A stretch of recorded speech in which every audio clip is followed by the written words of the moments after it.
à 120 000 € par logement créé. Également, lorsqu'il s'agit de biens sans maître et vacants, destinés à la location, destinés à être réhabilités pour de la location, pour les opérations qui visent l'atteinte de performances énergétiques, ou encore pour les projets qui intègrent une dimension architecturale et paysagère conforme aux recommandations du Conseil de l'aménagement et de l'urbanisme de la Corse. Sur ces dispositifs d'aide aux communes, vous direz également que parmi les principales modifications, c'est qu'on procédera via des appels à projets annuels qui viendront préciser ces différents éléments. Donc ça, les logements communaux destinés à la location, ces dispositifs existaient, on les améliore, je crois, et on les conforte.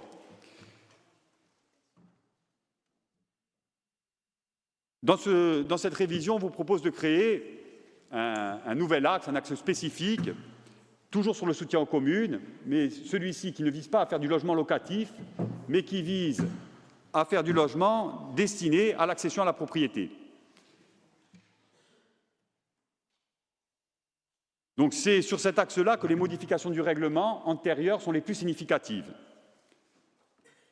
Alors ça signifie concrètement que les communes peuvent être aidées pour l'acquisition et la viabilisation de terrains destinés à la construction de lots pour de la résidence principale, j'insiste, ce qui n'était pas toujours le cas sur le règlement précédent. Aujourd'hui, dans les modifications qu'on vous propose, l'acquisition de terrain, la viabilisation de terrain ne sera aidée que si les logements sont de résidence principale. Premier point, avec des taux d'intervention aux alentours de 40%. Vous avez tout ça en détail, je ne rentre pas sur les détails des volumes financiers. Les communes pourront aller jusqu'à la création de lotissements communaux, c'est-à-dire bâtir eux-mêmes, soit en maîtrise d'ouvrage direct, soit en faisant appel à des opérateurs. C'était déjà le cas précédemment. On maintient ces dispositifs-là, avec également des plafonds qui tournent autour des 400 000 € de subventions sur ces deux volets, acquisition, viabilisation ou construction de lotissements communaux. Mais ce n'est pas à ce niveau que réside la principale nouveauté. La principale nouveauté, je vais vous la détailler à présent, ça réside dans l'acquisition et la réhabilitation de bâtis anciens, que ce soit des biens vacants, que ce soit des biens sans maître, que ce soit des biens en état d'abandon manifeste, que ce soit des acquisitions par voie de préemption ou des acquisitions de gré à gré.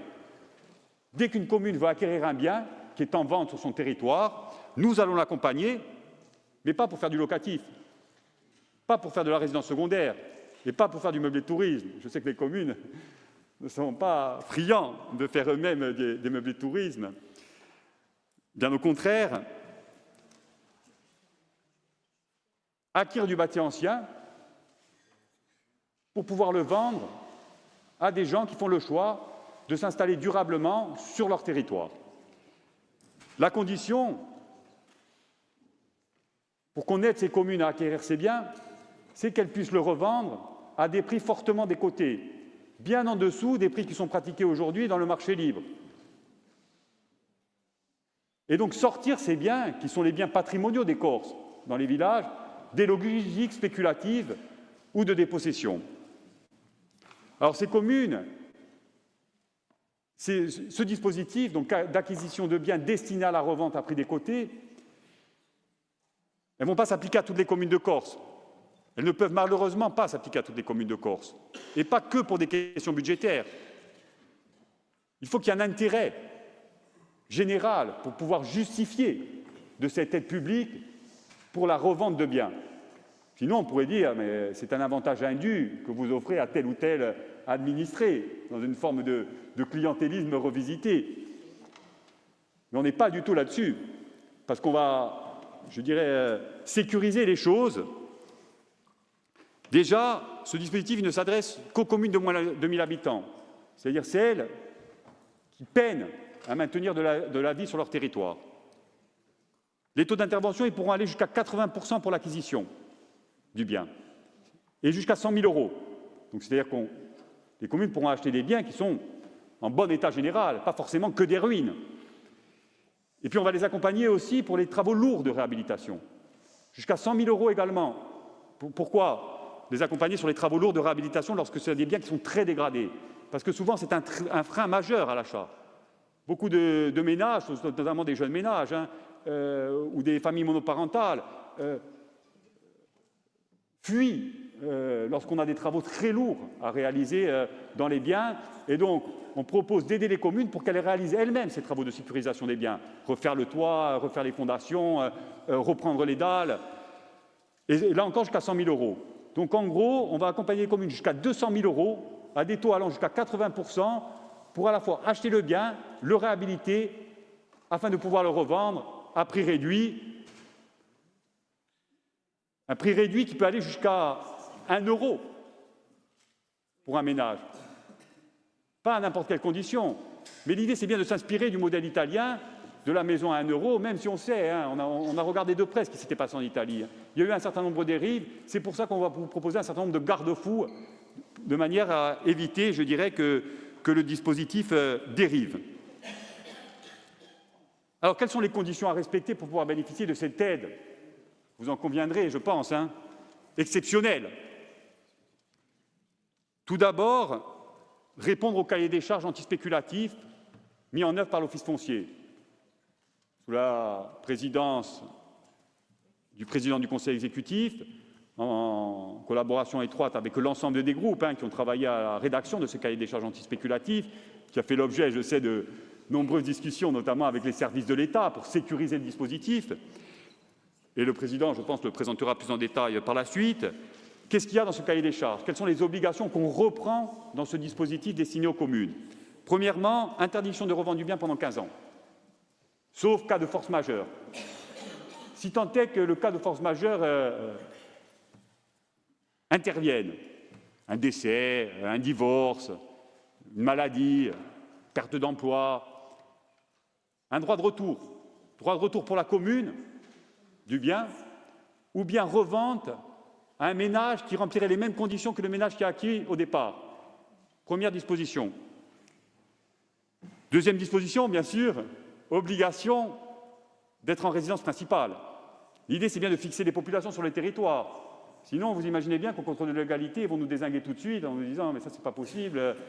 L'objectif, c'est bien de maintenir de la vie et d'attirer des populations sur ces territoires où on sait que les contraintes sont fortes, ne serait-ce qu'en matière de transport ou d'emploi. Bien sûr, des conditions de revenus. Ce dispositif ne va pas être ouvert à tous les ménages, mais il va être destiné à ceux qui en ont le plus besoin. Et peut-être ce qui est pour nous le plus important, et je regarde la famille nationaliste, l'introduction d'un lien avec le territoire. Ces biens, ils seront proposés à des personnes qui peuvent justifier d'un lien avec le territoire depuis au moins 6 ans, conformément au cahier des charges de l'Office foncier, validé par la préfecture. Ce lien avec le territoire, il peut s'établir de différentes manières et c'est une forme, vous l'avez compris, de statut de résident qui ne dirait pas son nom, ou en tout cas les prémices de la mise en œuvre concrète d'un statut de résident.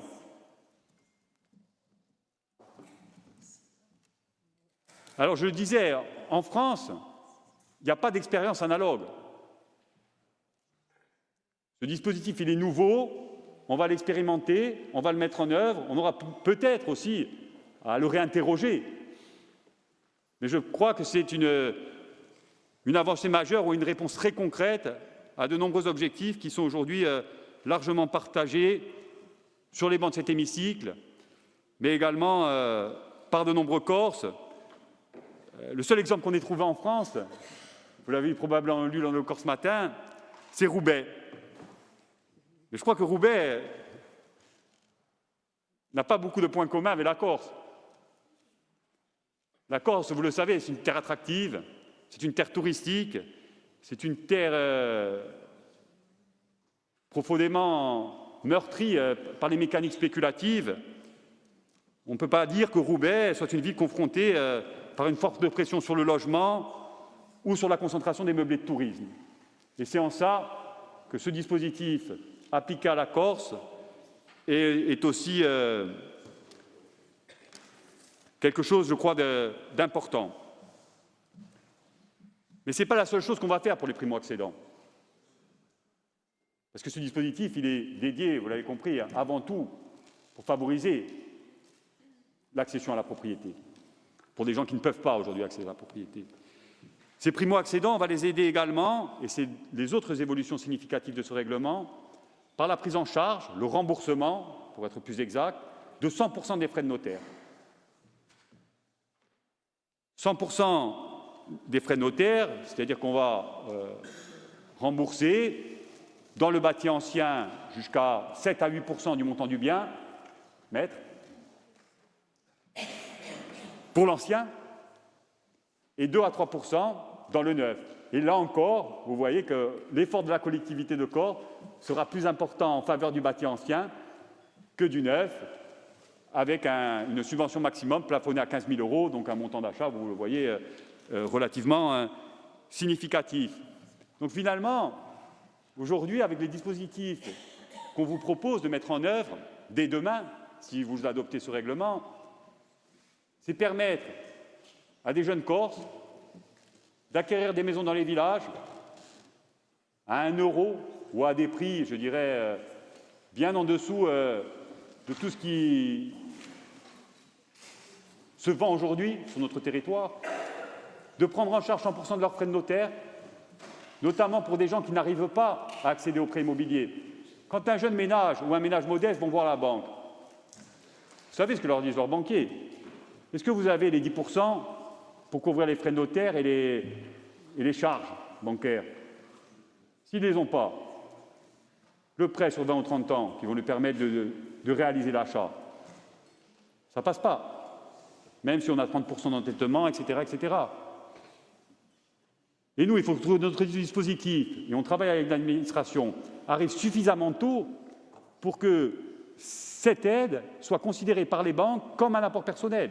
Donc on a discuté avec le secteur bancaire, on a pourquoi pas conventionné avec eux pour leur dire « vous avez un client qui est un ménage modeste, il n'a pas l'apport personnel pour les frais notaires, la collectivité de Corse l'accompagne et prendra en charge. » Et comme ça, on débloque le prêt sur 20, sur 30 ans, à des taux avantageux, et les Corses deviennent propriétaires. Et enfin, les primo-accédants, bien sûr, une fois qu'ils auront acheté leurs biens, qu'on les aura accompagnés sur les frais notaires, ils pourront bénéficier, au même titre que tous les ménages, du dispositif Aurélie pour la rénovation énergétique, et donc pour que leur maison où la commune aura réalisé l'essentiel des travaux de grosses œuvres puisse avoir des performances énergétiques, je dirais, tout à fait avantageuses. Je le rappelle, le dispositif Aurélie, c'est 25 000 € par ménage pour la réhabilitation de leur maison. Et donc un triple niveau d'aide, à la fois l'achat de la maison, à la fois la prise en charge des frais notaires et l'aide à la rénovation énergétique qui peut couvrir jusqu'à 5% des coûts dans certains cas. Donc voilà pour ce qui est proposé pour les communes. Pour les bailleurs sociaux, vous le savez, la Corse accuse un déficit structurel en matière de logement social, une offre insuffisante au regard des besoins. Ce qu'on propose au travers de cette révision, c'est de concentrer notre effort encore davantage sur les bailleurs publics. Ça va se traduire par des conventions d'objectifs et de moyens qui seront présentées avant la clôture estivale, c'est-à-dire avant la fin juillet à l'Assemblée de Corse, conventions d'objectifs et de moyens avec les offices publics de l'habitat, pour la construction neuve bien sûr et pour la réhabilitation, avec des volumes financiers équivalents à ce qui a été fait sur les 5 ou 6 dernières années, aux alentours de 25 millions d'euros. Bien sûr, elles vous seront présentées à la fois en matière d'engagement financier, les types d'opérations, le calendrier de ces opérations et la répartition territoriale de l'offre de logement. On maintient les dispositifs de garantie d'emprunt, aussi bien pour les bailleurs publics que privés. C'est un levier essentiel pour permettre la réalisation des opérations de construction.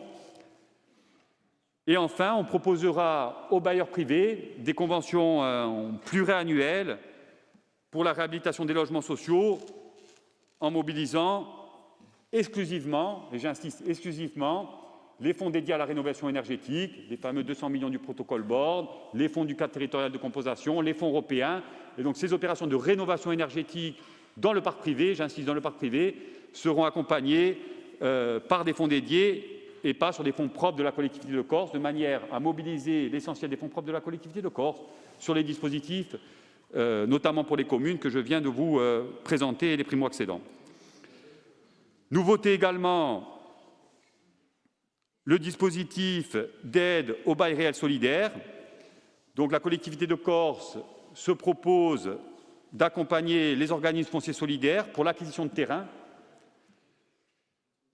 jusqu'à 75 000 € pour une dépense plafonnée à 500 000 €, c'est-à-dire un office foncier solidaire qui peut être une commune, je rappelle la commune de Pietrosé, ou un office public de l'habitat, l'office public de l'habitat de la Corse, sous la présidence de Juliette Poncé, verra d'ailleurs fait acte de candidature pour être office foncier solidaire, pour faire du bail réel solidaire. Ça bloque un petit peu, pour rien vous cacher, parce qu'elle a instauré dans son règlement la notion de résident.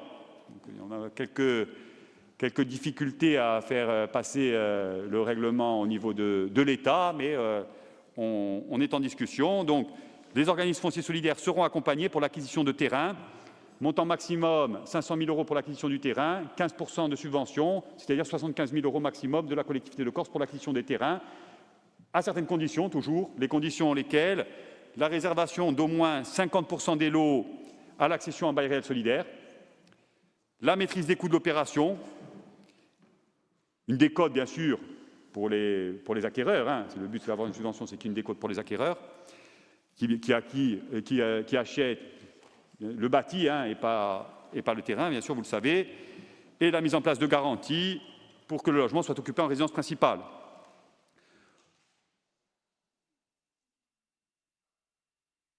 Donc vous voyez que tous les dispositifs qui permettent de créer du logement permanent seront accompagnés de manière plus forte.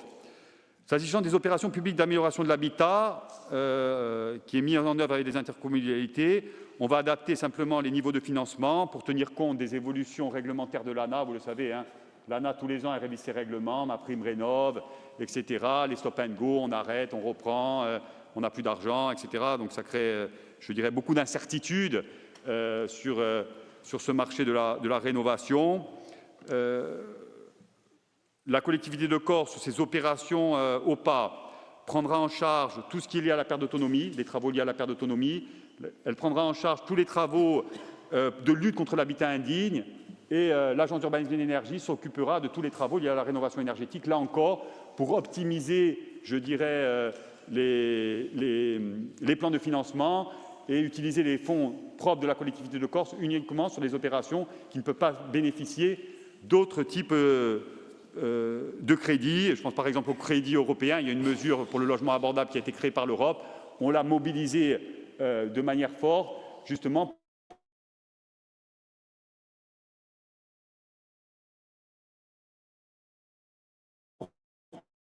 pour pallier aux carences de l'ANA sur ma prime rénov ces dernières années.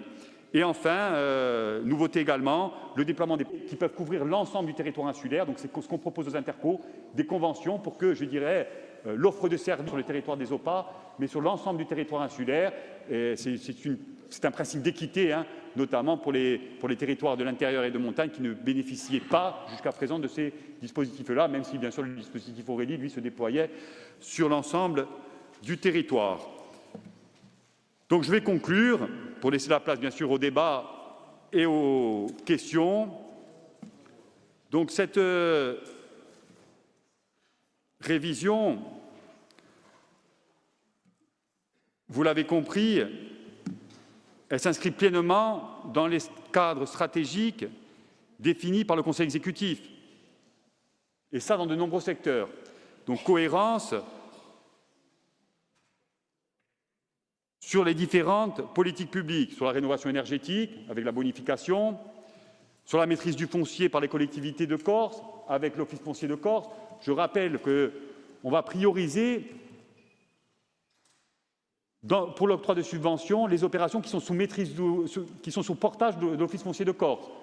Pourquoi? On voit beaucoup de communes qui ont été accompagnées par l'Office foncier de Corse pour acquérir des biens sur leur territoire ont du mal à sortir de ce portage. Souvent, il y a des prorogations, des délais, etc., des difficultés. Donc, on va prioriser l'accompagnement de ces communes-là, d'un point de vue financier, pour qu'elles sortent du portage et pour régénérer ainsi les crédits de l'Office foncier, hein, et pouvoir accompagner, bien entendu, d'autres communes en cascade. Cohérence aussi, bien sûr, hein, avec les axes stratégiques de la révision du PADUC, notamment en matière de lutte contre la spéculation foncière et immobilière.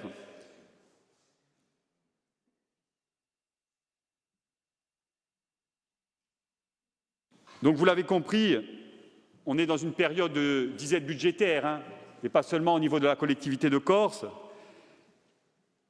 Et l'argent public, je crois que ça a même fait l'objet de débats hier après-midi, l'argent public doit aller prioritairement là où il sert l'intérêt général des Corses.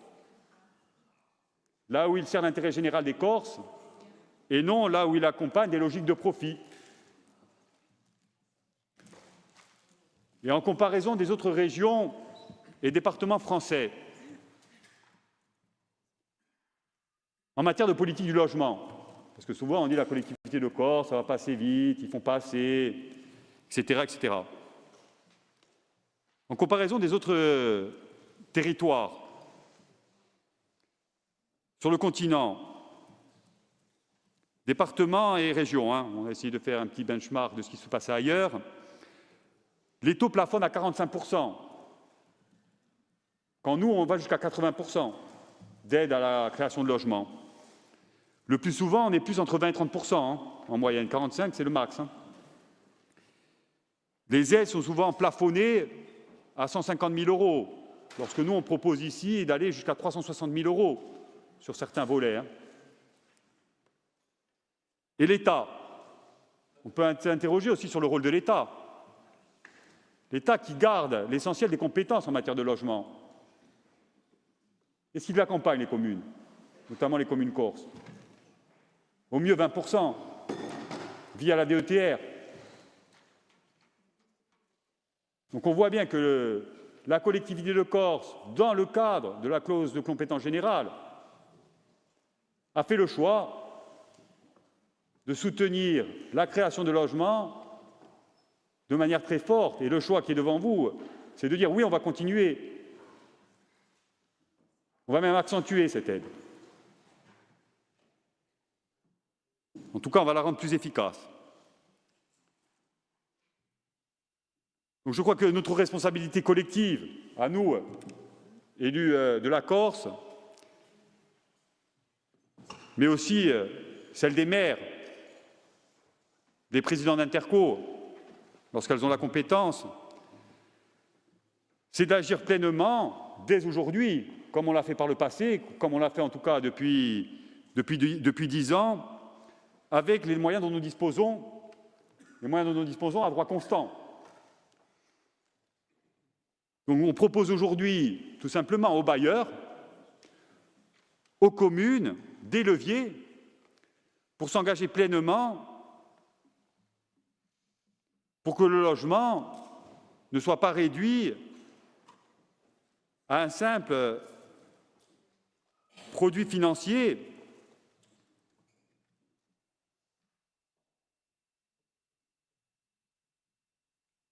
et qu'elle sorte, je dirais, de l'emprise des mécanismes spéculatifs.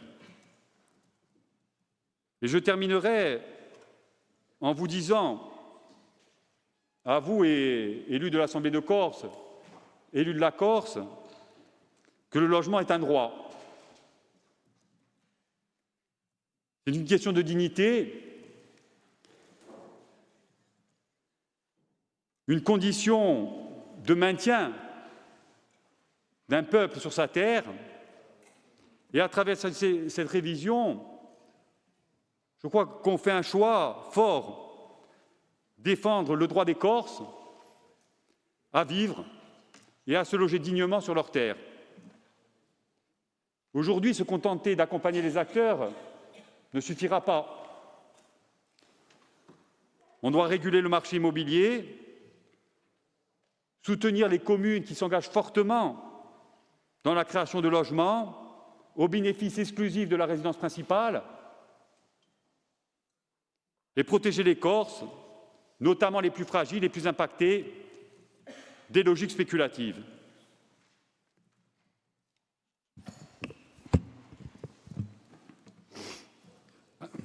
Vous le savez, dans quelques jours va s'ouvrir un débat essentiel pour l'avenir de la Corse, un débat sur l'autonomie à l'Assemblée nationale. Et je crains que nos adversaires politiques, peut-être pas ici, mais ailleurs, vont une nouvelle fois nous dire ou nous répéter plusieurs choses. Qu'est-ce qu'ils vont nous dire? Ils vont nous dire « exercez vos compétences avant de demander de nouvelles ». Ils vont nous dire, ou nous reprocher plutôt, de ne pas répondre aux préoccupations quotidiennes des Corses. Ils vont aussi nous dire que l'autonomie ne remplit pas les frigos des Corses ou les caddies. Moi, au nom du Conseil exécutif, je voudrais leur répondre, à ces adversaires politiques, dire aux députés de l'Assemblée nationale et aux Corses qui nous écoutent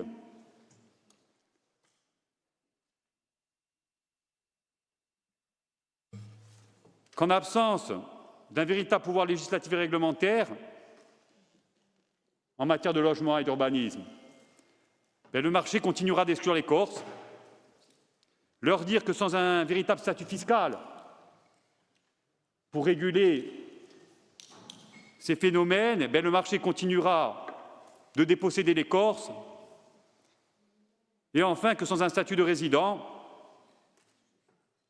qui nécessite bien sûr une évolution constitutionnelle, le marché continuera de vider la Corse de ses forces vives, à défaut de remplir les frigos. Sans évolution institutionnelle, il ne nous restera peut-être qu'une chose, le droit naturel. Le droit naturel d'un peuple à résister. Et comme l'a écrit Don Gregorio Salvini, quand l'intérêt supérieur du peuple, l'intérêt supérieur du peuple est menacé, le peuple a le droit et même le devoir de défendre sa terre. Ringraziato. Ringraziato. Donc, il y a un avis favorable du CESEC, un avis favorable de l'Assemblée de la Juventus, un rapport de la Commission du développement. Le rapporteur. Oui, merci Monsieur le Président. Donc, je vais vous lire les observations des commissaires. Donc, la présidente Nadine Vagione, avant de passer la parole au commissaire, a rappelé que les modifications portent essentiellement sur l'axe 3, avec la mise en place de nouvelles conventions d'objectifs et de moyens et sur l'introduction du soutien au bail réel et solidaire. Sur la question des primo-accédants, elle a souhaité savoir si le dispositif était inchangé. En réponse, M. Tsoukaré, le chef du service Habitat et Logement, a indiqué que si les règles d'éligibilité demeure inchangé, le mode de calcul de l'aide est pour sa part modifié, notamment en accent sur les aides sur les frais notariés, avec une prise en charge totale possible dans la limite de 15 000 €.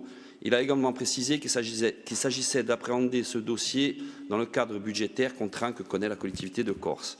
Il a aussi insisté sur le maintien d'une mesure visant à considérer que les personnes possédant déjà un terrain restaient éligibles au dispositif primo-accédant, limité à 5 000 € dans la mesure où il n'y aurait pas de frais notariés. Sur ce point, Madame Marianne Pierre, en sa qualité de notaire, a souhaité préciser le terme frais notariés, indiquant sa préférence pour le terme frais d'acte.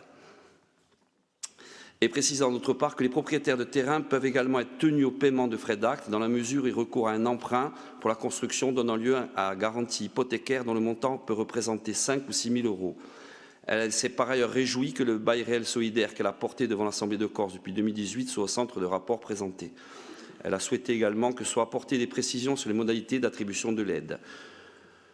Sur le point de la garantie hypothécaire, M. Tsoukaré a précisé que les éventuels ajustements ne pouvaient relever des services, mais bien de l'Assemblée souveraine.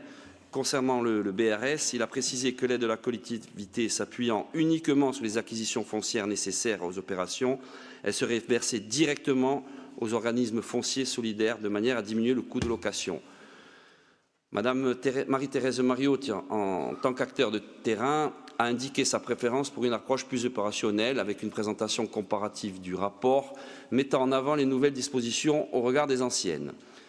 Elle a fait part de son souhait de simplification, estimant que l'ancien dispositif étant très confus et compliqué.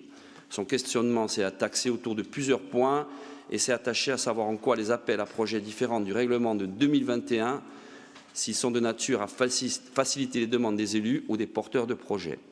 Elle a fait observer aussi que les critères de bonification ne sont pas précisés dans le règlement et a souhaité savoir qui y est éligible et avoir des précisions quant à la mention d'un projet par an, nombre de logements ou bien nombre de projets. Enfin, M. Jean-Noël Profit a souhaité savoir si la mise en œuvre d'un guichet unique était envisagée au regard de la complexité des dossiers qui fait intervenir un grand nombre d'organismes partenaires et si les montants alloués allaient connaître une baisse. En réponse, M. Tsoukaré a indiqué que la mise en place d'un guichet unique est effectivement envisagée, notamment dans la mesure où une collaboration avec l'AUE est utile pour favoriser des projets de rénovation énergétique d'ampleur. Il a aussi confirmé que les opérations concernées peuvent contenir plusieurs logements et que la collectivité souhaite de procéder par appel à projet de manière à cadrer des périodes en termes de calendrier de dépôt dans un souci de cohérence budgétaire.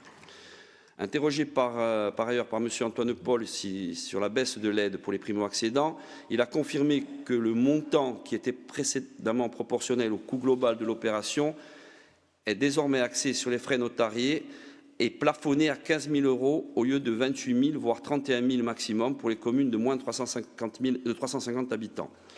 Ce choix a été dicté par un contexte budgétaire contraint, mais également au regard des montants très généreux distribués par la collectivité, bien supérieurs à ceux qui se pratiquent dans les autres régions.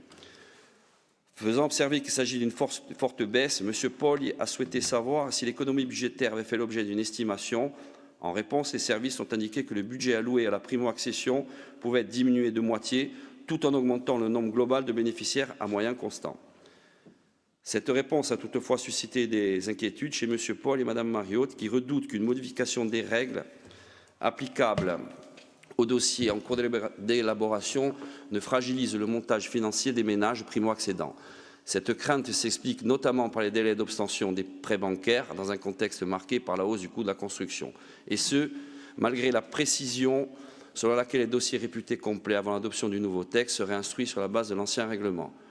M. Jean-Jacques Louquigne a souhaité mettre l'accent sur le caractère exceptionnel de ce dispositif qui n'existe dans aucune autre région de France et qui a démontré son utilité et son efficacité auprès de nombreuses communes. Il a salué le fléchage de l'aide uniquement sur l'habitant, rappelant que précédemment, il n'était pas possible de vérifier la destination des montants alloués. Il a aussi souhaité se voir préciser si l'aide accordée aux primo-accédants était soumise à des conditions de revenus. M. Tsoukaré a précisé que seule l'éligibilité est soumise à conditions de revenus, inchangées depuis 2021, le montant alloué dépendant ensuite des seuls frais notariés.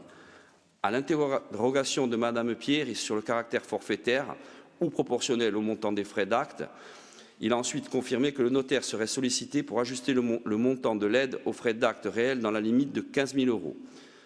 Mme Josefa Giacometti-Pired a indiqué que la sécurisation du fléchage de l'aide sur l'habitat ne venait en aucun cas justifier la baisse de l'aide, qui semble répondre davantage à une contrainte budgétaire qu'à une volonté de mieux encadrer le dispositif et qui va immanquablement influencer sur le niveau d'emprunt. Rejointe par la présidente de la Commission, elle a appelé de ses vœux la transmission d'un document avant la session qui permet d'identifier axe par axe les éléments d'évolution et leur impact. M. Louquigne, très intéressé par ce dispositif, y a vu comme évolution notable, mais peu significative, le plafonnement à 15 000 € d'aide versée directement aux offices, ce qui évite tout avantage pour les primo-accédants. Il a rappelé que l'AUE proposait également des aides conséquentes sur ces dispositifs qui ont fait leurs preuves. 12 millions d'euros en moyenne annuelle.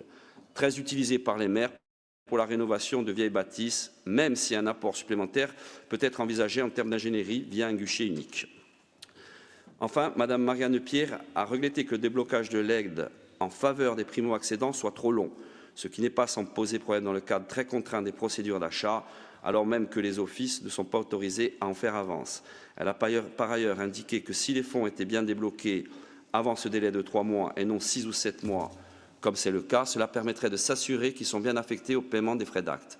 La présidente Nadine Nivadjogne a indiqué qu'une anticipation dans les procédures, une programmation des individualisations et un déblocage rapide des fonds étaient de nature à favoriser l'entrée dans un cercle vertueux. Intervenant sur l'équilibre général du règlement, Madame Marie-Ange Lanfranc, adjointe DGA Aménagement et Développement des Territoires, a confirmé qu'il y a effectivement une baisse pour les primo-accédants, mais que toutefois la volonté de la collectivité est bien de maintenir un niveau très élevé d'intervention. Elle a fait savoir que toutes les remarques seraient relayées auprès des conseillers exécutifs concernés, de manière à ce que les réponses soient apportées le plus rapidement possible. La Commission a émis un avis favorable sur ce rapport, non-participation des groupes Unsofiuno, Corim Front et Avancem et de Mme Josefa Giacometti Pired, absence du groupe Un'Altra et de Mme Julia Tiberi. Ringrazia, il y a un rapport de la Commission des finances. Alors, M. Georges Mel observe qu'en page 6 du rapport, il est précisé qu'une moyenne de 12 millions d'euros par an était engagée dans le cadre de ce règlement d'aide. Il souhaite connaître le volume prévu pour la période 2026-2030 et disposer du prévisionnel budgétaire. En effet, cela permettrait de disposer d'une structuration claire et adaptée en termes d'investissement. M. Christian Tsoukarelli, chef du service Habitat et Logement, précise que pour 2026, le budget est de 13 millions d'euros en AP, ce niveau ayant vocation à être maintenu. Madame Audrey Antonetti Jacob, directrice générale adjointe à l'aménagement et au développement des territoires, confirme le chiffre de 13 millions d'euros pour 2026 en AP et CP. La projection pour les années suivantes sous couvert des débats budgétaires est portée à 12 à 13 millions d'euros annuels. M. Hyacinthe Bagne tient à rappeler l'importance du dossier et le travail réalisé en amont. Il précise que son groupe présentera des amendements non techniques mais politiques afin que ces aides soient destinées aux résidents dans la droite ligne de ce qui est réalisé à titre d'exemple dans les communes de Moncale ou Lavadogne. Il conviendra de déterminer la durée de la résidence. La proposition étant d'une période de 10 ans, il sera possible de s'accorder sur le rapport de l'Office foncier et ses clauses antispéculatives dont les dispositions ont déjà été validées par le contrôle de légalité.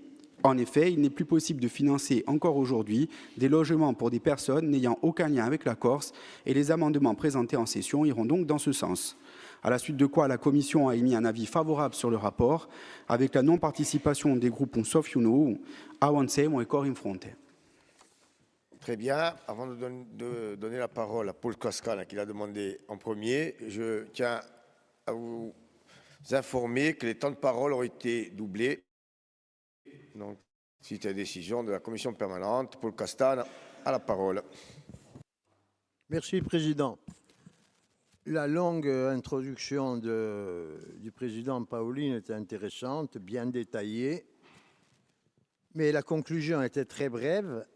Elle a résumé à elle seule tout le problème.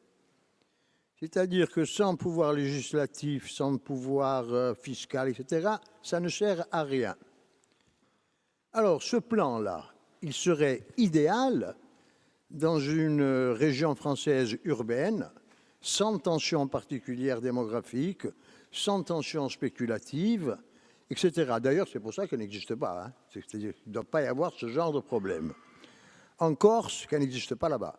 En Corse, on a un phénomène et plusieurs phénomènes qui se cumulent, qui font qu'on est dans une situation radicalement différente. La Corse est très attractive, beaucoup plus que le Limousin, ce qui implique des résidences secondaires spéculatives par centaines, pour ne pas dire par milliers. Celles-là, on ne peut pas les raser, hein, elles y sont, elles y restent. Si on n'a pas de pouvoir législatif, on ne pourra rien modifier.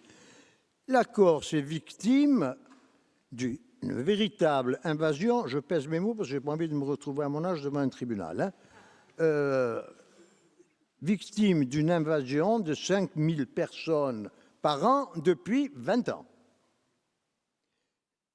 Julien Paolin a dit « la Corse est en recul ». Ah, on recule, oui. On n'est plus en recul, on est en voie de disparition. On devrait nous mettre en espèces protégées. Alors, le règlement, l'aide aux communes, mais bien sûr, rénovation du bâti ancien, rénovation, achat, préemption des biens sans maître, etc., etc. Tout ça, c'est intéressant. Le phénomène dont j'ai parlé d'invasion, il impacte la totalité du territoire. Il impacte le réseau routier qui est insuffisant. Il impacte les bâtiments scolaires qui sont insuffisants. Il impacte les services de santé qui sont insuffisants.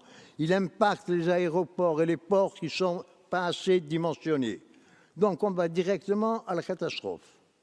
Et pour terminer, parce qu'on m'a dit mais qu'elle a allungato tutta giornata, tout ça, ces règlements, cet argent et tout, on va loger qui et sur quels critères? La question de fond, elle est là. Et quand Julien Paolini dit qu'il va essayer de contourner en créant un statut qui ne s'appelle pas résident, mais qui est un statut de résident, il rêve. On va se retrouver immédiatement devant le contrôle de l'égalité et au tribunal administratif. Donc moi, je pense que malheureusement, il faut faire ça. Il faut un règlement, il faut essayer de faire quelque chose. Mais je pense qu'on n'a pas vocation. Perché a Tepani non si contentavano di stanni ville, a Tipeggiani, piglia una montagna. Demandez à tous les maires qui vendent, où les appartements se vendent comme des petits pains et les vieilles maisons, mais pas des Corses. Si vendono stranieri et brusteri. Donc j'ai bien l'impression que tout ça ne va pas servir à grand-chose si on n'arrive pas, comme tu l'as dit, à arracher un certain nombre de pouvoirs. Mais maintenant, on est en soins palliatifs. Bientôt, on aura disparu. Scusate, ma voglio finito. Ringraziavi. D'altre domande.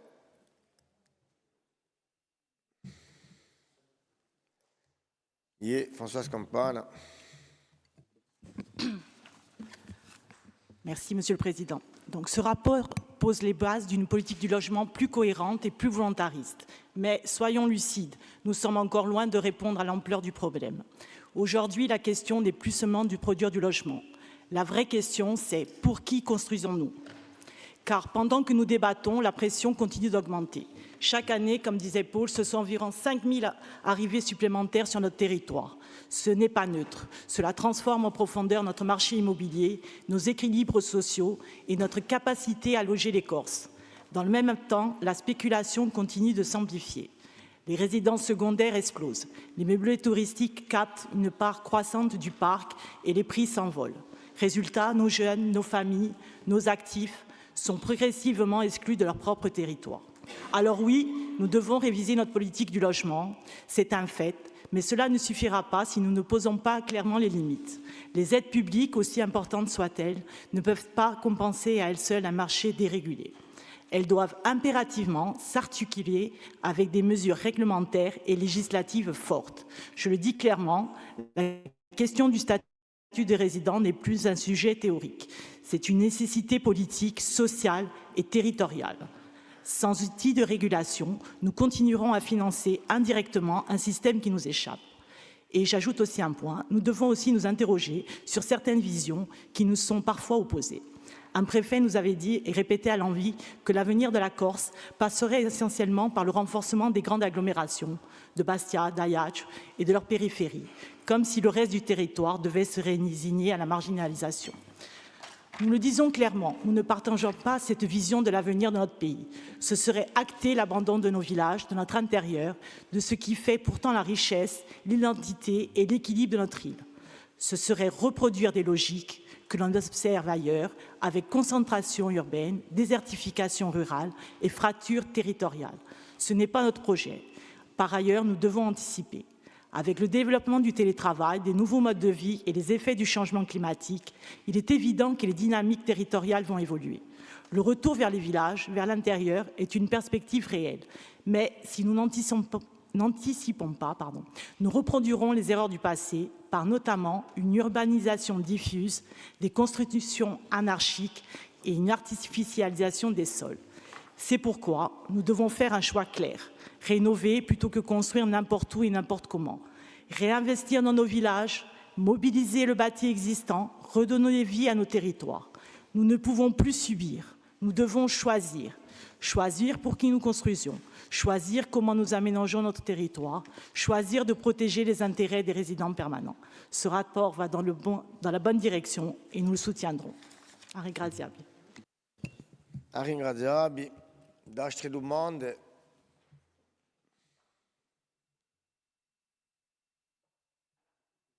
Cathy Cognetti. Merci, Monsieur le Président. Alors, le but de ce rapport, le Président l'a évoqué, maintenir la vie dans nos territoires.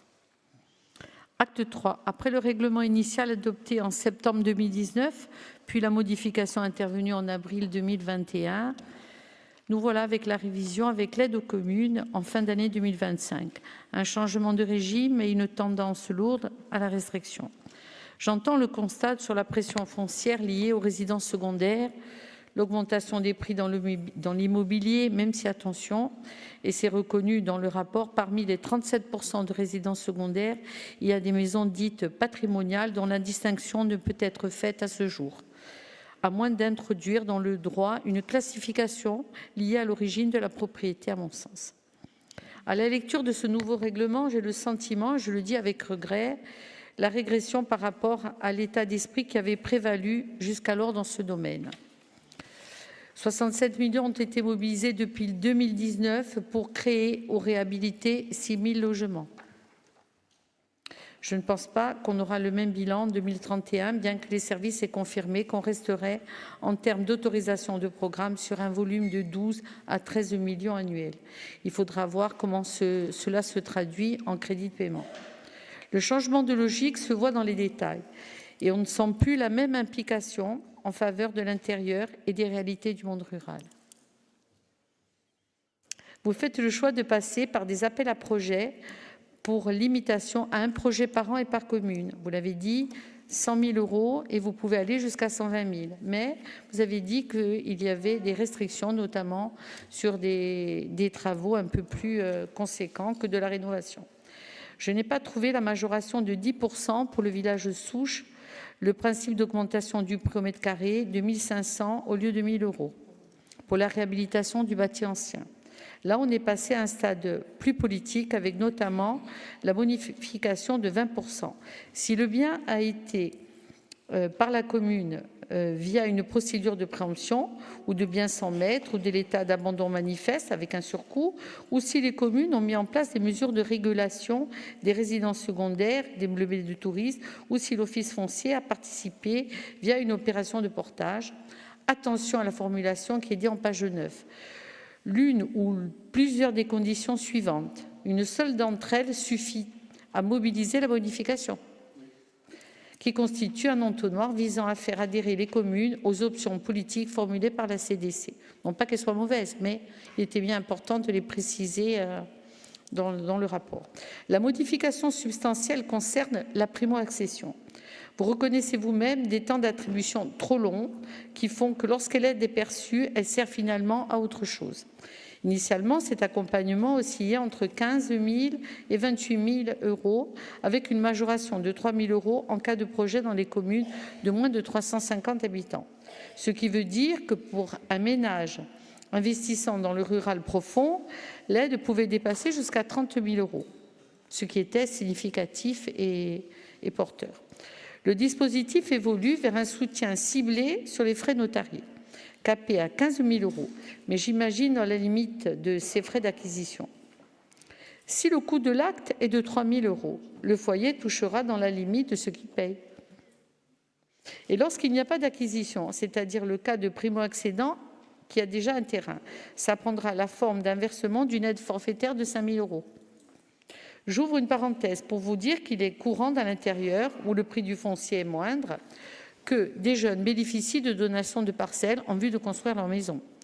Les considérer comme propriétaires en limitant le soutien à une aide forfaitaire revient à la baisse, et c'est dommage. D'autant, je peux comprendre qu'on réduise la voilure en termes de volume, parce que la CDC connaît, comme toutes les collectivités, des difficultés. Mais l'évolution du dispositif manque à mon sens, de marqueur en faveur du rural et de réhabilitation du foncier bâti existant. Des réalités rencontrées par ceux qui veulent s'y implanter, et là je regrette, c'est bien dommage. Malgré cela, le règlement comprend quelques avancées, notamment l'intégration du bail réel solidaire ou le maintien d'engagement sur les OPH et sur le parc social, où l'on devrait avoir désormais des conventions d'objectifs et de moyens, et cela j'en conviens.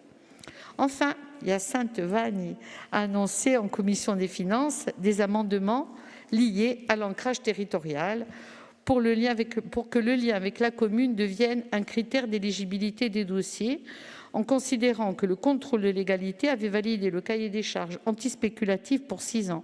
Je rappelle que cette durée de 6 ans avait été un point d'équilibre entre les 10 ans que l'OFC proposait et les 3 ans souhaités. Est-ce que vous pensez que réellement 6 ans, ça montre un lien fort avec le territoire? 6 ans. Non, mais je le dis, c'est important de le dire. Non, mais je vous pose la question. Vous avez dit 6 ans, est-ce que... Voilà. Je peux comprendre cette disposition, mais je pense que vous devez être précis quant au périmètre que vous entendez y donner. Le lien avec la commune au sens strict, ou sur le territoire intercommunal, ou sur le bassin de vie.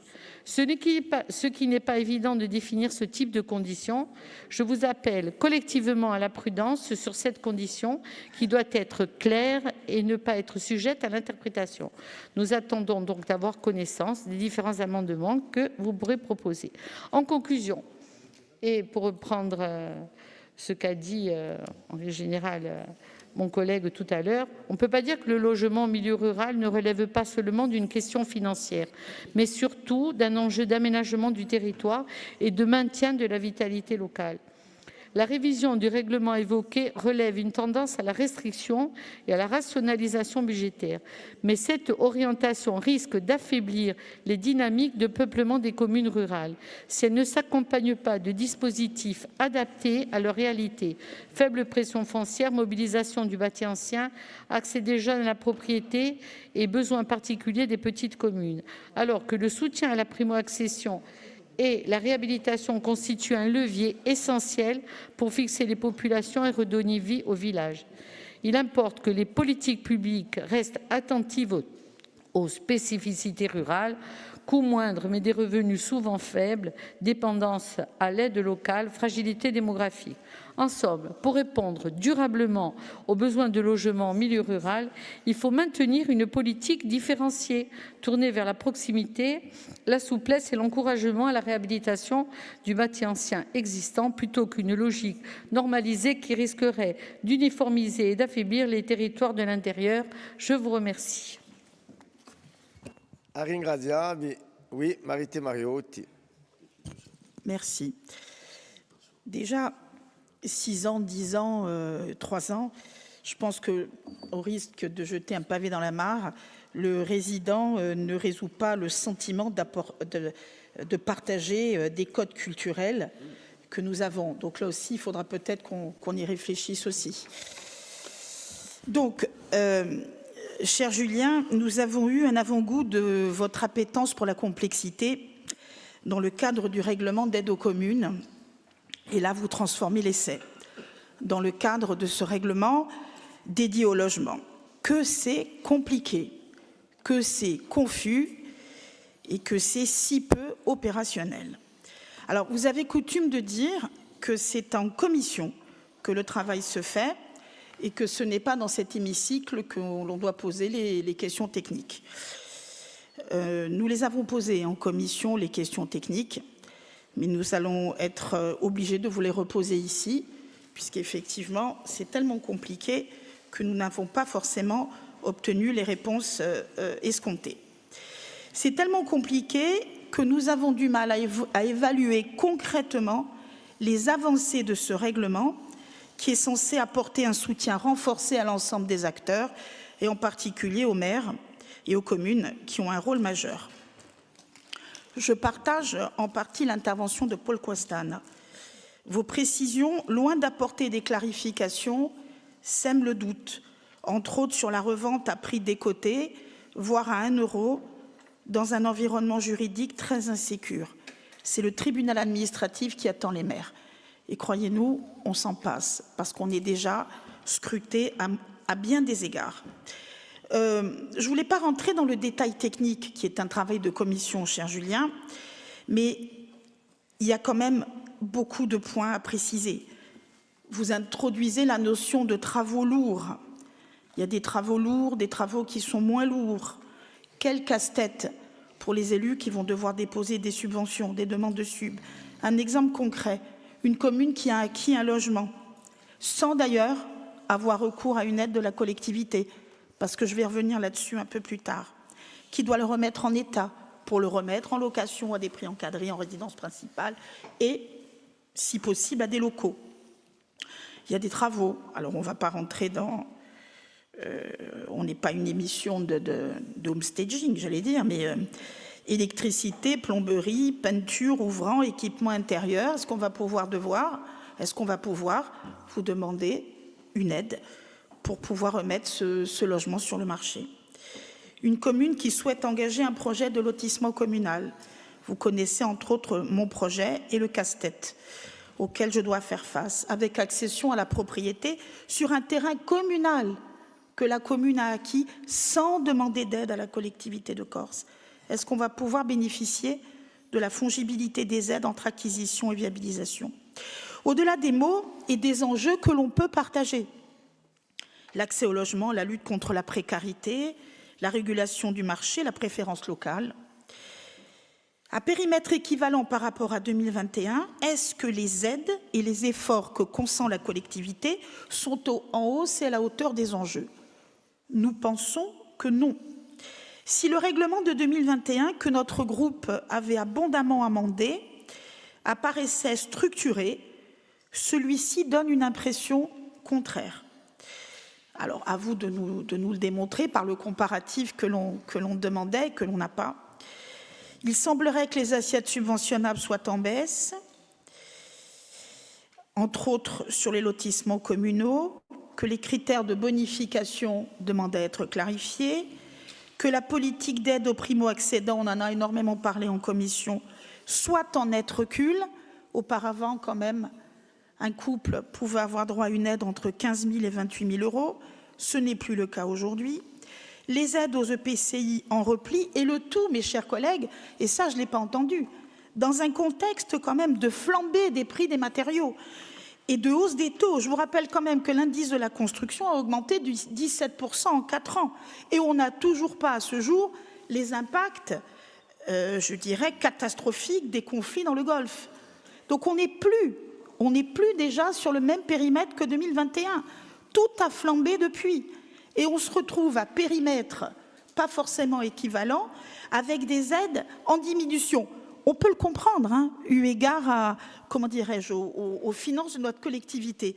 Mais je pense qu'il faut quand même être plus clair là-dessus. Ensuite, il y a une autre petite précision, sans vouloir porter offense à l'office foncier, qui a une valeur ajoutée que personne ne remet en cause. Il est écrit dans le rapport que priorité serait donnée aux projets qui sont prioritairement portés par l'office foncier.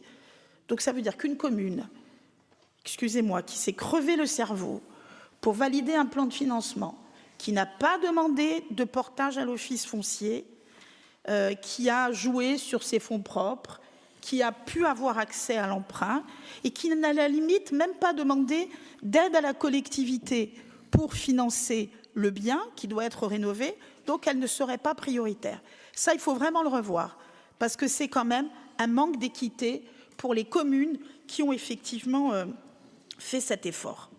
Alors, vous l'avez compris, nous avons toujours les mêmes réserves que celles à l'égard du règlement d'aide aux communes qui, je vous le dis, a laissé un goût amer, parce qu'entre le travail de plusieurs heures en commission et ce que l'on constate aujourd'hui sur le terrain, il y a quand même un fossé énorme.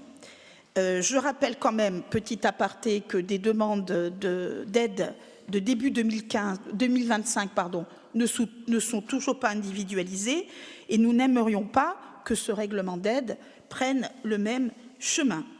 Vous l'avez dit, les communes sont en première ligne sur le dossier du logement.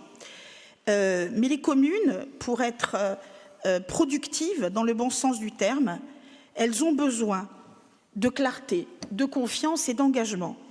Vous l'avez dit, il semblerait, mais à vous de nous apporter la réponse contraire, que la collectivité se désengage, que l'État se désengage, que les dotations sont en baisse et que les taux flambent.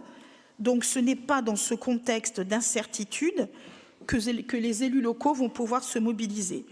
Je vous l'ai dit, je le répète, nous avons besoin de clarté, de confiance et d'engagement. Certes, comme l'a dit ma collègue Cathy Cognetti et comme va vous le repréciser Maître Pierre, il y a effectivement des avancées. Le règlement d'encadrement antispéculatif, dont je remercie ma collègue Annette de l'avoir porté, est intégré, enfin, ainsi que le bail réel solidaire. Mais je vous l'ai dit, les acteurs locaux ont besoin de clarté, de confiance et d'engagement, et nous avons plus que jamais des doutes, et nous constatons surtout le fossé de plus en plus profond entre la théorie et la pratique. Merci. D'autres interventions, Monsieur Loukine et Annette. On me critique toujours parce que je suis trop à gauche. Donc c'est quand même incroyable, Josépha. Donc, allez, Josépha, Jean-Jacques, Annette et Josépha.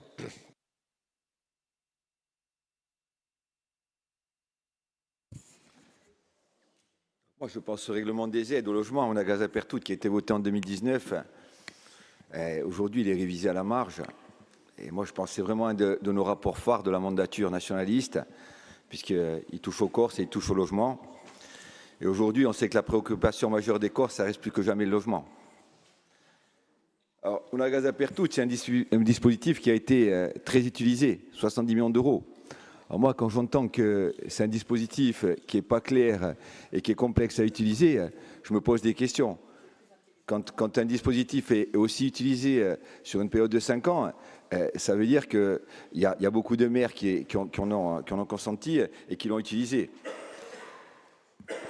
Donc c'est aussi quand même, il y a quand même des résultats qui ont été acquis aussi, puisqu'il y a quand même 6 000 logements qui ont été rénovés ou qui ont été créés et qui pour beaucoup ont été mis à disposition de nos primo-accédants, soit par l'accès à la propriété, soit par l'accès à la location, à des prix souvent très attractifs. Alors aujourd'hui, il ne faut pas se cacher la réalité. La réalité aujourd'hui, c'est que les Corses sont de plus en plus pauvres et qu'ils ne peuvent plus se loger chez eux. 5 000 arrivants par an. Ça augmente la demande et ça met en pression le marché du logement. Ça, c'est la réalité. La spéculation sur la résidence secondaire et les meublés de tourisme ont fait exploser les prix en quelques années. Moi, je vais vous prendre pour exemple ma commune, Monaci-Adolène, qui est une commune littorale. Aujourd'hui, plus aucun jeune ne peut avoir accès à la propriété, ou à minima une location à l'année. En un peu plus de 10 ans, le prix du terrain constructible est passé de 30 ou 40 euros le mètre à plus de 200 euros. Nos maisons de village, qui, il y a une quinzaine d'années, en arrière étaient estimées entre 50 000 et 150 000 euros pour les plus grandes, sont aujourd'hui estimées à des valeurs fluctuant entre 300 et 500 000 euros, voire même beaucoup plus. Quand nous, parents, nous voulons léguer nos maisons de famille à nos enfants, nous n'avons plus les moyens pour payer les frais de succession. Souvent, on parle de 50 000 euros, voire de plus de frais de succession, sachant que bientôt, on ne va plus bénéficier des arrêtés MIO. Aujourd'hui, si on fait le constat, vous allez être obligés de vendre nos maisons patrimoniales à des étrangers. Nos jeunes de village vont devoir aller habiter dans des HLM en périphérie des agglomérations. Nos villages doivent-ils devenir des villages fantômes l'hiver pour survivre sans nous 2 mois de l'été? C'est la question qu'on se pose. Quand nous demandons aux maires de se doter d'un PLU pour privilégier des lots à bâtir pour nos jeunes Corses, pour se réapproprier tous ces biens vacants ou sans maître qui sont aussi notre patrimoine collectif, pour empêcher l'implantation et la spéculation sur des résidences secondaires, avec la loi Le Meur par exemple, pour limiter les meublés de tourisme. Un PLU, c'est un document d'urbanisme qui détermine avant tout une vision de développement et d'aménagement affilié à un vrai projet de société. Aujourd'hui, le constat il est quand même dur aussi. Certains maires, malheureusement, et c'est déplorable, nous le constatons encore trop souvent en commission CTP-NAF, restent souvent figés sur des modèles de l'ancien monde, qui privilégient toujours la résidence secondaire pour augmenter, soi-disant, les rentrées fiscales de la commune. Mais surtout, on le sait, pour gonfler les listes électorales de personnes qui résident qu'1 jour l'été et qui l'ont en Airbnb le reste de l'année, et tout cela sans respecter les terres agricoles. J'assume ce que je dis. Nous, les maires vertueux, dans leur vision d'aménagement de leur territoire, nous les accompagnons avec le dispositif Una Casa per Tutti pour permettre à nos jeunes de se loger, de vivre et de travailler dans leur village à Canteizoie. Par exemple, pour les communes de moins de 1000 habitants, c'est 80% d'aide plafonnée à 120 000 € pour l'achat des vieilles maisons de village souvent répertoriées en biens sans maître ou en biens vacants. Julien l'a bien précisé tout à l'heure. Il en est de même pour la rénovation de ces vieilles bâtisses. Les deux aides cumulées peuvent atteindre pour l'achat et la rénovation d'un logement 240 000 €. Moi, je pense que là, c'est très clair pour ceux qui veulent l'utiliser. Vous noterez que le montant des aides n'a pas diminué depuis 2019, dans un contexte budgétaire qui est très contraint et que vous connaissez tous. Alors, Una Casa per Tutti, c'est clair là aussi, finance le gros œuvre et la rénovation de l'habitat, hors d'eau, hors d'air, avec plomberie et électricité compris. Donc ça, c'est clair. Le reste, on sait qu'il peut être complété avec les aides à la rénovation énergétique de l'AUE. Ça a été dit aussi par Julien. Alors dans ce cadre-là, pour simplifier les démarches administratives des petites communes, comme l'avait souligné Jean-Noël en commission, qui ont peu d'ingénierie, aimeraient qu'on aille sur un guichet unique. Mais là aussi, je pense qu'on va y travailler. Mais il faut rappeler aussi que Una Casa per Tutti concerne aussi l'achat et la viabilisation de terrain pour les primo-accédants qui veulent construire leur maison. Alors j'ai entendu mes collègues lors de la commission CDNAT, et puis là je viens de l'entendre encore, nous reprocher d'avoir baissé cette aide de 28 000 à 15 000 €. Ça a été un des sujets de la CDNAT. Il faut savoir que souvent les primo-accédants n'ont pas les moyens de payer les frais de notaire, sachant que les banques ne financent pas ce type de frais. L'aide qu'ils percevaient dans le dispositif de 2019 arrivait souvent plusieurs mois après la vente et ne servait plus à l'objet premier, qui était l'achat du logement. Dès maintenant, nous allons mettre en place une méthode anticipative qui va nous permettre de prévoir le versement de l'aide aux primo-accédants au moment du passage chez le notaire, chose qui n'existait pas. Sous l'ancien dispositif, on a eu des cas précis. Certains jeunes n'ont pas pu avoir accès à la propriété alors que leur prêt était accordé, car il n'y avait pas l'argent pour payer le notaire. De plus, avec une aide plafonnée à 15 000 €, nous allons pouvoir aider 2 fois plus de jeunes. Et ça, c'est un choix que nous assumons. Alors aujourd'hui, par an, c'est 5 000 nouveaux arrivants. Ils sont souvent en situation précaire et avec un statut de primo-accédant. Nous avons le devoir de privilégier avant tout les nôtres, qui vivent sur leur commune ou sur leur territoire. À droit constant, ça a été dit, on ne pourra pas faire plus pour lutter contre la spéculation foncière et immobilière. Même avec un PADUC conforté et révisé, il est urgent impératif d'avoir une révision constitutionnelle pour un statut d'autonomie avec la reconnaissance d'un statut de résident à 10 ans. Mais malgré ces freins institutionnels et le contexte budgétaire et financier que nous subissons, aucune région de France, et je pense même d'Europe, ne peuvent se prévaloir du dispositif d'aide au logement de la collectivité de Corse. De plus, il faut le dire aussi, la collectivité de Corse est trop souvent obligée de se substituer à l'État, qui a pourtant les prérogatives sur le dossier de l'habitat. Pour nous, c'est une priorité, un vrai choix politique en faveur du logement pour les Corses. Spero che su cartolare sarà portato per tutti, oggi avremo un solo mezzo per permettere ai Corsi di potersi alludere e campagne sul paese. A ringraziarvi. A ringraziarvi, Josefa et Annette après. A ringraziarvi. Alors les objectifs, puisque dans cette discussion on est allé bien au-delà de ce rapport, et pour cause, les objectifs ils sont partagés. la lutte contre la spéculation, le soutien aux communes pour la création de logements de résidence principale, la rénovation du bâti ancien, le soutien aux foyers les plus modestes, le soutien à l'accès des Corses à la propriété, et je vais y revenir.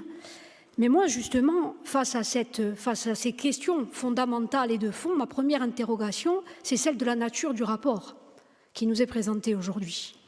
Puisqu'il est présenté déjà sous forme de révision, vous me permettrez d'être un peu réservé sur cette question. Moi, je vois plus un avenant au rapport précédent, avec quelques toilettages et quelques mesures qui ont été ajoutées.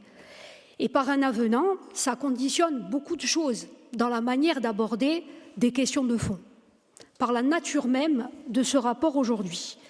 Je vais donner quelques exemples. Il y a de très bonnes mesures. Le BRS, par exemple, le bail réel et solidaire, qui a été défendu par beaucoup et qui est une bonne mesure. Mais vous y venez en soutien aux communes, en soutien financier, par un accompagnement. Et dans cette dite révision, on n'y vient qu'à côté, par accompagnement. Je veux parler de la question du portage par cette collectivité et par l'activation et la coordination de l'ensemble de ces outils à travers la collectivité en propre et ses satellites que nous avons en notre possession. Vous avez un peu devancé la question que j'allais vous poser, quid de l'Office de l'habitat et de son agrément pour être un office solidaire? Parce que la question du portage, elle est déterminante à plusieurs égards, parce que le BRS, en effet, il est très important d'abord parce qu'il vient répondre à l'accès à la propriété pour des foyers modestes et parce qu'il vient maîtriser la destination du bien jusqu'à sa transmission. Donc effectivement, c'est un dispositif qui vient sécuriser. Or, j'en viens à mon autre questionnement, qui reste toujours un questionnement de fond du positionnement de cette collectivité dans la façon de porter sa politique. L'ingénierie et l'assistance technique aux communes, on y vient chaque fois. Dans la commission, la semaine dernière, il y avait des maires présents. Et tous, vous directement, dans un dialogue avec vous-même, vous connaissez la réalité des maires, y compris dans nos petites communes rurales. La question de l'assistance technique est normalement une obligation, d'ailleurs obligation à laquelle vous faites référence à la page 16 du rapport. Elle n'est pas assurée aujourd'hui. L'assistance technique, ce n'est pas le conseil par paesi Dei. Le conseil par paesi Dei est intéressant, mais il n'est pas un soutien à une commune qui a besoin d'ingénierie et qui n'a pas les moyens d'investir dans une véritable ingénierie pour faire de l'acquisition de biens, pour faire de la rénovation de bâtis anciens, pour faire tout ce que vous nous dites. Et un bailleur que vous vous proposez d'accompagner par le financement s'il vient intervenir en BRS, en bail réel et solidaire. Certains bailleurs, pour 4 à 5 logements, ils ne vont pas venir parce que ça ne va pas être rentable. Même si vous les financez, ils ne vont pas venir dans les petites communes. Or, pour une petite commune, 4 à 5 logements à caractère social, c'est fondamental. Et là, je viens aussi sur la question de l'aménagement, qui n'est pas assuré par l'AUE, sa politique d'aménagement. Je rappelle que l'AUE, ce n'était pas seulement faire le PADUC et le réviser, c'était aussi accompagner les communes, aménager et accompagner en aménagement. Il ne joue pas aujourd'hui l'AUE, ni son rôle d'aménageur, ni son rôle d'ingénierie, malheureusement. Et Dieu sait pourtant qu'il y a les compétences. Ça, c'est problématique. Pourquoi? Parce que ça permet aussi à la collectivité une vision double sur son territoire. D'abord, l'accompagnement et le portage d'opérations d'envergure. Ensuite, puisqu'on parle ici beaucoup de ruralité, on parle di nostri territori montagnoli. Moi, la ruralité, ça ne me plaît pas beaucoup. Bon. Qu'est-ce qu'elles font, les communes? Elles font où elles peuvent. Et souvent, elles lotissent en plaine, quand elles ont une façade de plaine. Alors que l'opération aurait été beaucoup plus vertueuse si on montait i nostri territori montagnoli. Et ça, pourquoi je dis une double vision pour la collectivité? De faire de la vraie assistance technique et de l'ingénierie. Ça permet d'avoir une vision sur l'ensemble des communes, avec l'activation de l'obligation d'assistance technique, vous pourriez accompagner 345 communes sur 360. Donc c'est une vision à 360 du territoire de la Corse. Ça permet, vous, de recenser et de savoir comment, là où est le besoin. Vous avez parlé des biens vacants, vous avez parlé des biens sans maître. Ça permet d'y intervenir directement et d'avoir une action offensive sur ces questions-là et d'avoir une action maîtrisée. Ça, je crois que ça manque cruellement. Sur la primo-accession, alors on est venu nous dire on intervient plus que n'importe quelle région de France. Bon, moi, je ne suis pas une région de France, ni n'importe laquelle, ni une tout court. Mais au-delà de ça, si on prend les données objectives, y compris pour ceux qui pensent être des régions de France, une région de France, on n'est pas une région de France lambda. On a des prix du foncier qui explosent, on a une situation que tout le monde a rappelée et on ne peut pas dire mais on intervient plus que les autres. Et puis ensuite et surtout, je reviens je parle d'où je suis, ça fait du bien souvent. C'est mieux d'où l'on parle, c'est bien. À un moment donné, c'est un choix politique d'intervenir plus sur certaines questions. Et sur la question du foncier, intervenir plus, c'est un choix politique, tout simplement, qui doit être assumé. Et aujourd'hui, les primo-accédants, vous le prenez à l'envers, on sait très bien ce que c'est la question. Souvent, ça intervient 8 mois après l'achat, le paiement. Donc évidemment, on nous dit, parce qu'on nous l'a dit en commission, oui, mais parfois, ça ne vient pas financer l'achat. Évidemment, au tout mesi dopo, on peut mica bene finanziare, mais c'est pas là, mais ça justifie pas de baisser. Ça justifie simplement de revoir les critères d'attribution, les temporalités, notamment sur la question, et Marianne Pierre l'a évoqué, avec des actes notariés, du financement des actes notariés que vous avez évoqué également. Mais ça ne vient pas nous dire pourquoi la prime baisse, l'aide elle baisse dans la somme. On pourrait même l'envisager, je vais aller au bout, si en amont, on a fait tout ce que je disais et que d'autres ont dit, qu'on met une véritable politique du logement offensive en place. On peut envisager, bien évidemment, ensuite, de moins intervenir sur certains dispositifs quand les contraintes budgétaires doivent être prises en compte. Et là, j'arrive à la fin, je vais conclure. La politique du logement, moi, ce que j'attends, c'est un vrai rapport sur la politique du logement, où on remet l'AUE à sa place. Je ne parle pas de manière péjorative, hein, où on le redote d'être une vraie agence d'urbanisme, d'aménagement, d'accompagnement, où on remet l'office foncier à sa place et où on articule cet outil comme il doit l'être, où on crée peut-être, alors un office de l'habitat solidaire, mais une foncière, très clairement, pour de l'acquisition foncière, pour de la mobilisation de foncier, où on a une véritable stratégie et une coordination des outils déjà à notre disposition et peut-être à créer. Et là, on aurait eu une autre visibilité. Après, vous parlez des garde-fous, évidemment. Vous avez essayé de pousser à cadre constant les curseurs au maximum. Je vois que les négociations, elles ont déjà été revues à la baisse. Bon. La question des garde-fous, elle nous enferme dans un paradoxe aujourd'hui. Parce qu'au fond, elle est venue s'inviter, cette question. C'est la question du pour qui. Pour qui nous faisons tout ça? Pour qui? Et quand bien même du côté droit, elle s'est invitée aussi, parce que je crois qu'elle nous intéresse à tous, cette question du pour qui, collectivement. Cette question du pour qui, monsieur le conseiller, c'est que si ce dispositif-là, comme je vous l'ai dit, pas au détour d'un amendement, hein, si on met derrière les objectifs louables une vraie politique en place, avec une stratégie, avec des outils coordonnés, elle risque d'avoir un effet pervers d'accélération de mécaniques de dépossession. Il faut se le dire aujourd'hui. Et je ne vais pas conclure sur quelque chose de négatif. Cet effet pervers-là, moi, vous savez ce que je pense des écritures constitutionnelles telles qu'elles s'annoncent et le débat constitutionnel tel qu'elles s'annoncent. Pour moi, on a déjà renoncé au statut de résident. On a glissé sur la résidence. Je ne vais pas refaire le débat ici, vous connaissez mes positions. On n'est plus sur le pour qui. On n'est plus sur le pour qui. Le statut de résidence, on n'est pas sur le pour qui.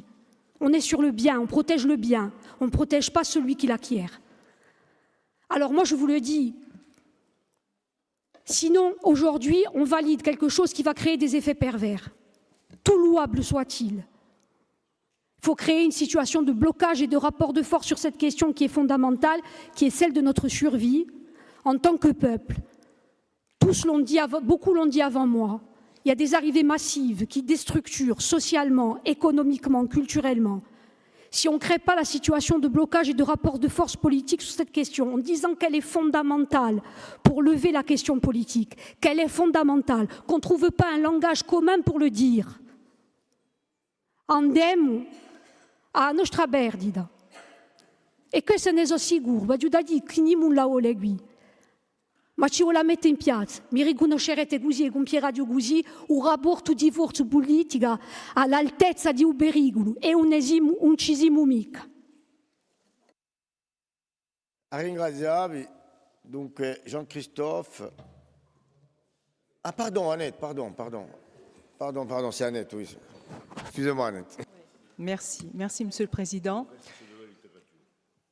Bien, mon cher Julien. Donc, la révision de ce règlement d'aide au logement et à l'habitat pour la période 2026 et 2031, bon, donc, dans un contexte que tout le monde reconnaît comme critique en matière de logement. Bon, je ne reviendrai pas sur ce constat puisqu'il est partagé par tout le monde. Aujourd'hui, je voudrais apporter un éclairage sur différents thèmes que vous avez abordés, notamment la primo-accession, la spéculation.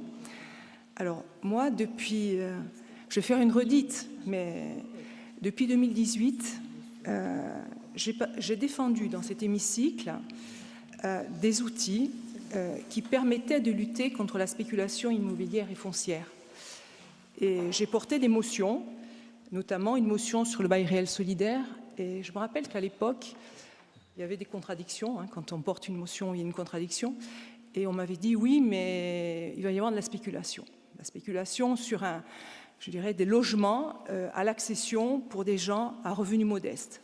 Aujourd'hui, vous reconnaissez l'utilité de cet outil et vous l'intégrez donc dans ce règlement, et je m'en réjouis. Parce que c'est un outil très intéressant qui est utilisé depuis un certain nombre d'années, puisqu'il date de 2017, sur tout le territoire national, et il y a des résultats. Donc je résumerai, je dirais, cette approche en disant que j'avais peut-être tort d'avoir raison trop tôt. Ensuite, je voudrais parler de la réhabilitation. Et je ne peux pas parler de la réhabilitation sans parler de l'indivision, puisque c'est lié.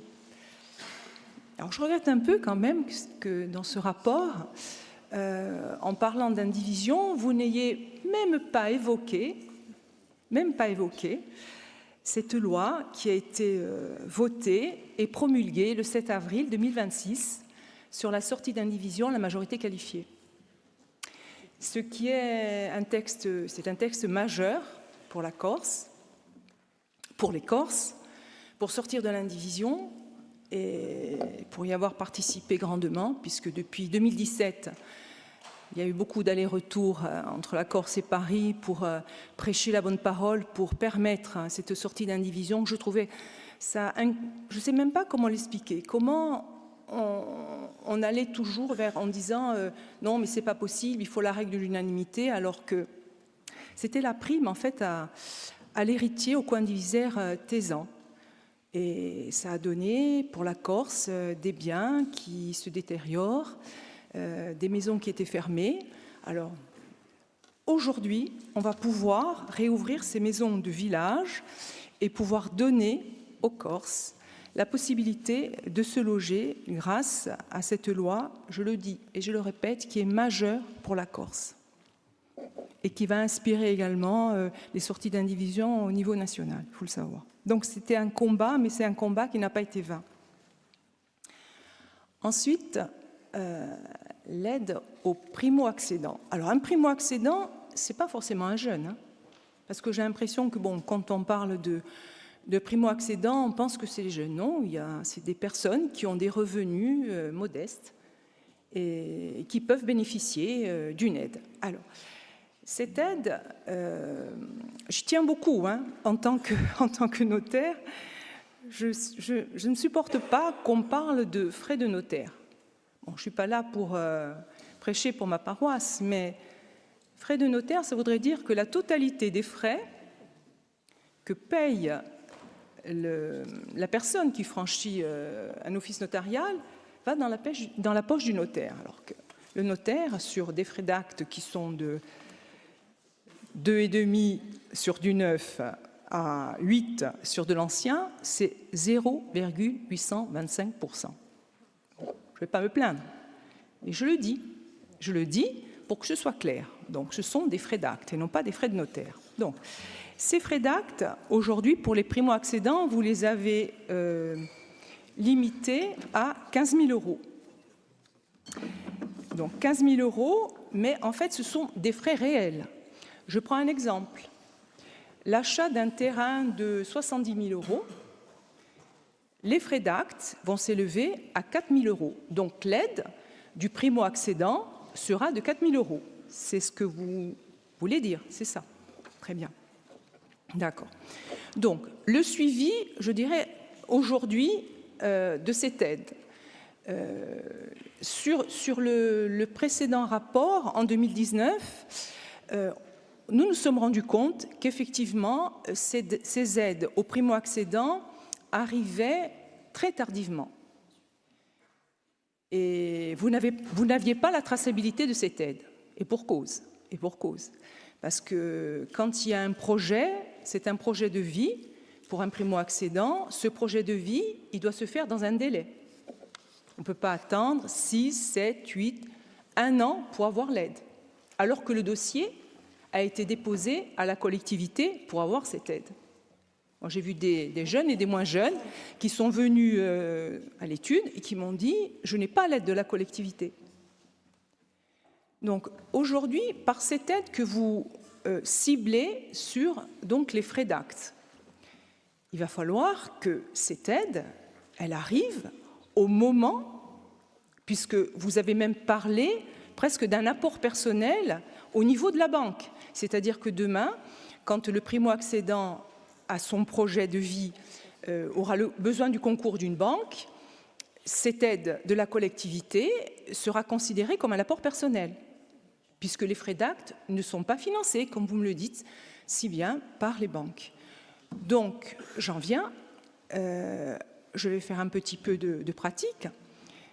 J'ai un primo-accédant qui vient à l'étude, qui envisage d'acheter un terrain, il signe donc un compromis de vente. Dans le cadre de ce compromis de vente, les frais d'acte sont toujours budgétisés. Toujours. Donc, je suppose que dans le cadre de cette aide, vous allez demander une attestation du notaire qui justifie le montant de l'aide allouée au primo-accédant et que cette aide, elle sera débloquée dans les 3 mois de la signature de l'achat pour le primo-accédant. C'est-à-dire que pour vous assurer de la traçabilité de cette aide, je pense qu'il faut que ce soit le notaire qui vous fasse l'appel de fonds, comme un notaire fait un appel de fonds à une banque, pour avoir une traçabilité.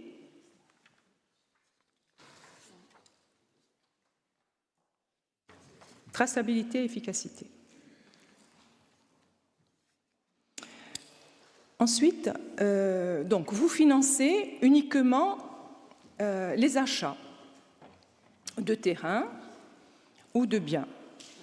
Mais quid des primo-accédants qui ont la chance d'avoir une donation d'un terrain ou d'une maison de leur auteur commun, de leurs parents? Là, je vois qu'il n'y a pas une aide. Pourtant, je m'explique. Pourtant, quand vous avez la chance d'avoir un terrain qui vous est revenu par donation, voire même par succession, vous allez avoir besoin du concours d'une banque pour financer votre projet. La banque, quand elle finance le projet, elle va prendre une hypothèque, une affectation hypothécaire. Cette affectation hypothécaire, elle arrive chez le notaire, elle a un coût. Donc, là, vous voyez, vous créez une inégalité entre celui qui va aller vers un achat d'un bien et celui qui, en fait, est un peu plus chanceux. Il a un terrain ou une maison qu'il veut réhabiliter. Il a besoin d'un concours d'une banque. Celui-là, vous ne l'aidez pas, bien qu'il soit primo-accédant.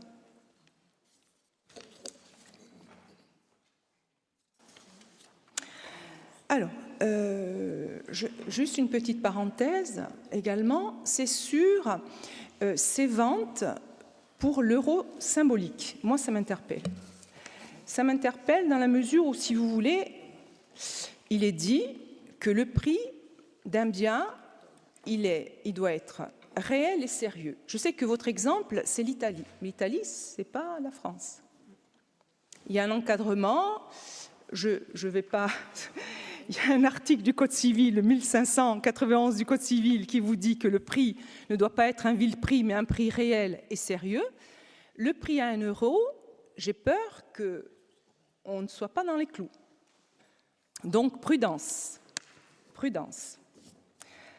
Ensuite, j'avais besoin de comprendre, en fait, quand vous parlez de biens vacants, de biens sans maître, cet accompagnement pour les communes.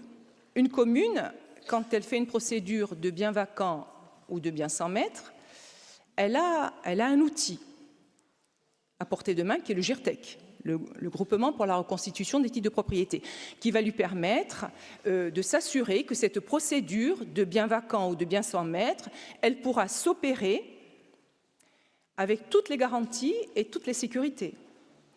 À quel moment vous allez intervenir? Vous dites, on va financer les opérations de GIRTEC. Le GIRTEC, c'est gratuit. La recherche de la généalogie, c'est gratuit. S'il faut l'intervention d'un géomètre, c'est gratuit. Dites-moi exactement, c'est une question que je vous pose, hein, c'est tout, juste pour savoir. Un éclairage.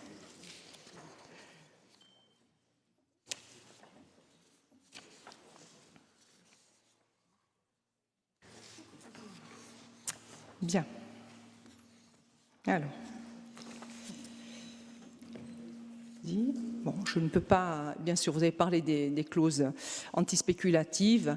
Je dirais juste un mot. Effectivement, c'est un véritable accompagnement. Ce cahier des charges et ces clauses antispéculatives, elles sont attachées effectivement à tout portage de l'office foncier, parce que ça a été un travail, et on en parlera cet après-midi probablement, qui a été fait en commission avec des élus de tous les groupes, et un travail sérieux dont on parlera tout à l'heure. Mais vous l'évoquez, je le développerai tout à l'heure. Donc, je terminerai par vous dire, cher Julien, que donc, la protection de notre terre, moi, je ne la proclame pas, mais je la pratique. Je la pratique au quotidien, je la pratique par mes actes que je fais dans ma profession, par des travaux que j'ai faits au sein de cette Assemblée.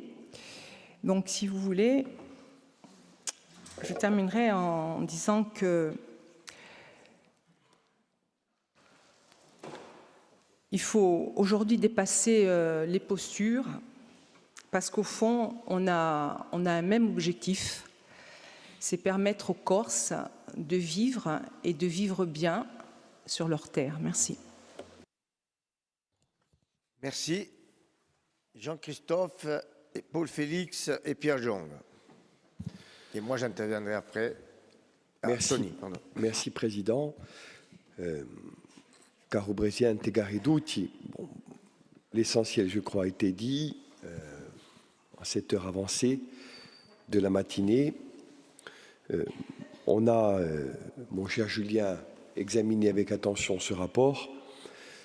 Tony a participé aux commissions dédiées, Tony Paul, d'autres également ont contribué au débat, et bien sûr, on a regardé attentivement le sujet au sein du groupe. Je vais vous le dire assez rapidement, le débat ayant déjà été assez long, même si j'aurais moi-même beaucoup à dire, et ça ne sera pas sur le ton du reproche, et moins encore de l'accusation. Mais je pense qu'il si durant cette session, voire même peut-être durant ce trimestre qui s'achève, qui s'est achevé, il y avait un rapport à retirer, ce serait celui-là. Alors, je pense que vous n'en ferez rien et que vous le maintiendrez. Mais je ne comprends pas ce que vous faites. Vraiment, hein, et je ne pense pas que ce soit un sujet intellectuel ou de mauvaise compréhension du sujet. Mais je pense que complexifier à ce niveau un dispositif qui intrinsèquement l'était déjà un peu, ne peut obéir qu'à un objectif qui n'est pas dans le débat et qui, pour notre part, est l'objectif suivant. Vous voulez que de moins en moins de gens aient accès au dispositif. Parce que ça ne peut pas être autrement. Et, pour le dire en d'autres termes, qui seront des termes plus politiques, je pense que vous complexifiez à dessein parce que vous n'avez plus les moyens de répondre à la demande. Point. Je ne dirais pas, pour paraphraser de grands auteurs, que le reste n'est que littérature, mais on s'approche dangereusement de cet objectif-là, Julien. Et je le dis avec beaucoup d'amitié et beaucoup de respect. C'est une usine à gaz qui, dans l'histoire de cette collectivité, et Dieu sait qu'elle en a connu, est, à mon avis, sans précédent. Et il y a un peu de George Orwell dans ce débat. Vous connaissez 1984 et vous connaissez la novlangue. Les gentils, les méchants, l'État français, les pauvres Corses, les riches, les pauvres. Le monde et la réalité que vous connaissez aussi bien que nous, et pourquoi pas par certains aspects encore mieux, c'est pas ça. Un exemple, quand vous excluez au titre des dispositifs sur l'accession à la propriété à prix maîtrisé, les EPCI et communes de plus de 3000 habitants. On en discute en aparté, vite fait, avec Paul Fay. Bon.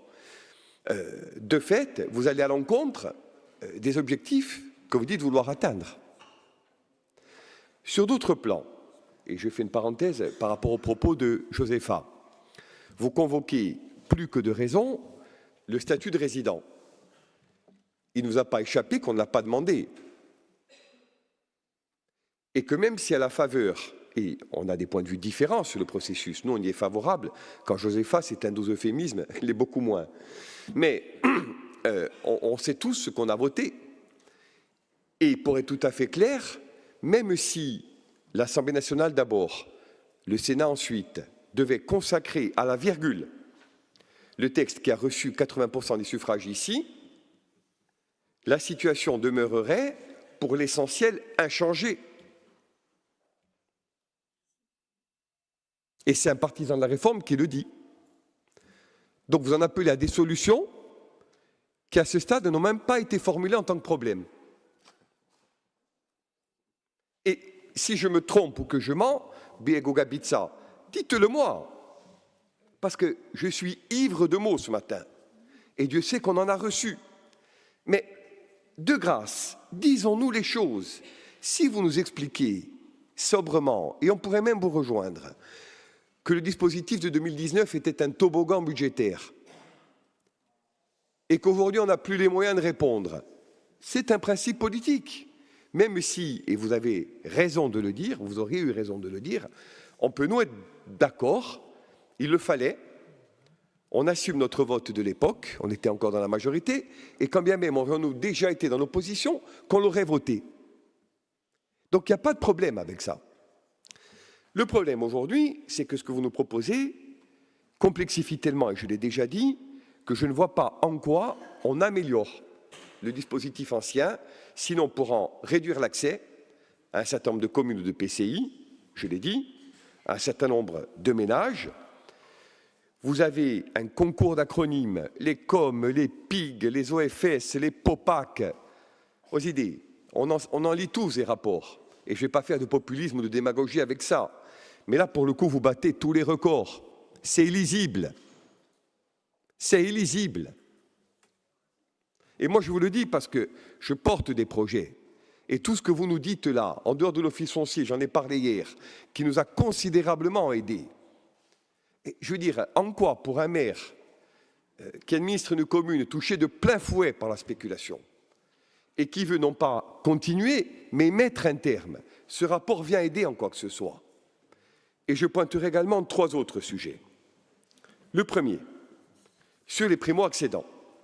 Bon, on peut penser que la logique en entonnoir que vous proposez d'instituer pour réduire le périmètre d'éligibilité des demandeurs, il tente à, dirons-nous, accréditer la mise en œuvre d'un statut de résident, je crois que vous l'avez un peu dit, qui ne dit pas son nom. La vérité, c'est que dans l'application, c'est cela que vous allez toucher les premiers. Et ceux que vous voulez privilégier, vous allez les exclure, mécaniquement. 1. 2. Sur les frais d'acte. C'est marrant, parce que ce que vous diminuez, ce n'est pas l'attente, c'est l'identité du mec qui attend. Jusqu'à présent, c'était le ménage qui demandait. Dorénavant, ce sera le notaire. Mais il attendra pareil. Bon, ou, parce qu'il y a là aussi un principe de réalité, il ne passera pas l'acte. S'il ne passe pas l'acte, l'histoire elle est simple. Vous excluez également, et pour cause du périmètre, le demandeur de l'aide. Enfin, parce que ça, pour le coup, ça m'a frappé, au titre du 2.1, quand vous dites aide à la création de logements locatifs sociaux, vous faites disparaître les logements financés par le prêt locatif à usage social, les plus. Et vous nous dites que la subvention maximale, qui elle demeure inchangée, la subvention en général, dirons-nous, ne pourra plus concerner désormais que les logements financés par le PLAI. Bon, je vous le dis, dans une commune comme la mienne, ça pose un problème majeur. Majeur.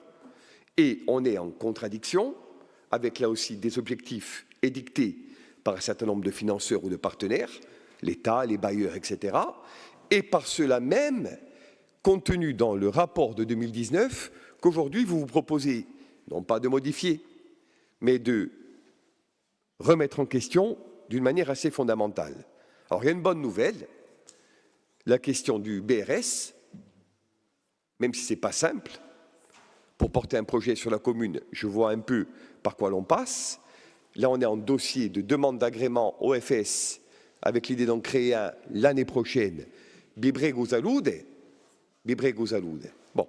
Mais pour une bonne nouvelle, il y en a 100 mauvaises. Alors, moi, je ne serai pas beaucoup plus long et je terminerai sur 3 idées. Bien sûr qu'il y a une situation politique, et je le dis en tant que nationaliste, qui, après un quart de siècle, au moins, sans stratégie de régulation des prix, nous conduit à des équilibres difficiles. C'est vrai. C'est vrai que si à l'époque où nous l'avions demandé, le statut de résident ou toute autre mesure, s'il avait été mis en œuvre, on ne serait pas là à discuter dans ces termes-là. Mais en même temps, il y a un principe de réalité. On ne l'a pas obtenu. Bien. Donc aujourd'hui, on ne peut pas faire semblant. Il faut faire avec le réel. Peggy disait, j'aime beaucoup cette phrase, il faut toujours dire ce que l'on voit. Mais plus difficile encore, il faut toujours voir ce que l'on voit. Moi, ce que je vois, ce n'est pas ce que vous dites. Et je le dis encore une fois avec beaucoup de respect. Donc, premièrement, ce rapport en l'état, il pose une difficulté, il aggrave l'opérationnalité des dispositions de 2019 et il va le conduire à restreindre l'accès aux mesures pour, à mon avis, mieux absorber budgétairement les dispositions futures. Deuxièmement, sur l'articulation que vous abordez un peu en fin de rapport avec l'AUE et avec Aurélie, on est typiquement dans une stratégie en tuyau d'orgue. Vous avez un outil qui est la PPE et un certain nombre, je dirais, de dispositions dédiées. Vous avez obtenu, on a regardé de près, et là pour le coup c'est à votre actif, des niveaux d'aide que beaucoup de régions ou de territoires de droit commun rêveraient d'obtenir. Question, où en sommes-nous? Et en quoi la rénovation thermique, la rénovation énergétique, les primes dédiées, qu'elles soient nationales au sens français ou au sens corse, conjuguées, etc., aboutissent à un résultat qui pourrait être articulé à celui du rapport que vous nous présentez. Or, ce n'est pas le cas. Ou alors à la marge. Troisièmement, et enfin, vous dites Roubaix. L'exemple n'est pas très heureux. C'est un doux euphémisme. 40% de taux de pauvreté, voire davantage, et vous l'avez dit vous-même, une situation sociale sans commune mesure avec celle que nous vivons. Mais je terminerai par ça. À force de procéder de manière manichéenne, d'opposer le rural et l'urbain, les territoires les uns aux autres, les catégories sociales, les donneurs d'ordre, etc., vous créez une situation qui, aujourd'hui, de mon point de vue, ne peut pas aller dans le sens des objectifs que vous décrivez. Alors moi, je vais conclure par là où j'ai commencé. Je pense à ce stade qu'il n'y a plus beaucoup de solutions. Si vous le soumettez au vote, on ne le votera pas. Et en démocratie, il faut savoir s'incliner, sauf si une majorité nous rejoint. Acceptons-en l'augure. Si vous voulez qu'on aille travailler en commission, pas de difficulté, mais je pense qu'on n'aura pas trop de la journée. Je ne suis pas certain que tout à chacun ici soit prêt, mais le jeu en vaut la chandelle, donc s'il faut y aller, on y va. Et si vous voulez le retirer pour qu'on se donne un peu plus de temps, voire à l'aune de ce qui sera examiné en mai, en juin ou en septembre, pourquoi pas, nous on serait partants. Mais dans tous les cas de figure, la balle est dans votre camp, avec, vous l'aurez compris, pour ce qui nous concerne, un jugement qui n'est pas un jugement, dirons-nous, sur le travail réalisé ou sur vos capacités propres, hein, mais sur le rendu politique et administratif qui aujourd'hui interpelle et déstabilise, tant il me paraît aux antipodes de ce pourquoi nous avons rédigé ensemble un document un jour de 2019. Je vous remercie. Benedetti.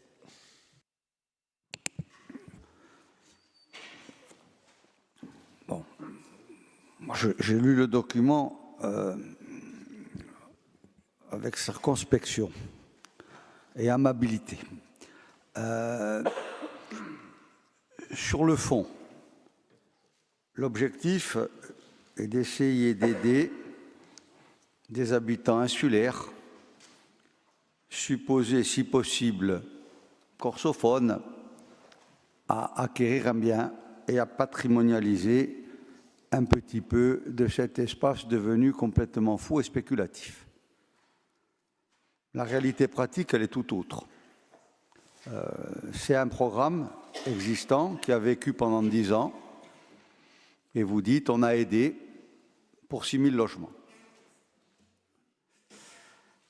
et pour 70 millions d'euros. Ça fait 12 000 euros par logement. D'entrée de jeu, on a le contour du problème. Est-ce que 12 000 euros par logement permet d'endiguer un flot spéculatif? Impossible. On est dans l'infiniment petit de la réalité économique qui est adossée à ces logiques d'achat, revente, spéculation et autres. Par contre, on peut cibler. Qu'est-ce qu'on priorise? Est-ce qu'on priorise les zones qui sont le plus en tension? Non. Vous priorisez le rural. Vous écartez d'entrée de jeu dans l'exposé du règlement les communes de plus de 3 000 habitants. C'est-à-dire toutes les communes qui ont un patrimoine de logement social important, celles qui sont le réceptacle des 2/3 des habitants de la Corse et celle qui est le plus soumise à l'invasion de la spéculation. Donc même politiquement, à partir du moment où dans votre préambule du règlement d'aide, je ne suis pas d'accord. Le seuil à 3 000, il faut que vous l'enleviez.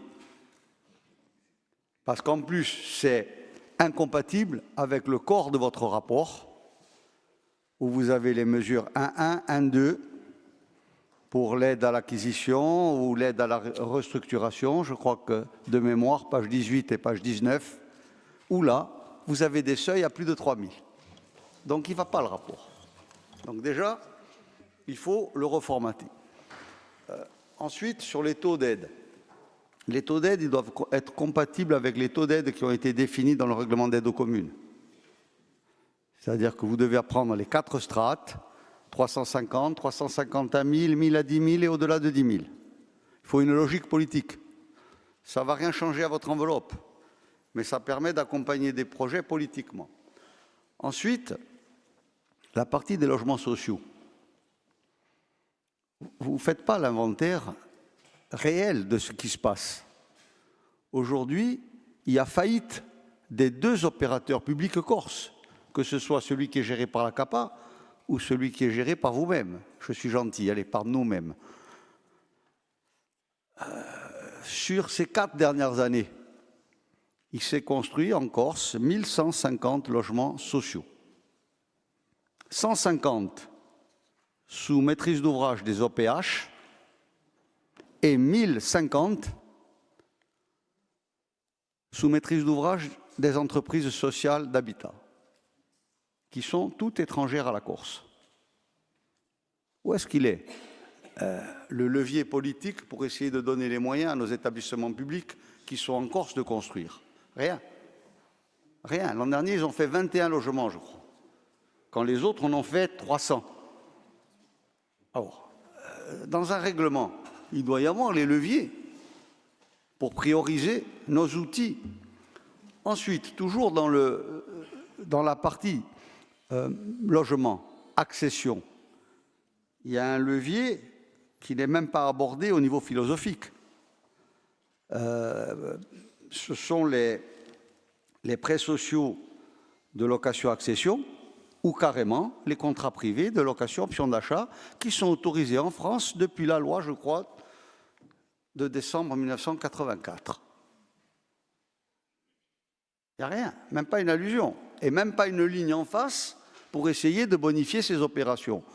Donc, moi, on va changer de président, mais je voudrais qu'on change de gouvernance, qu'on change de méthode. Moi, je souscris à la proposition de Jean-Christophe pour que l'on retravaille. Je sais qu'on ne va pas bouger l'enveloppe, on va travailler que sur des petits principes, mais je voudrais qu'on intègre le bras de levier. Je ne suis pas avocat, pour qu'on favorise nos établissements publics d'habitat et pour que l'on puisse entrevoir ces dispositifs de location-option d'achat de manière claire et qu'il y ait des bonifications pour ceux qui en font l'usage. S'il n'y a pas une ligne en face, on ne le fera pas. Et ensuite, que vous me disiez que vous allez revoir les taux et que la commune de Sartène, entre autres, ne sera pas écartée du dispositif.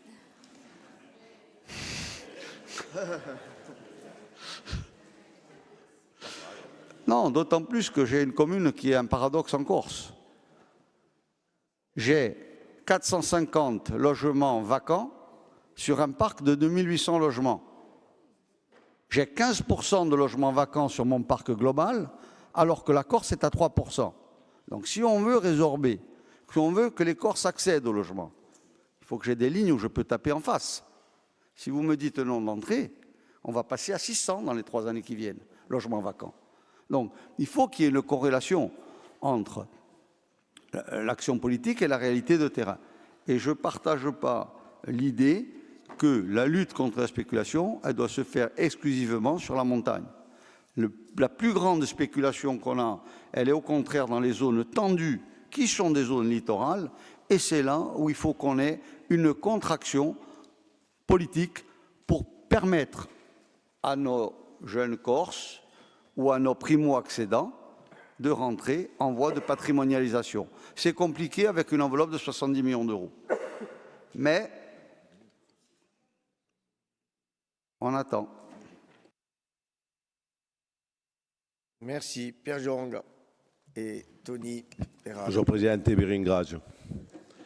Queste proposte di modificazione di un regolamento d'aiuto all'alloggio di Corsi pone una questione politica esistenziale per il popolo corso, di una risposta sociale dispertera dibeto ai risposte liberali che sono a confronto rappresentate da risposte di presidente Milei in Argentina. Mi pare che anche qui certe persone li piacciono le politiche che sono di cacciare tutti gli aiuti.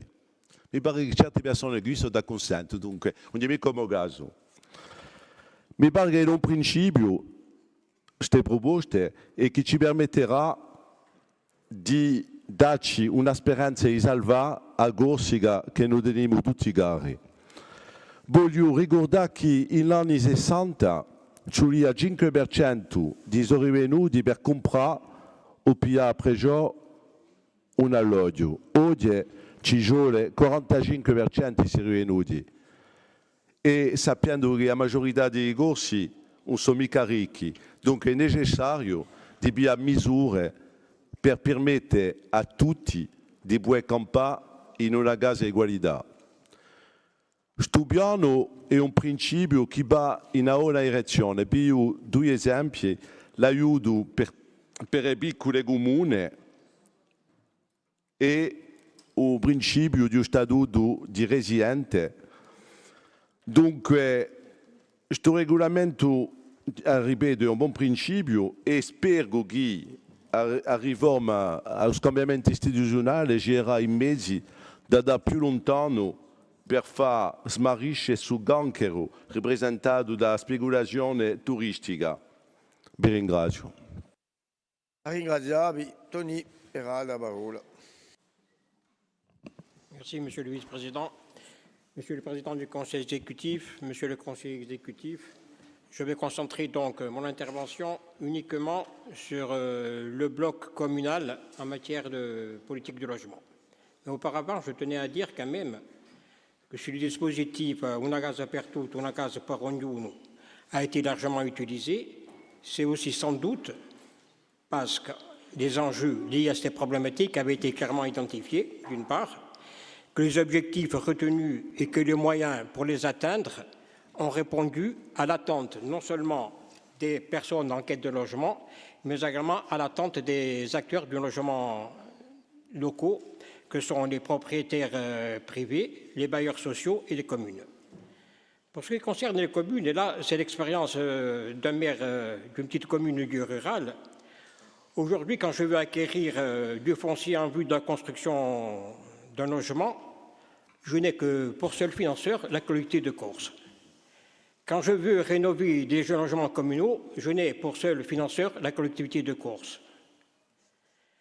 Quand je veux construire un logement communal, je n'ai pour seul financeur la collectivité de Corse. Ensuite, et là je ne partage pas tout à fait l'avis de Josepha Giacomette, concernant l'aide apportée en matière d'ingénierie territoriale. Moi aujourd'hui, petite commune du rural, je peux dire que j'ai bénéficié de l'ingénierie de l'Office foncier de la Corse, notamment dans l'acquisition de biens qui étaient soumis à la spéculation foncière, et je suis actuellement accompagné fortement par le SAUE dans les procédures de péril et dans les procédures d'état d'abandon manifeste. Aujourd'hui, dans la révision donc, du règlement, vous proposez de nouveaux outils qui s'ajoutent à la palette des aides dont bénéficient donc, les communes, notamment le bail réel solidaire, qui, je le rappelle, pour lequel, je rappelle, les intercommunalités peuvent être agréées comme office foncier solidaire. Mais aussi, la deuxième mesure, qui pour moi est une mesure choc, c'est la possibilité pour les communes d'être financées pour l'acquisition de biens vacances en maître. Ça nous permet non seulement de créer une réserve foncière, de sauvegarder notre patrimoine, mais aussi d'installer des jeunes ménages sur nos territoires à des prix qui défient toute concurrence. Je voudrais dire également que cet effort il est d'autant plus conséquent qu'en matière de compétences, les compétences qui sont détenues par la collectivité de Corse sont celles héritées par les anciens départements, à travers le FSL et le plan d'action en faveur du logement et de l'hébergement des personnes défavorisées. Il faut quand même rappeler que la compétence générale en matière de logement, c'est celle de l'État. Or, aujourd'hui, l'État, c'est lui qui fixe les normes en matière de logement, c'est lui qui définit les aides et les montants des aides, et c'est lui qui fixe la réglementation en termes de zonage.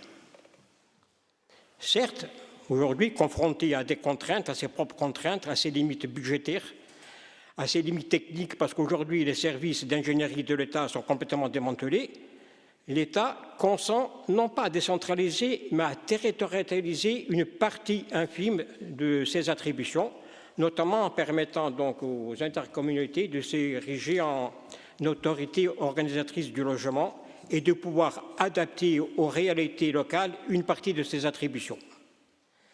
Pour nous, c'est largement insuffisant. Je crois qu'il va falloir qu'on repense sérieusement à une répartition des compétences entre la collectivité de Corse, notamment le bloc communal. On ne peut pas s'inscrire dans une vision purement communaliste de la politique du logement. Je crois que la politique du logement, elle doit s'appréhender au niveau d'un territoire. Il faut une action résolument décentralisée, parce qu'une politique efficace en matière de logement ne peut que se concevoir que dans un projet de territoire. Elle ne peut se concevoir que si elle est accompagnée d'une politique en faveur des mobilités, d'une politique d'accessibilité des services au public et d'une politique de développement économique qui renforce l'attractivité de nos territoires et qui permet et qui incite des jeunes ménages à venir s'y installer. Je vous remercie. Ringraziavi, abbiamo due parole alla corta, juste pour déjà rappeler que pour nous, c'est quand même, et pour nous, et de ce que j'entends pour nous tous, une priorité quand même majeure de pouvoir loger les gens qui résident ici, au-delà de la technique, hein, je le disais, Romain Colonne le rappelait dans l'amendement qu'on avait présenté, c'est un amendement politique. La technique, il y a toujours moyen d'améliorer, d'aller plus vite, tout ça. Je fais confiance aux services pour mettre en œuvre avec les gens de l'art, les gens du métier. Je pense que la question que vous avez posée aujourd'hui, c'est que des logements pour qui e quale? E guardo a Paul e sono d'accordo con te al 100%. Penso che c'è mica una sorpresa, mais aujourd'hui on disparaît. On disparaît. C'est-à-dire que Serge me faisait remarquer qu'il y a 8000 personnes qui arrivent et 5000 qui restent. 5000 qui restent et qui se logent. Et nous, je pense qu'aujourd'hui, notre rôle, c'est que ces gens-là ne puissent pas bénéficier d'une aide d'argent public, mais que l'argent public soit fléché pour les résidents, pour les personnes qui résident ici. Après, si c'est 10 ans, Cathy, pour moi, ça peut être même 20 ans, mais bon, je pense qu'on va aller dans le consensus. Après, prendre un exemple précis de ce qui se fait et de dire aussi que nous, on a renoncé à rien. On n'a renoncé ni au statut de résident, ni à la langue, ni à la culture, à rien on a renoncé. Et ce matin, en écoutant RCFM, j'ai entendu un jeune maire, Jean-Baptiste Filippi, le maire di Umugale, un amico, un militante, qui a fait des études de notaire, qui était expert immobilier et oggi è pastore nel nostro paese, è maire, è nazionaliste. Mais je prendrai un autre exemple après d'un maire qui n'est pas nationaliste. E elle, oggi, ha alloggiato i suoi paesani, a poco presso 40 famiglie, paesani di Umugale, di Calenzana, in un luogo dove un metro quadrato vale 250 euro. E lui l'ha fatta a 40 euro. 40 euros le mètre carré. 40 familles logées dans un territoire où la spéculation, in 2011, scalano tutti i giorni et nous dépossèdent sans qu'on s'en aperçoive. Je regarde Jean-Marc dans son village, bien 100 mètres, rénovation, Pays Paesani. François Croce à côté, l'Ichtès Safari. Alors on a renoncé à rien, bien au contraire. Bien au contraire, sans attendre l'autorisation de je ne sais pas qui, di Avrancio, di Guineso, noi vemo e femo, questi sono coigu, sono mica chiacchiere, c'est les faits. 40 famiglie di Balagna, corsi, paesani, oggi hanno una casa, hanno un tetto. E non sarebbe stato possibile senza l'aiuto della collettività, la IGE, Jean-Baptiste, l'acquisition du terrain, un terrain qu'il avait acheté il y a quelques années. Bien entendu, je vous passe les contraintes administratives, vous ne pouvez pas revendre, déposséder la famille. Et la réponse au sous-préfet était de dire aujourd'hui j'appauvris ma famille si ces 40 familles s'en vont, pas si je perds 1 million d'euros sur la vente de mon terrain. Et c'est ça qui est le plus important. Et avec l'argent qu'il a récupéré, il construit une école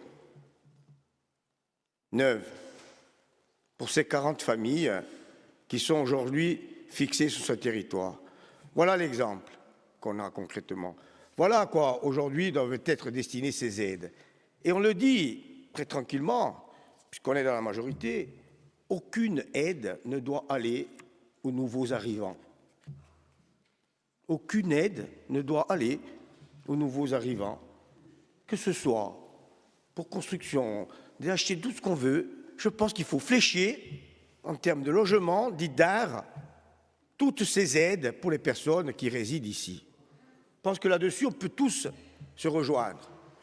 Et je vais prendre un autre exemple d'un maire qui n'est pas nationaliste, dans ma commune, que Marité connaît bien, et Cathy aussi.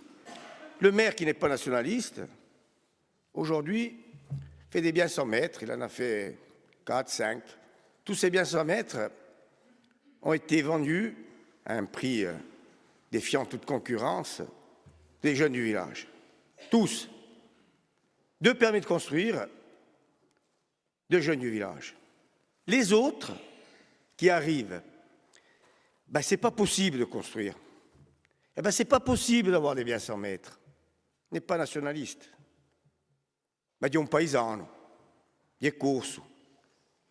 E sa che nel nostro paese, oggi, i 11 c'è una lampa fuori. C'è una lampa fuori. Ci siamo quasi. Ci siamo quasi. E come lui dice Paul Costana, atteppano. Et ils arrivent dans nos villages et ils achètent des maisons vendues 2, 3 fois. Ils arrivent, ça ne leur plaît pas, ils se disputent avec un voisin ou 2. Ils repartent, ils revendent aux cousins, aux copains. C'est ça aujourd'hui, c'est le turnover des Dundidici qui ne s'intègrent pas.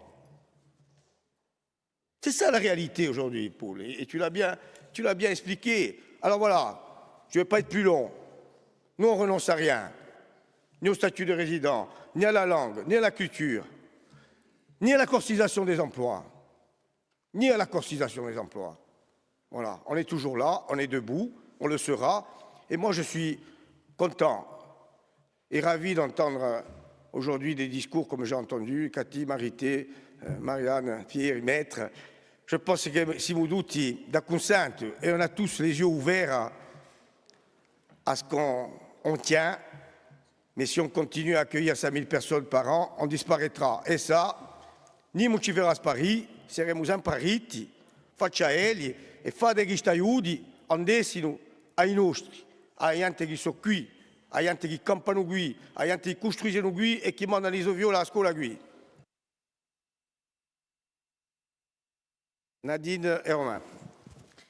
Pour continuer dans la même veine, moi j'ai 2 villages, comme tous les Corses, qui sont de père et de mère de villages différents. Un à Calaguccia et un à Sota. Donc on a vraiment les 2 territoires complètement différents. À Sota, on est passé de 800 habitants, on flirte aujourd'hui avec les 2000 en 15 ans. C'est ce qui s'est passé. C'est-à-dire qu'on accepte tout. Tout ce qui arrive, comme Porto Vecchio, est plus cher, Figaro et un bord de mer est plus cher, Sota, nous n'avons pas de bord de mer, tout le monde se barque. Sauf que ça crée des problèmes sociaux aujourd'hui incroyables. Le maire est obligé d'essayer de développer des relations sociales, parce qu'on en est là. C'est une maison, une barrière, une piscine, parce que c'est ça en bas. Et on est proche des 2000 habitants. Alors c'est sûr que c'est compliqué, parce qu'on est face à un défi aujourd'hui. Alors on ne vit pas du tout la même chose au Niol. Et c'est bien pour ça qu'on essaye aujourd'hui de trouver un équilibre. À Calaguccia, on essaye chaque année d'avoir 2 élèves de plus pour essayer de maintenir l'école. On essaye d'acheter des biens sans maître pour essayer que la maison ne tombe pas. C'est 2 mondes complètement différents. Complètement différents. Et ça, vous le vivez tous. Parce que ce que je vis moi, vous le vivez tous. C'est-à-dire avoir un pied en bord de mer, dans une commune de bord de mer, et avoir un pied dans une commune de l'intérieur, c'est celle-là la réalité. Donc, une région, un intérieur qui est en train de qui est dans la continuité de la désertification. Et de l'autre côté, c'est une explosion, un bouillonnement de gens dont on ne sait même plus d'où ils viennent. Ils ne savent plus prononcer nos noms de famille. Quand on va dans un magasin à Porto Vecchio, vous dites Nivagioni, ils croient que c'est un nom d'origine maghrébine. Le Djeu, ils ne savent pas l'écrire. Et j'ai rien contre les Maghrébins, rien du tout. Mais ils ne savent pas écrire Lugiani, ils ne savent pas écrire Nivagioni, ils ne savent pas écrire Gatagega, ils ne savent pas écrire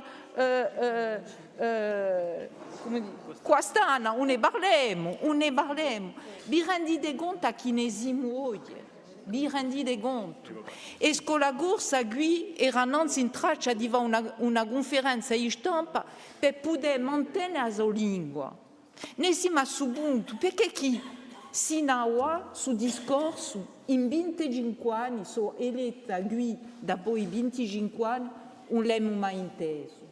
Perché ne siamo ai punti rossi, ne siamo oggi che si vince per umore, si vince oggi per umore, ne siamo qui oggi. Allora è per questo che sul aborto un po' mica conviene a tutti di sicuro secondo la dimensione di comune. E si capisce che, posso capire che Paul Felix si trova in una situazione complicata, perché chi di sicuro Sartè è all'inverso di tutte le altre regioni e le altre comuni che sono in bordo di mare, che sono tra 2.000 e 3.000 che sono in giro a questi cose qui. Ma non si può mica aiutare oggi, che se no è finito, apriamo le porte. E tanto, ma non so più 5.000 persone, sono 10.000 persone che hanno aiutato tutti gli anni, che sono state là. Un po' più. Dunque, io penso che il rapporto che è trasmesso oggi, che è presentato oggi dalla maggiorità, ma di sicuro di una sfida da monta, senza lo statuto di residente, senza la riconoscenza di un popolo, senza la riconoscenza della lingua, senza l'autonomia. Possiamo di barrare ciò che non possiamo barrare, ma di sicuro che ce la fa tornare gli sforzi. Noi non possiamo, vogliamo che a momento che ci siano i corsi e solamente i corsi che sono qui, che hanno qualcosa di noi, anche che sono giunti parecchi anni fa, ma io manco, hanno stinto il nostro. Perché che oggi, o si vince o si muore, non si può più campare così. Ecco, è detto. Romain Colonne. Oui, très rapidement, Monsieur le Président. Je vais terminer, je ne sais pas si ce sera la dernière intervention, mais terminer par là où on a commencé le débat et reprendre les propos de Paul Quastan lorsqu'il disait, grosso modo, sans trahir sa pensée en essayant d'être le plus fidèle possible, grosso modo, s'il n'y a pas un changement statutaire et si en filigrane on n'a pas l'autonomie, tout l'altrouvé sous autre carré. Les paroles qui ont été employées. On peut dire et comprendre, Paul, il n'y a pas de souci avec ça, mais en même temps, on nous dit que s'il n'y a pas un changement profond statutaire, ce que l'on fait ne sert à rien, pas à grand-chose, et en même temps, ce que l'on essaye de faire, et je dirais 2 mots sur le bilan, grosso modo, on critique, on nous dit c'est pas suffisant et c'est pas bien. Donc j'ai envie de dire que d'un côté comme de l'autre, on est coupable ou on est victime, ça dépend de quel côté on se place, et d'un côté ou de l'autre, on ne fait jamais suffisamment ou jamais bien. Mais a-t-on les moyens de faire autrement aujourd'hui? C'est une question que je pose. Et devra-t-on faire autrement demain? C'est une autre question que je pose. Mais le titre là du document, c'est « Révision ». Donc si on parle d'une révision, il faut quand même qu'on fasse un petit élément de bilan.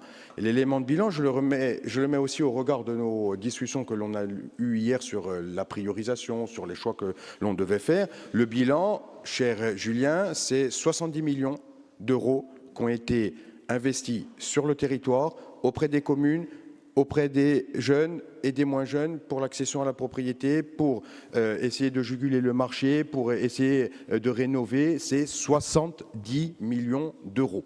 Et là, dans cet hémicycle, on fait jusqu'à présent comme si cette somme-là n'avait pas été orientée, n'avait pas été investie, n'avait pas été en plus distribuée et contractualisée en fonction de règles et de critères. Alors, certes, ils sont peut-être trop complexes, ça, je ne remets pas ça en cause, mais qui ont été, à un moment donné, faits en fonction de critères précis et de critères qui sont équitables pour l'ensemble des communes. Ça aussi, je sais que d'aucuns dans cet hémicycle le disent assez souvent, c'est l'aide aux communes, c'est un changement que l'on doit à notre majorité depuis 2015, qui est important. C'est-à-dire qu'on n'a pas regardé dans cette enveloppe des 70 millions sur l'ensemble des dispositifs qui ont été mobilisés, la couleur politique des communes. Je tiens à le rappeler. Est-ce que le dispositif précédent a été efficace ?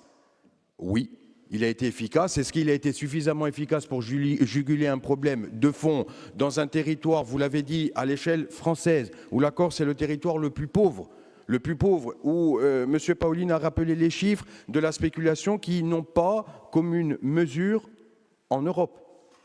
Avec des chiffres qui ont été avancés, on a quadruplé les prix quand ailleurs la moyenne française doublait par exemple ses prix. Donc on est sur une tension foncière, immobilière du parc locatif qui n'a pas d'équivalent ailleurs en France.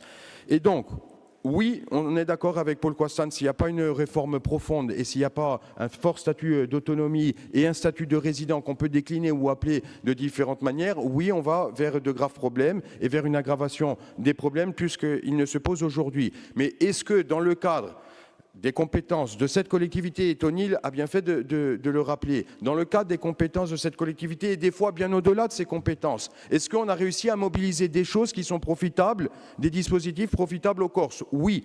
Est-ce qu'on doit continuer à le faire et intensifier nos démarches? Oui, dans le dispositif actuel. Donc, nous, il ne s'agit pas d'enlever ce rapport pour le présenter dans plusieurs mois. Nous, on est tout à fait prêts à aller en commission, en revanche, pour discuter. Ça, il n'y a aucun souci. Et nous-mêmes, nous déposerons des amendements, notamment pour les primo-accédants, cher Julien, pour introduire la notion de statut de résident. Et Hyacinthe le disait, auquel on n'a pas renoncé.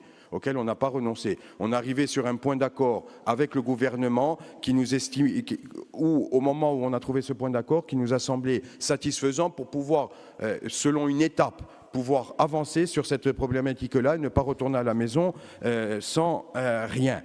Mais dire enfin, et je terminerai, je ne serai pas plus long, est-ce que nous avons eu la prétention, une seule seconde à travers ce dispositif, de régler, d'arriver dans cet hémicycle et de dire nous avons réglé le problème de la spéculation en Corse? Non. Nous avons bien conscience qu'il faut aller plus loin, qu'il faut aller sur d'autres terrains, et c'est tout l'enjeu de la réforme constitutionnelle des mois à venir. Donc, puisque au moins sur ce point, on est une majorité à être d'accord, moi j'invite l'ensemble de cet hémicycle à suivre le Conseil exécutif et la majorité pour obtenir une réforme constitutionnelle dans les semaines à venir, pour revenir dans cet hémicycle-là et pouvoir régler ou compléter le dispositif à droit constant par une évolution statutaire et prendre des lois en faveur des Corses, de la Corse et des résidents et de la primo-accession pour asseoir un statut de résident en Corse. Merci.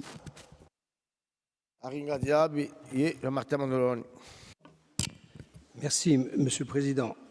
Je serai très court, compte tenu du temps et de l'heure tardive. Moi, je m'interroge, puisqu'on arrive à la fin d'un cycle, sur la façon dont, sur ce sujet comme sur tant d'autres, on berce d'illusions les Corses et dont, à bien des égards, je crois, vous vous bercez d'illusions.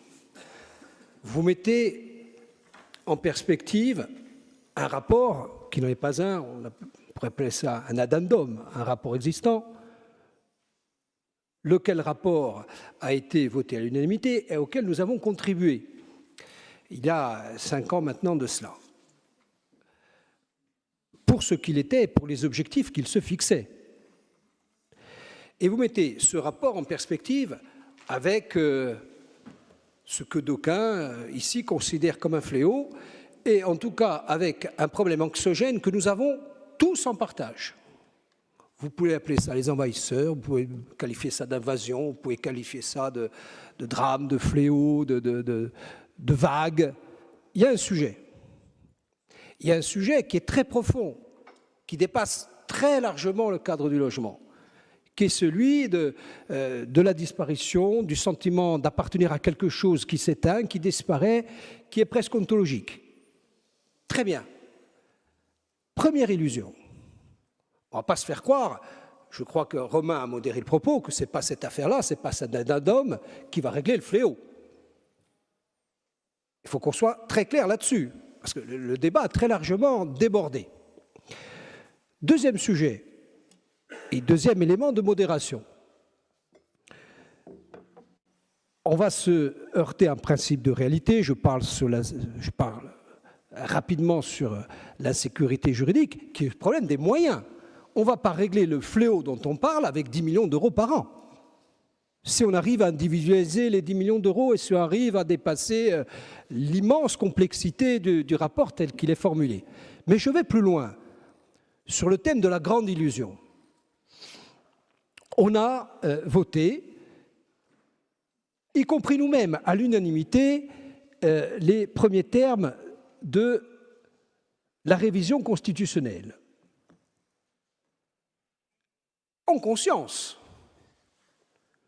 Darmanin, lorsqu'il sort le soir sur le perron de son ministère et lorsqu'il est interviewé par les premiers journalistes, il dit lui-même que voter en l'état, tout cela ne correspondra pas ou ne sera pas corrélé à un statut de résidence.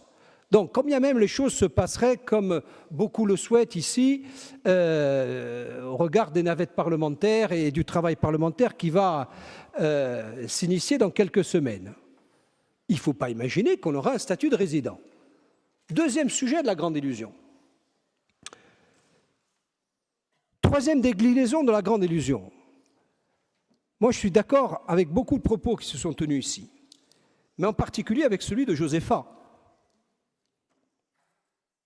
Le statut de résident qui découlerait de l'écriture institutionnelle si toutes les portes s'ouvraient. Il dirait quoi? Il dirait qu'au bout de 6 ans, 5 ans, 10 ans, on fabriquerait du Corse. Mais de quel Corse on parle là? Pour être un bon Corse, il faut être résident depuis 10 ans. Et vous pensez, d'aucuns pensent ici, que quelqu'un qui serait resté 6 ans en Corse, 7 ans, 10 ans, constituerait un sentiment ou nourrirait un sentiment d'appartenance qui, d'une certaine façon un peu mythifié, redonnerait vie au sentiment d'appartenance à un peuple. Mais c'est la grande illusion. En réalité, ce qui est réclamé et ce que je peux entendre, mais si j'en partage pas ou si nous n'en partageons pas les grands principes, ce qu'il faut arriver à faire pour aller dans la logique de Paul Coastal et aller jusqu'au bout de cette logique, c'est dresser un mur sur les 1000 km de côte et faire en sorte qu'on interdise l'accès aux 5000 personnes qui arrivent chaque année. C'est de ça dont on parle. Quand, en fragilisant un peu le dossier, Hyacinthe dit « À ce moment-là, il faut fermer les frontières. Mais à ce moment-là, ce n'est pas un statut de résident qu'il faut. Ce n'est pas un statut d'autonomie. C'est un statut d'indépendance. Et il faut le dire, faire nation, c'est vouloir un statut d'indépendance qui vous permette, en tant qu'État, membre de l'ONU, vous permette de fermer des frontières et faire en sorte que les Dunjiditch n'arrivent plus. Maman coudrait punche giunto, avec son mur au Nouveau-Mexique. Donc, attention, en partant d'un dossier qui est quand même mineur au regard des implications qu'il va avoir, et en posant le fléau tel que vous le posez, en tout cas pour certains, de laisser croire une nouvelle fois, par une dimension symbolique exacerbée, que ce dossier, y compris les avantages qu'on pourrait tirer de l'écriture institutionnelle, pourront résoudre ce problème. Ce n'est pas vrai. Et il faut le dire aux Corses qui nous écoutent, Hyacinthe et d'autres. Il faut le dire. Voilà. C'est juste cette mise au point, me semble-t-il, qui devrait nous conduire à retirer ce dossier, parce que je pense que les travaux de commission, si on devait y aller au bout et travailler sérieusement, nous conduirait à une charge de travail, à mon avis, incompatible avec le temps qui nous reste pour finir cette session. On est prêt, en tout cas, à y contribuer pour notre part. Merci. Est-ce qu'il y a d'autres interventions, sachant que vous n'avez plus de temps de parole? Vous avez épuisé tout votre temps de parole. Josépha aussi, dépassé. Bon, bref, c'est pas grave. Et il reste peu de temps de parole à Fapo et à. Non, juste un mot pour terminer. Ce que tu as dit sur les 40 familles du côté de Calenzane, etc., c'est quelque chose qu'on retrouve dans beaucoup de villages. Même le maire de mon village, il a fait ça. Il donne les appartements à ceux du village d'abord, à ceux des villages alentours aussi, et ça ne va pas plus loin. Mais ce sont malheureusement, c'est une goutte d'eau. C'est une goutte d'eau. Si on multiplie ça par 200 ou 300 communes qui le font, ça fait dans les 10 000. Il nous en reste combien derrière? Par contre, les autres, ils arrivent à dizaines de milliers. Or, qu'on appelle ça indépendance, qu'on appelle ça comme on veut, je dis qu'il faut arrêter ça. Et comme on ne peut pas l'arrêter, il faut trouver un biais pour ne pas se croire obligé de les loger. C'est aussi simple que ça. Je peux quand même refuser de vendre ma maison et la vendre à qui je veux. Bon. Donc, il y a peut-être un sentiment collectif à développer là-dessus. Je suis toujours d'accord avec Paul Coastal. Et d'une façon ou d'une autre, il faudra bien qu'on change les choses et que ces gens-là restent où ils sont. Est-ce qu'il y a d'autres interventions? Il n'y a plus de temps de parole. Tout est épuisé. Monsieur le conseiller exécutif, avec la parole. Non. Merci tout d'abord pour les différentes interventions. Beaucoup de choses ont été dites. Je vais d'ores et déjà m'excuser pour ne pas répondre dans les détails à chacune et à chacun des interventions, en tout cas sur le volet technique, mettre d'ores et déjà fin au suspense et vous dire qu'on ne va pas retirer le rapport, bien entendu, vous vous en doutiez. En revanche, pour celles et ceux qui souhaitent travailler, faire des propositions, comme je crois que c'est le rôle des élus de l'Assemblée de Corse, on est tout à fait disposé à aller en commission pour revoir tel ou tel dispositif, améliorer certaines choses comme on le fait habituellement. Globalement, qu'est-ce que j'ai entendu, comme souvent d'ailleurs, que ce règlement il est trop complexe. Je crois que c'est Marité Mario, qui est Jean-Christophe Angelini, parlant d'une usine à gaz. Déjà à dire que, en grande partie, les dispositifs votés, je crois à l'unanimité en 2019, sont toujours partie prenante de ce règlement-là, en très très grande partie. Donc, en 2019, notamment sur le banc de nos opposants de la famille nationaliste, je n'ai pas entendu des propos nous taxant d'usine à gaz. Et si c'était réellement une usine à gaz, puisqu'allez, à 80%, le règlement est globalement, en termes de dispositifs techniques, il n'aurait probablement pas mobilisé près de 70 millions d'euros et créé ou réhabilité près de 6 000 logements. Et moi, je vous donne rendez-vous dans 1 an ou 2, et on fera le point, savoir si les maires, comme le règlement d'aide aux communes d'ailleurs, n'est pas pleinement opérationnel et que les maires ne s'en saisissent pas et que ça ne nous conduise pas, même peut-être, à être sous une forme de tension budgétaire sur ces politiques-là. Mais ça, on verra. Mais moi, je suis très tranquille sur la capacité des maires, quels qu'ils soient, à mobiliser ces fonds, même si ce que disait Josépha en matière d'ingénierie, bien sûr, est nécessaire en matière d'accompagnement des petites communes. En réalité, ce n'est pas ça qui gêne. Ce n'est pas la complexité supposée du règlement tel qu'elle est évoquée. Ce qui gêne aujourd'hui, c'est que le Conseil exécutif assume de mettre en place une conditionnalité des aides. Une conditionnalité des aides liée à l'atteinte d'objectifs politiques. Que les aides aux communes ou aux autres bénéficiaires ne soient pas une simple ligne de tirage, je dirais une forme de droit acquis naturel de puiser sur l'argent public pour faire comme on le souhaite, même si ce n'est pas en accord avec le projet politique que nous on défend. Et donc oui, on assume cette conditionnalité des aides. On peut en discuter si vous le souhaitez en commission. Je rappelle que ce rapport-là, il est prêt depuis un certain temps. On l'a suspendu dans le cadre de la campagne municipale pour ne pas interférer sur cette campagne et que je crois qu'il est urgent de mettre en place ces dispositifs-là. Et je vais quand même vous donner quelques chiffres. Tout d'abord, revenir sur l'aide aux communes, puisque ça a été évoqué. Les fameux 20% de réserves stratégiques conditionnés à l'atteinte d'un certain nombre d'objectifs en matière de régulation des meublés de tourisme.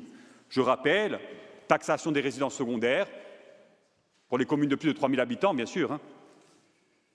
Servitude de résidence principale dans les PLU, mesures compensatoires, pour débloquer les 20% de réserves stratégiques. J'avais entendu beaucoup de personnes dans l'hémicycle, dans les groupes d'opposition, nous dire c'est illégal, on ne vous laissera pas faire, etc. etc. Aujourd'hui, on a reçu un courrier du préfet sur ce règlement d'aide aux communes. Une forme de recours gracieux, on va dire comme ça. Je ne sais pas, d'un point de vue juridique, si c'est réellement un recours gracieux. Aucune de ces dispositions en matière de conditionnalité des aides sur la réserve stratégique, sur la régulation des marchés du logement et de lutte contre les spéculations n'a fait l'objet d'observation du contrôle de légalité. La seule observation qui a été faite, elle concerne la langue et les dispositions liées à la mise en œuvre de la charte sur la langue par les communes. Chacun d'entre vous appréciera ce courrier.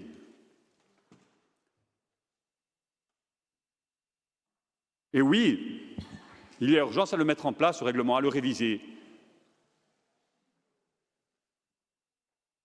Parce qu'on n'a pas beaucoup parlé, on a parlé de la question démographique, des flux, des difficultés que ça engendre en termes d'intégration, la pression sur nos infrastructures, etc., etc. Mais une question qui a été moins abordée dans vos interventions, c'est la question de l'usage du logement.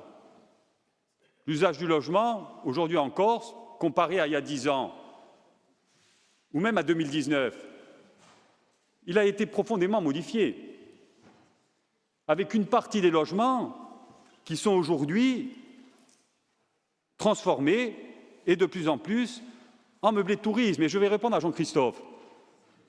On ne cherche pas à opposer les territoires, mais il y a quand même une réalité. Les phénomènes à l'œuvre, ce ne sont pas les mêmes dans l'urbain, le PE urbain, des zones d'Ajaccio et de Bastia qui concentrent une grande partie de logement principal. Je reviendrai d'ailleurs sur le cas d'Ajaccio. Des zones littorales et touristiques qui sont soumises à une forte pression foncière et immobilière et où le nombre de résidences secondaires et en corollaire de meublés de tourisme explose, avec des taux qui montent à 50%, mais qui ne sont pas des maisons patrimoniales, qui ne sont pas en tout cas pas dans la grande partie, les maisons qui appartiennent à des Corses, mais qui répondent à d'autres logiques, à d'autres besoins, que nous on veut encadrer, que nous on veut réguler. Et de l'autre côté, il y a les villages, les zones de montagne et de l'intérieur. Et ce n'est pas opposé que de dire que cette réalité-là, elle existe. Et c'est des zones qui peinent à se maintenir et où il faut qu'on arrive à fixer des populations, parce que ces populations, elles sont vieillissantes, où les jeunes ne souhaitent plus s'y installer ou peinent à s'y installer. C'est ça ce qu'on propose aujourd'hui. Et ce n'était pas une usine à gaz. Des problèmes complexes, on ne va pas les régler avec des dispositifs simples. Hein. Ne faites pas croire ça aux gens. Hein. Il n'y a pas de baguette magique pour dire la spéculation, on va l'arrêter d'un coup de baguette magique. Hein. D'ailleurs, même pas avec un statut de résident et une réforme constitutionnelle, probablement. Ça va passer par une autre capacité de réaction qui est collective. Et je ne suis pas d'accord non plus sur le constat sur le statut de résident et la réforme constitutionnelle, vous le savez. La réforme constitutionnelle, elle ouvre une porte, notamment en constitutionnalisant, je dirais, le lien entre la Corse, entre les Corses et leurs terres, qui nous ouvre, à minima, non pas un statut de résident qui touche à la citoyenneté, avec un droit de vote, par exemple, pour le corps électoral corse, avec une notion de résidence qui s'appliquerait dans tous les secteurs. Mais elle ouvre une perspective certaine pour conditionner l'accès au logement et au foncier à une durée effective de présence sur le territoire et avec des liens matériels et moraux entre les Corses et leurs terres. Mais ça, je dirais, ça fera l'objet des débats, bien sûr, dans le cadre de la réforme constitutionnelle et derrière, dans le cadre de sa déclinaison dans la loi organique. Mais donc, je ne partage pas, vous le savez, les propos de Jean-Christophe sur Angéline, sur cette question. Et donc, je disais, le parc de logement. Le parc de logement qui se modifie, hein, l'offre de logement de manière importante. Sur la région ajaxienne, puisqu'il y a eu une étude récente, c'est pour ça que j'en parle, hein, où on nous dit finalement les meublés de tourisme sur Ajaccio, ça ne pose pas de difficulté, parce qu'il n'y en a que 6%. Mais 6%, c'est une proportion. Dans la première ville de Corse, 6%, c'est plus de 2000 logements qui sont sortis du marché pour des gens qui vivent et qui travaillent à l'année sur ce territoire pour être destinés uniquement à de la location saisonnière. Alors dans d'autres communes, c'est sûr, c'est 30 ou 40% en taux, mais sûrement des communes de taille plus petite. Et puis après, il y a ce que ça rapporte aussi, notamment en taxes de séjour. Sur Ajaccio, 19 millions d'euros. Alors vous n'allez pas me faire croire que ce qui est proposé aujourd'hui, l'obligation d'enregistrement, ça va enrayer cette mécanique-là, où de plus en plus de logements sont transformés en meublés de tourisme et en location saisonnière. Il va falloir utiliser des outils un peu plus puissants, et c'est ce qu'on propose aujourd'hui, à droit constant, hein, pour essayer de réguler ces mécaniques-là.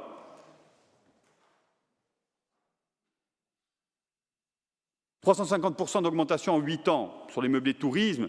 Et vous avez vu récemment hein, les hôteliers, hein, qu'est-ce qu'ils disent? Ils disent qu'ils sont en difficulté, qu'ils ont du mal à faire face à cette concurrence-là.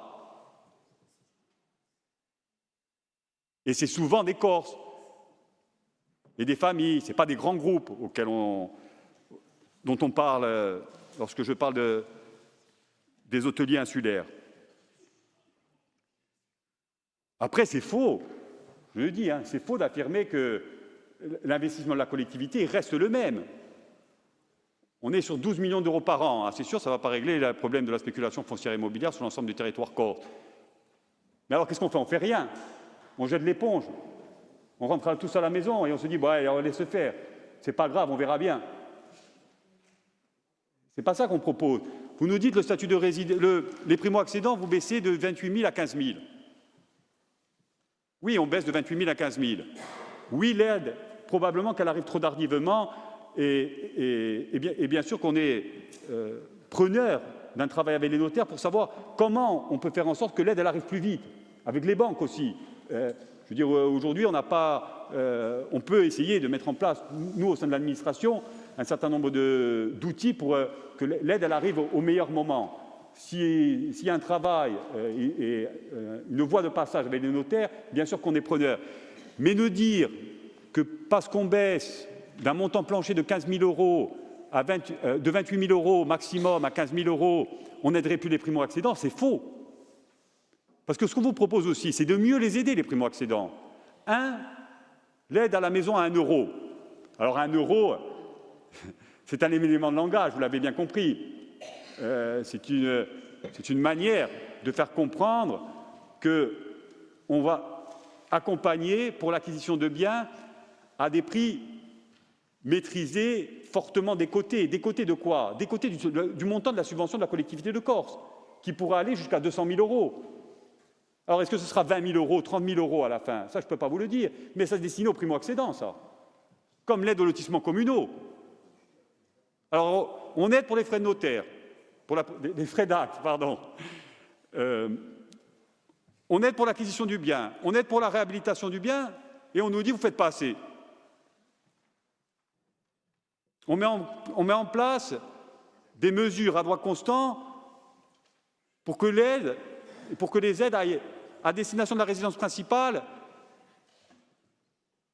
avec un lien avéré au territoire. Et encore une fois, on nous dit que le compte n'y est pas. Pour répondre à Paul Félix, sur les bailleurs publics, et je noterai une contradiction avec l'intervention de Jean-Christophe, qui nous dit, pour moi, sur ma commune, c'est très embêtant, il n'y a plus les PLAI qu'il y avait dans le règlement précédent. Je rappelle que ces aides, plus PLAI, etc., s'adressent aux bailleurs sociaux privés, essentiellement aux bailleurs sociaux privés. Pas forcément, mais je termine. Oui, mais je termine. Là encore, c'est un choix politique. Ce qu'on dit, nous, les bailleurs publics, on va les accompagner dans le cadre de conventions d'objectifs et de moyens, comme on l'a fait précédemment. C'est pour ça que je ne suis pas d'accord avec l'analyse de Paul Félix. Je rappelle, les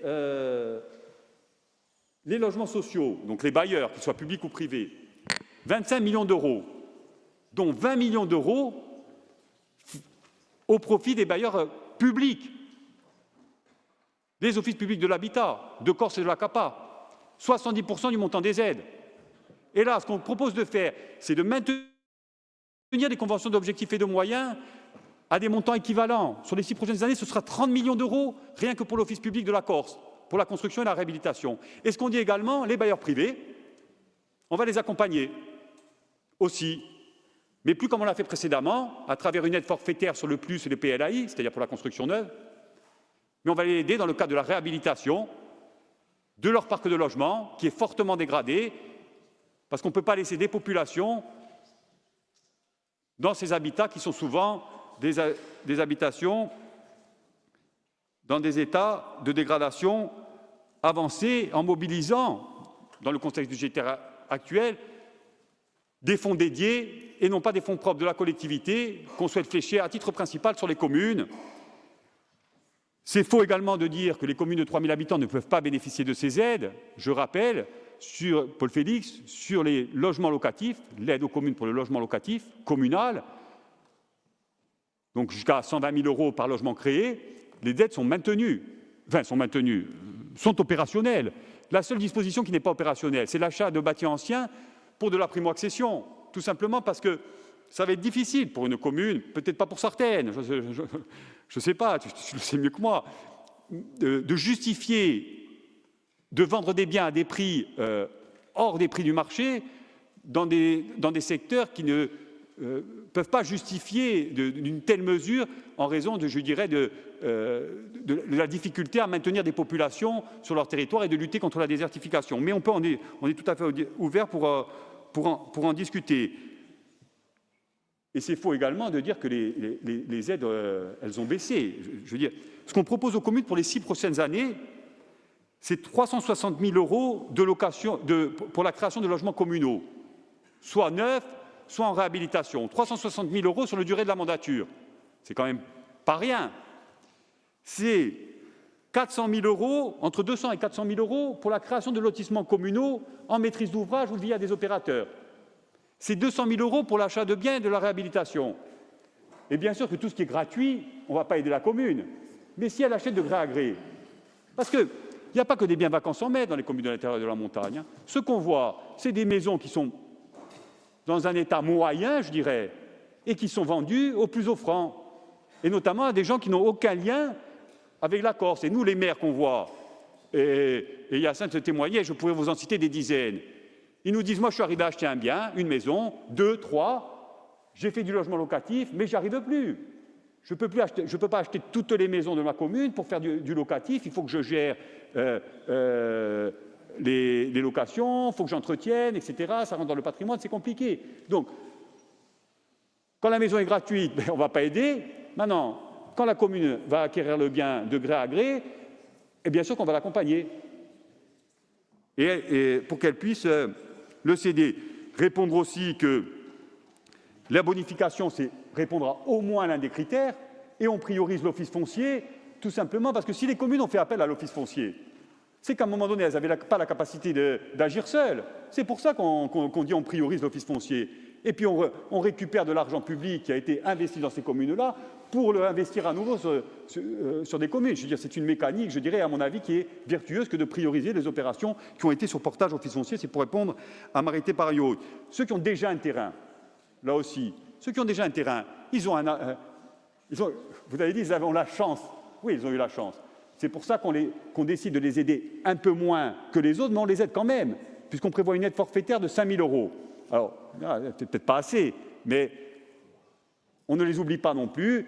Et c'est vrai qu'aujourd'hui, avoir un terrain constructible en Corse, c'est un avantage important et ça permet souvent de régler le problème de l'accession au prêt bancaire. Et donc, puisque la banque, je dirais, a une garantie, puisqu'elle a du foncier généralement constructible. Joseph, à l'ingénierie, bien sûr qu'il faut qu'on renforce l'ingénierie, c'est même un droit. On a modifié les statuts de l'agence d'urbanisme et d'énergie à cet effet. On développe les activités commerciales, notamment sur l'aide à la rédaction de documents d'urbanisme, c'est des projets d'aménagement.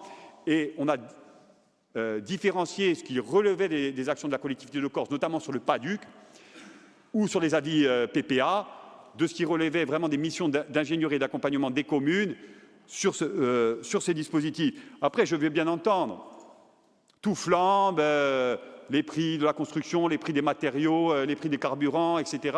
Et vous ne suivez pas. Mais parce que les recettes ne suivent pas. Comment on peut suivre ces inflations et ces mécaniques-là à recettes constantes?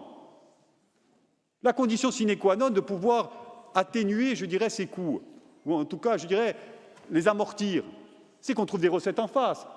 Et les recettes en face, elles ne vont pas tomber du ciel. Ça passe par un statut fiscal, ça passe par une réforme constitutionnelle et ça passe par un statut d'autonomie. Sauf à attendre encore de l'État, je dirais, des plans exceptionnels d'investissement et autres dispositifs analogues, même si, bien sûr, il y en a également besoin. Alors, je n'ai pas cité la question des problèmes d'indivision, bien sûr, que ça participe aussi à améliorer les sorties d'indivision. Le rapport a été rédigé avant, je dirais, le 7 avril, puisqu'il a été examiné en conseil exécutif à cette même date, et donc on n'a pas pu l'intégrer. Mais bien sûr qu'on a bien pris date de cela, même si je dis les sorties d'indivision, ça ne règle pas tous les problèmes du logement. Hein. On a aujourd'hui des biens qui se vendent, et qui se vendent, je dirais, partout et à des prix auxquels les Corses ne peuvent pas acquérir et qui ne sont pas dans des situations d'indivision. Donc, voilà, moi, je pense avoir essayé de répondre aux principales questions, vous dire que moi, j'assume totalement les choix qui sont faits aujourd'hui, mais totalement, je dirais, et le Conseil exécutif, je pense dans son ensemble, et je remercie la majorité territoriale de nous soutenir. On ne peut pas aller plus loin, je crois. On a poussé les curseurs, et Josepha, qui nous appelait souvent à le faire, je veux dire, l'a reconnu dans ses propos au maximum, et on l'assume. On assume la prise de risque. Si demain, le contrôle de légalité, la préfecture nous dit non, mais votre disposition, notamment en lien avec le cahier des charges antispéculatifs de l'Office foncier, on va l'attaquer et il est illégal, etc. Si la loi ne convient pas, c'est à la loi de changer. Ce n'est pas au peuple. Ou ce n'est pas de ne pas pouvoir répondre aux besoins du peuple avec les lois actuelles. Donc, on va assumer, on va aller au bout, on verra bien ce qu'il en est, comme on l'a fait d'ailleurs sur le règlement d'aide aux communes. Et sur cette question-là, on ne lâchera pas. On ne lâchera pas. On va essayer de passer dans les conditions actuelles, et si demain, les opportunités, on a de nouvelles opportunités, notamment dans le cadre du Statonomie, on viendra devant vous pour en réviser les modalités de ce règlement et pouvoir avoir des dispositifs plus efficaces en matière de régulation des marchés du logement. Donc moi, je voudrais remercier les services, vous dire que dans cette session qui est un peu particulière, parce que c'est aussi la dernière du président du Conseil exécutif, je suis un peu ému et surtout très fier d'avoir l'occasion de présenter ce rapport-là, de le défendre, parce que je crois qu'il répond à tous les points fondamentaux sur lesquels on s'est battu ensemble, nous les nationalistes, et j'espère que vous nous rejoindrez pour le soutenir, et je suis à votre disposition, bien sûr, pour y travailler en commission à Rigradiable. À Rigradiable, donc, je propose, avant de... Ah, pardon, Madame Baroulé. Je voudrais parler quelques minutes avant que nous allions en commission.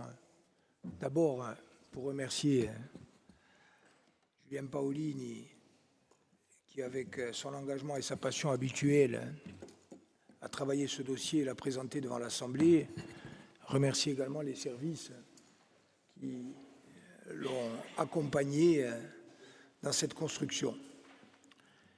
Et je voudrais ensuite, très brièvement, avant que nous n'allions travailler, essayer de faire améliorer ce rapport par l'échange, réinscrire ce débat qui a été aussi, et c'est normal, largement technique, dans une perspective politique synthétisée.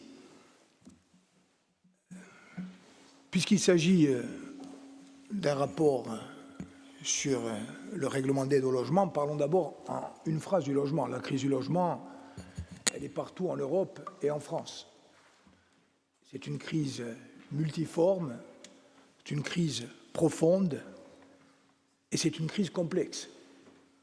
Tellement complexe qu'un grand État comme la France, parmi les premières puissances mondiales, a identifié le problème depuis des années, voire depuis des décennies, et n'arrive pas à le régler, ne fût-ce qu'en partie. Donc, nous sommes déjà partie prenante totalement d'un ensemble global qui est confronté à une difficulté majeure, avec une singularité pour la Corse, c'est que ce problème global qui est majeur est aggravé chez nous par des facteurs cumulatifs qui viennent lui donner une dimension sans équivalent. Et nous toutes et nous tous, dans cette Assemblée, comme les maires des communes de Corse, 360 communes, et chacune d'entre elles avec des problématiques à la fois communes, mais quelquefois différentes, ces problèmes-là, nous essayons de les résoudre avec les moyens qui sont les nôtres. Et donc, je dirais que nous sommes pris en étau dans la nécessité d'essayer d'arbitrer entre 3 axes et 3 dimensions. La première dimension, c'est, on l'a dit, une crise de logement, et ça a été souligné par plusieurs des intervenantes et intervenants, qui n'est en fait que la partie émergée d'une problématique beaucoup plus profonde, existentielle et ontologique. Parce que chez nous, la crise du logement, elle est une déclinaison de la spéculation immobilière et foncière, d'une évolution démographique que l'on subit, y compris si, comme nous toutes et nous tous ici, on l'approche avec humilité et avec des valeurs humanistes. Il ne s'agit pas de rejeter les gens pour personne, même si quelquefois les mots ou les réactions peuvent être passionnés. Non, au contraire, et je crois notamment que lorsque nous avons abordé le prisme, Jean-Martin, pour vous répondre, le prisme de la réponse, y compris aux enjeux démographiques, à travers celui du statut de résident, combiné avec la capacité renforcée d'intégration, notamment à travers la langue et la culture, et la capacité à s'approprier ce qui est notre identité collective, nous avons, les uns et les autres, montré que nous n'étions pas dans une approche ethniciste de la question démographique ou plus généralement de la question de l'identité. Donc d'un côté, premier axe du triangle, cette logique violente de dépossession, de spéculation, de perte du sens, qui se traduit aussi par une difficulté multiforme pour accéder au logement, de toutes et de tous, des classes moyennes comme des plus pauvres. Et ça touche la quasi-totalité de notre société, en ville comme dans les villages. Le deuxième axe à prendre en considération est un axe qui est aussi une contrainte, c'est que nous avons des moyens extrêmement limités. Budgétaires d'abord, et vous nous l'avez rappelé à plusieurs reprises. Quand on ne peut pas tout faire, il faut essayer d'identifier des priorités et, chaque fois que possible, d'aider mieux plutôt que d'aider plus. Et cette logique-là, nous l'avons intégrée dans le règlement. Non pas en diminuant globalement l'enveloppe de l'aide, qui est considérable, mais en essayant de définir des critères d'attribution, y compris à travers la conditionnalité, par exemple, qui nous permettent de mieux corréler l'argent investi avec les objectifs recherchés. Donc, premier niveau, une volonté politique partagée de répondre à une logique de difficulté, voire d'exclusion, concernant la mise en œuvre d'un droit fondamental qui est le droit au logement, avec en arrière-plan la spéculation, la perte du lien à la terre. Deuxième difficulté, des limites budgétaires considérables. Troisième difficulté, un environnement juridique qui ne nous permet pas d'agir, souvent qui nous paralyse.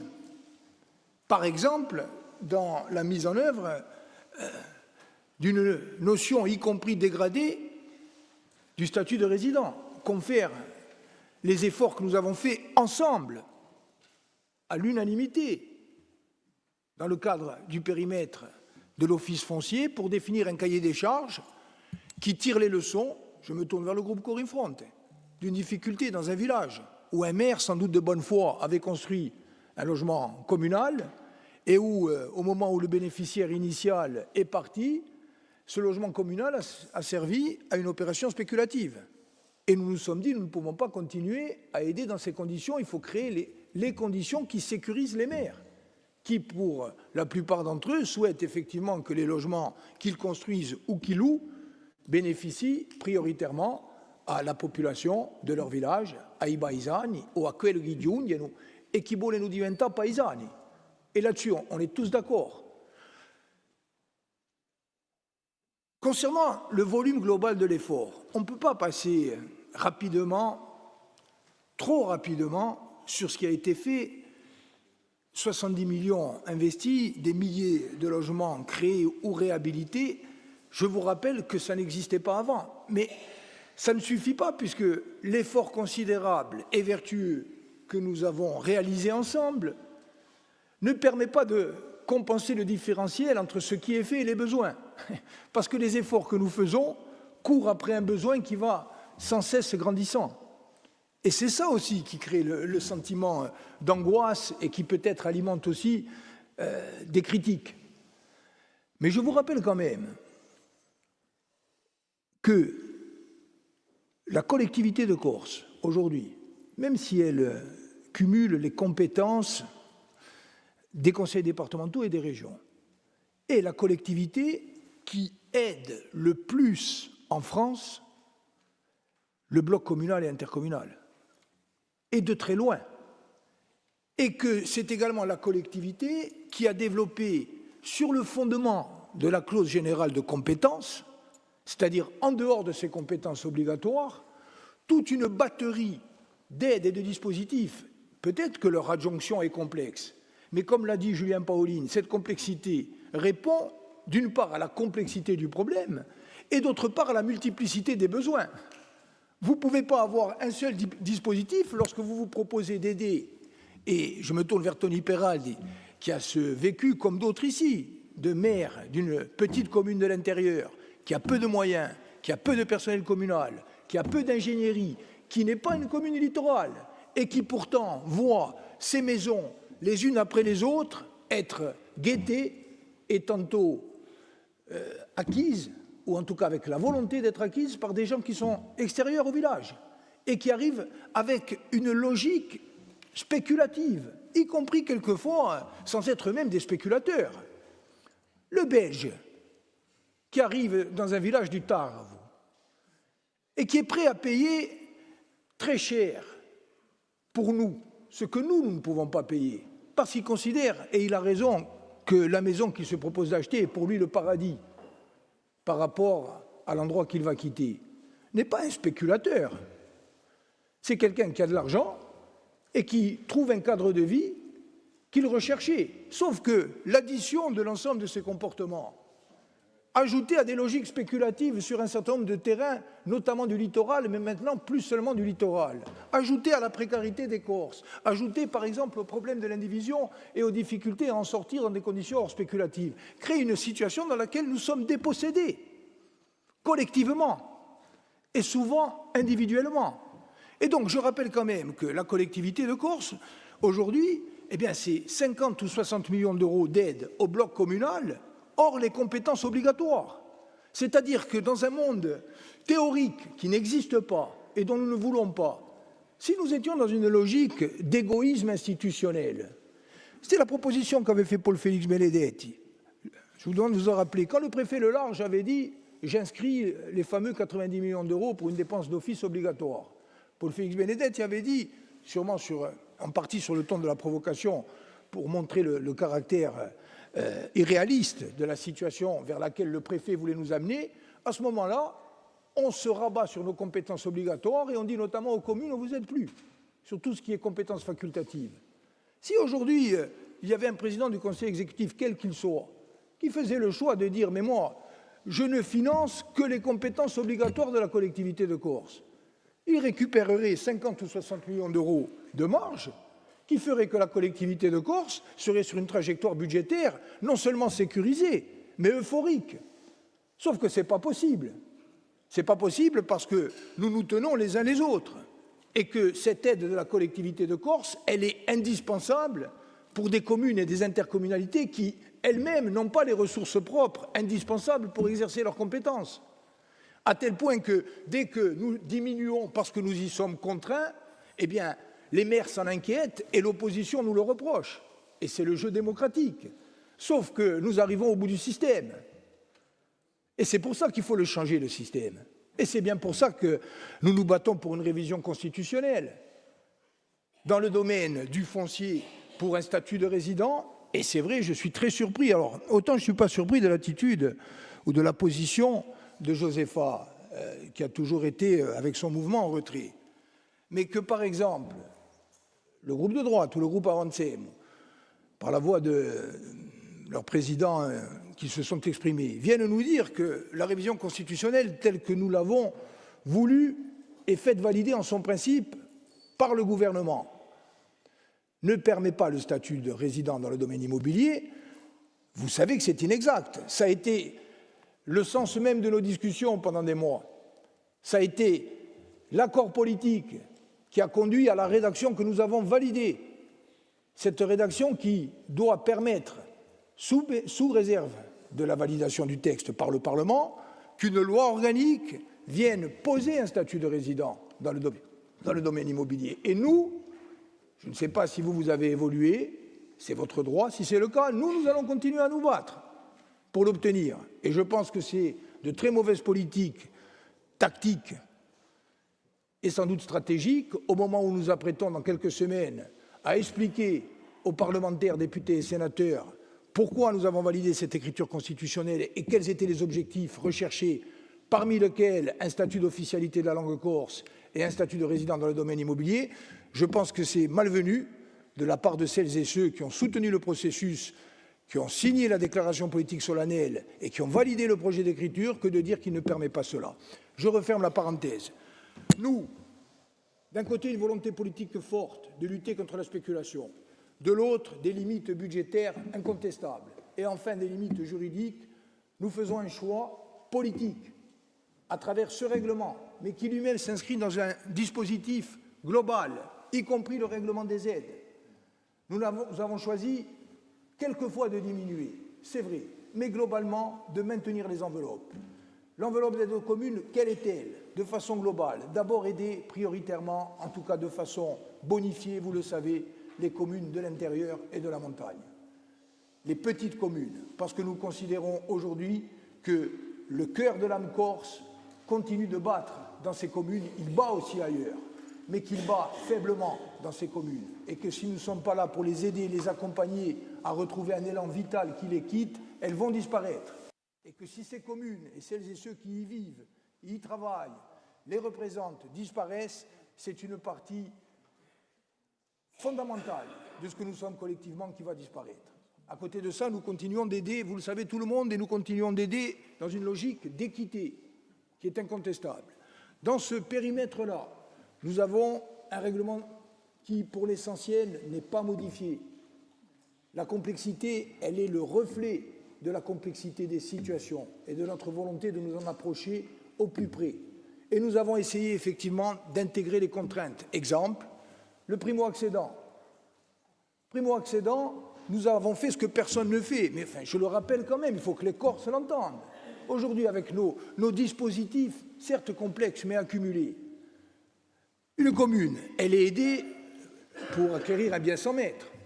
Elle est aidée pour établir son diagnostic et son docobas. Elle est aidée et accompagnée pour ses documents d'urbanisme. Elle est aidée, quelquefois à concurrence de 80%, lorsqu'elle veut acquérir un terrain. Elle est aidée lorsqu'elle veut construire, quelquefois à concurrence de 80%, lorsqu'elle veut construire du logement. Et désormais, ça sera du logement réservé aux résidents grâce au cahier des charges de l'office foncier. Et puis en bout de chaîne, quand il arrive un jeune couple de primo-accédants, sur tout ce dispositif où on a aidé quelquefois à 80% à toutes les étapes, on vient encore donner 30 000 € sous condition de revenus et même avec une bonification dans l'intérieur. Bon, il se trouve qu'on ne peut plus le faire. C'est des dispositifs qui n'étaient pas capés, qui sont inflationnistes, puisqu'au fur et à mesure que la population augmente et que les dispositifs sont connus, il y a de plus en plus de demandeurs. Et nous n'avons pas de planche à billets.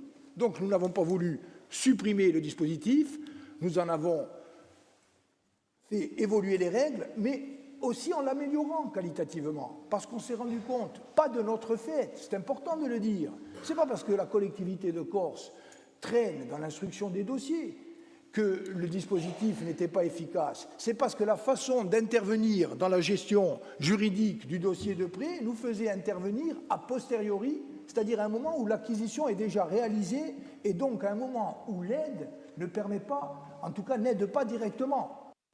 Et donc nous avons voulu intégrer les besoins, et notamment le fait que souvent, ce qui bloque, notamment pour les jeunes ménages, etc., c'est la capacité à payer les frais, notamment les frais d'acte, pour ne pas dire les frais notariés, qui ne sont pas pris en charge, vous le savez, par les banques, et donc nous avons voulu optimiser ce dispositif en faisant, c'est vrai, une démarche qui vise à limiter les effets inflationnistes. Donc, dernier élément, oui, aujourd'hui, nous voulons aller vers une conditionnalité. Je vous prends un exemple pour les bailleurs sociaux, et j'essaie de répondre notamment à Paul-Félix Benedetti et à Jean-Christophe Angeli. Moi, j'ai fait ce choix politique avec le Conseil exécutif que je propose à l'Assemblée de Corse. Aujourd'hui, nous aidons prioritairement les offices publics, parce que nous savons que ce sont eux qui ont le plus besoin. Vous connaissez les uns et les autres la situation qui s'est construite et sédimentée au fil des années. Ce sont des situations qui sont difficiles d'un point de vue budgétaire, d'un point de vue des ressources humaines, d'un point de vue de l'état des parcs immobiliers. Nous aidons prioritairement les offices publics et nous aidons de la même façon l'Office public de l'habitat de la Corse et l'Office public de la CAPA. Nous conventionnons avec ces offices publics. Nous conventionnons à travers des conventions d'objectifs et de moyens qui nous permettent d'avoir une vision pluriannuelle de la répartition entre la production de logements neufs et la rénovation de logements. On ne peut pas, les uns et les autres, avoir été soit en campagne directement, soit en campagne municipale, soit avoir accompagné des gens de nos familles politiques respectives dans les campagnes municipales, s'entendre dire, notamment par les gens qui vivent dans les logements sociaux, j'y vis depuis 10 ans, depuis 20 ans, depuis 30 ans, ça s'est dégradé, je paye des factures d'électricité trop chères, l'énergie, les parties communes sont dégradées, etc. On ne peut pas entendre ça et ne pas prioriser, notamment sur la rénovation, comme nous le proposons dans ce règlement. Donc ça, c'est la convention d'objectifs et de moyens avec les offices publics. Les bailleurs privés, vous savez que nous devons avoir des discussions fortes avec les bailleurs privés. Les bailleurs privés, aujourd'hui, ne vont pas souvent dans l'intérieur de l'île.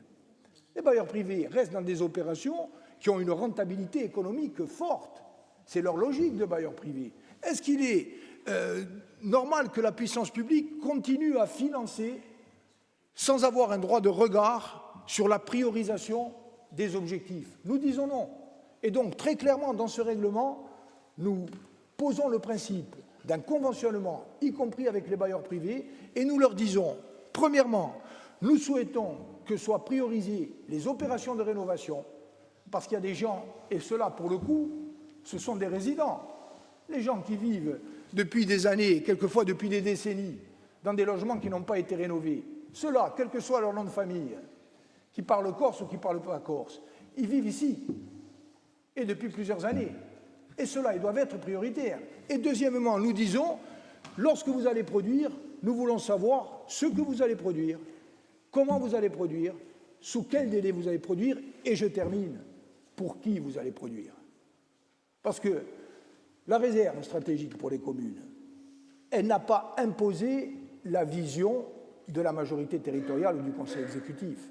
La réserve stratégique pour les communes, validée juridiquement sur l'essentiel par le préfet, elle a repris des priorités que nous avons votées ensemble à l'unanimité, notamment en ce qui concerne l'application des lois qui protègent, les lois françaises, nationales, qui protègent aujourd'hui contre la spéculation, la lutte contre la non-régulation des meublés de tourisme qui a fait l'unanimité dans cette Assemblée, ou encore les dispositifs sur la langue corse qui ont tous été votés à l'unanimité.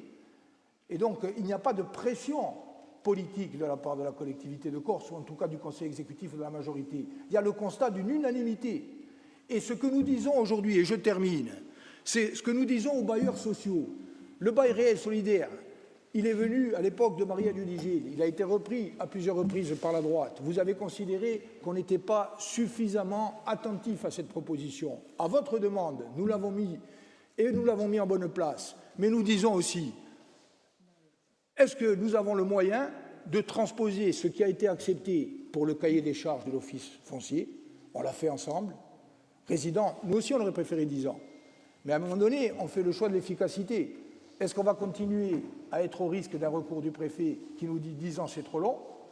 Ou est-ce qu'on va sur 6 ans parce que c'est déjà, même si c'est insuffisant, est-ce que c'est bien 6 ans? Moi je pense que oui. Mais maintenant, je soutiens l'Office public de l'habitat qui dit, nous on met en place un bail réel solidaire, mais on souhaite avoir une clause de résident. Le bail réel solidaire, on veut qu'il soit pour les gens qui, dans la commune concernée par le logement, sont là depuis au moins 5, 6 ou 7 ans. Et je pense que vous en êtes d'accord aussi. Et donc, c'est ça qu'il faut faire. Et je termine. Bien sûr, on avance à petits pas. Mais on avance à petits pas en se rapprochant d'un objectif constitutionnel qui est dans quelques mois. Et c'est pour ça que je pense qu'il faut qu'on arrive à avoir cette révision constitutionnelle, que ce soit pour la langue ou que ce soit pour la terre. Donc, en l'état de ces explications, ouvert pour la discussion et l'amélioration du règlement, mais nous souhaitons vraiment essayer de vous faire partager les objectifs politiques qui structurent cette proposition de règlement des aides. Arin Graziab, donc avant de suspendre, veuillez faire parvenir vos amendements au secrétariat général pour que la commission, je pense, puisse se réunir à 15 h, sachant qu'il y a un rendez-vous avec les membres de Scolagours pour les présidents de groupe ou leurs représentants à 14h30, je pense. 15 h, donc commission.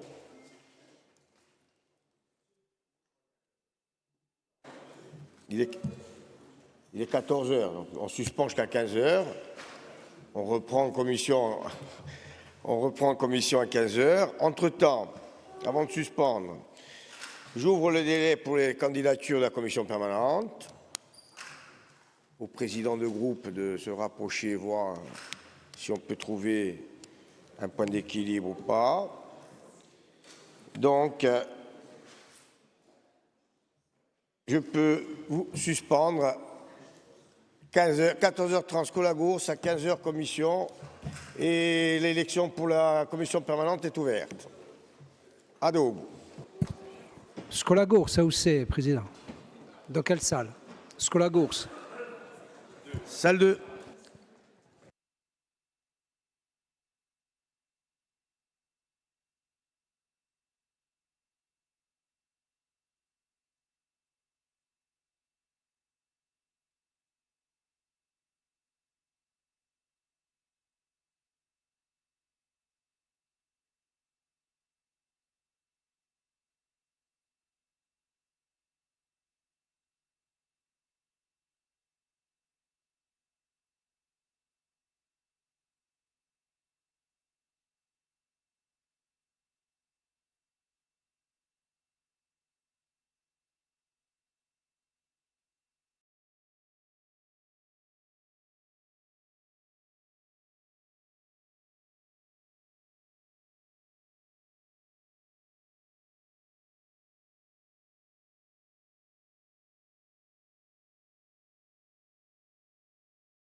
Allez, Marie Billa, c'est posé la coussante.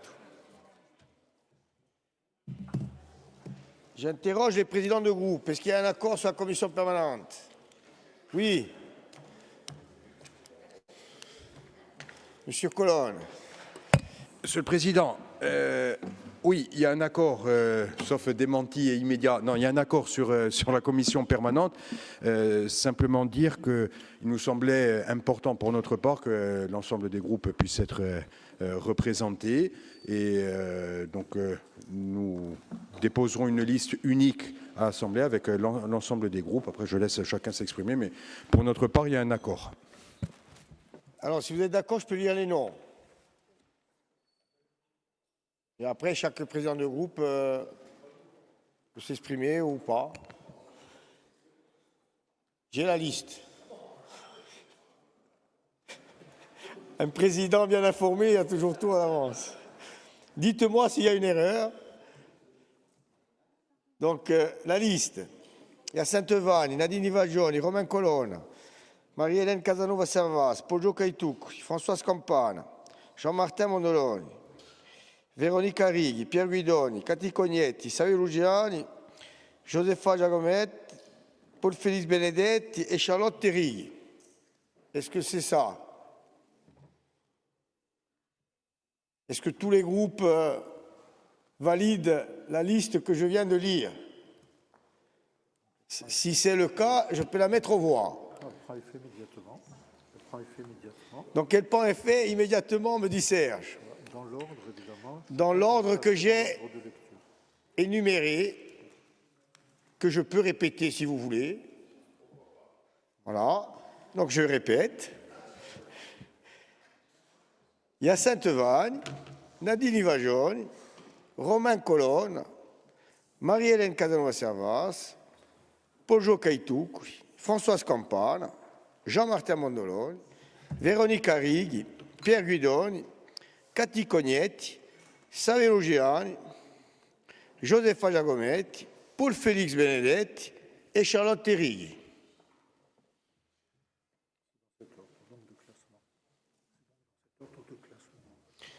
Donc, si on est d'accord, je vais la mettre. Ah, il n'y a pas de vote, donc tout le monde est d'accord. Donc, elle est validée. Et on est très discipliné et réactif et efficace. Voilà donc la commission permanente. Maintenant, on va passer au vice-président. Donc, acte des candidatures parmi les membres de la commission permanente. Donc, il y a Saint-Vanni et Nadine Ivagioni, il faut de candidature. Est-ce qu'il y a d'autres candidats?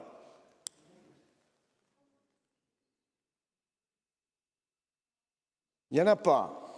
Donc, on vote à l'urne ou à main levée?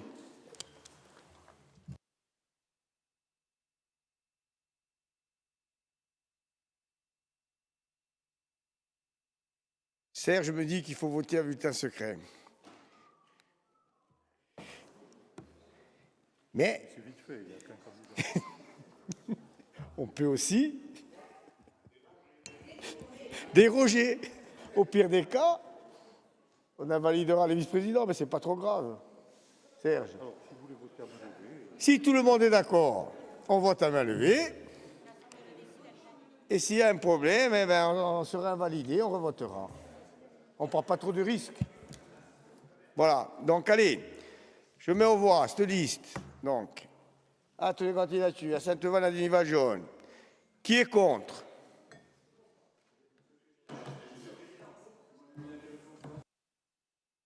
Allez.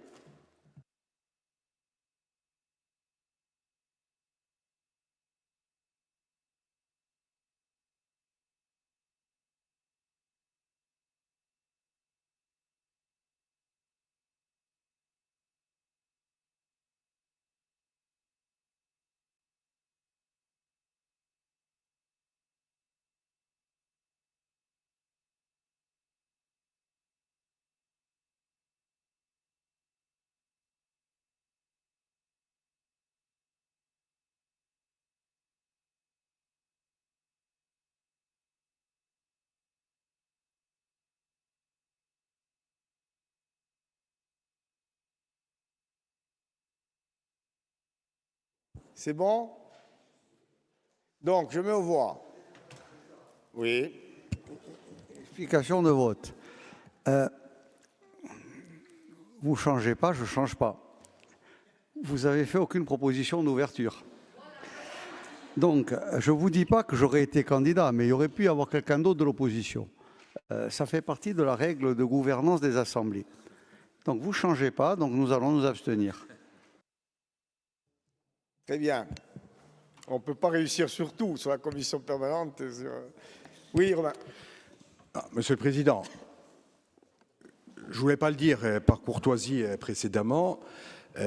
Vu les changements politiques qui sont intervenus dans l'hémicycle, nous avions, cher Paul Félix, Fabo Poulou Insem, le groupe, 8 voix en commission permanente, alors que lors de la dernière mandature de la commission permanente, nous avions 7 voix. Là, nous pouvions bénéficier, déposer une liste avec 8 noms et gagner une personne pour Fabo Poulou Insem. Nous avons pris la décision, parce que ça nous semblait la bonne règle démocratique de cet hémicycle, que l'ensemble des groupes puissent être représentés.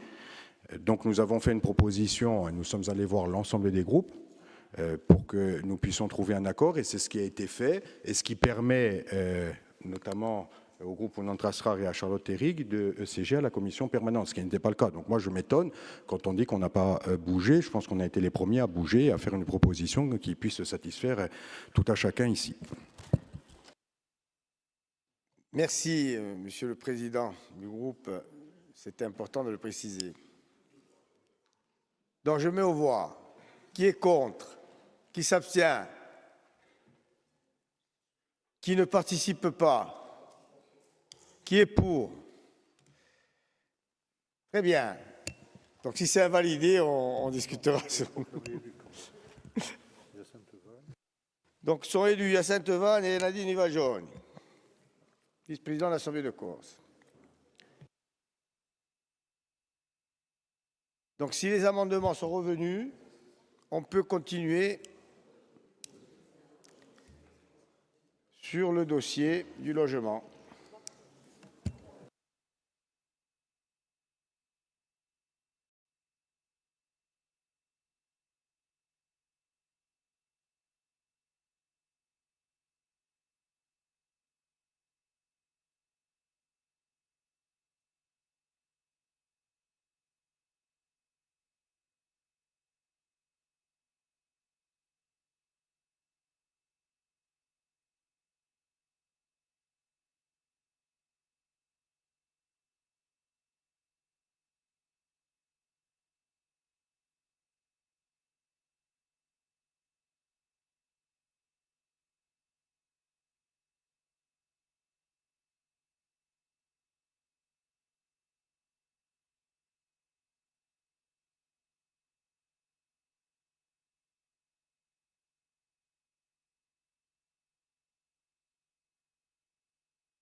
L'amendement arrive dans 5 minutes.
Alors, en attendant les amendements, on peut passer le rapport d'information de l'Office foncier, si vous en êtes d'accord.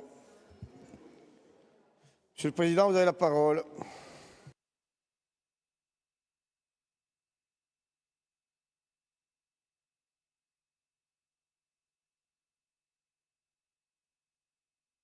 Donc, merci Monsieur le Président. Monsieur le Président, Mesdames et Messieurs les élus, présentation donc d'un rapport d'information directement corrélé au rapport sur le logement présenté tout à l'heure par Julien Paolini, pas revenir sur les différentes problématiques que nous avons évoquées longuement pendant la présentation du précédent rapport. Ce rapport d'information rappelle quand même la tension foncière et immobilière structurelle dont les effets se sont fortement accentués au cours de la dernière décennie, avec à la fois une rareté du foncier disponible, une attractivité croissante, une augmentation drastique des résidences secondaires, près de 40% du parc immobilier insulaire, et également des logiques spéculatives marquées, le tout concourant donc pour entraîner une hausse rapide et durable des prix du foncier et de l'immobilier. Je rappelle que la Corse est aujourd'hui un des territoires dans l'ensemble français où la progression a été la plus forte, mais ce qui est singulier, c'est que l'effet d'insularité vient rendre encore plus prégnant ce phénomène, puisque, y compris dans des régions très exposées à la spéculation ou à la forte hausse des prix immobiliers, comme la région PACA ou certaines zones de Bretagne ou de Pays Basque ou d'Île-de-France, lorsque vous prenez votre voiture, vous pouvez trouver à quelques kilomètres ou à quelques dizaines de kilomètres des zones où les prix sont plus bas, tandis qu'en Corse, par contagion, aujourd'hui, c'est l'ensemble du territoire insulaire qui est menacé par cette logique de spéculation. Alors, dans ce cadre-là, l'Office foncier a mené un travail spécifique. Vous avez, et nous avons en tête les différentes modalités d'intervention de l'Office foncier de Corse, et notamment le rôle actif qu'il joue en soutien des politiques immobilières menées par les communes et les intercommunalités. L'idée de ce travail commun, dont il faut souligner la qualité, est venue, je l'ai dit ce matin, mais je le répète, d'une opération qui avait été menée dans un village du sud de la Corse avec une intention louable, c'est-à-dire construire un logement réservé à l'accession à la propriété, mais dans un cadre juridique insuffisamment sécurisé, puisque au moment de la revente de ce bien, eh bien, ça avait fait l'objet d'une revente à un tiers extérieur à la Corse, et avec également une recherche, je ne dirais pas forcément d'un gain spéculatif, mais en tout cas une forte plus-value immobilière. Et donc on s'est rendu compte que de façon générale, d'une part, les communes, et notamment les petites communes qui portaient des opérations de ce type, n'avaient pas forcément les moyens de la sécuriser, et d'autre part que l'Office foncier ne pouvait pas se contenter de financer des opérations sans s'assurer que, in fine, elles s'inscriraient dans un cadre global, cohérent avec nos orientations stratégiques.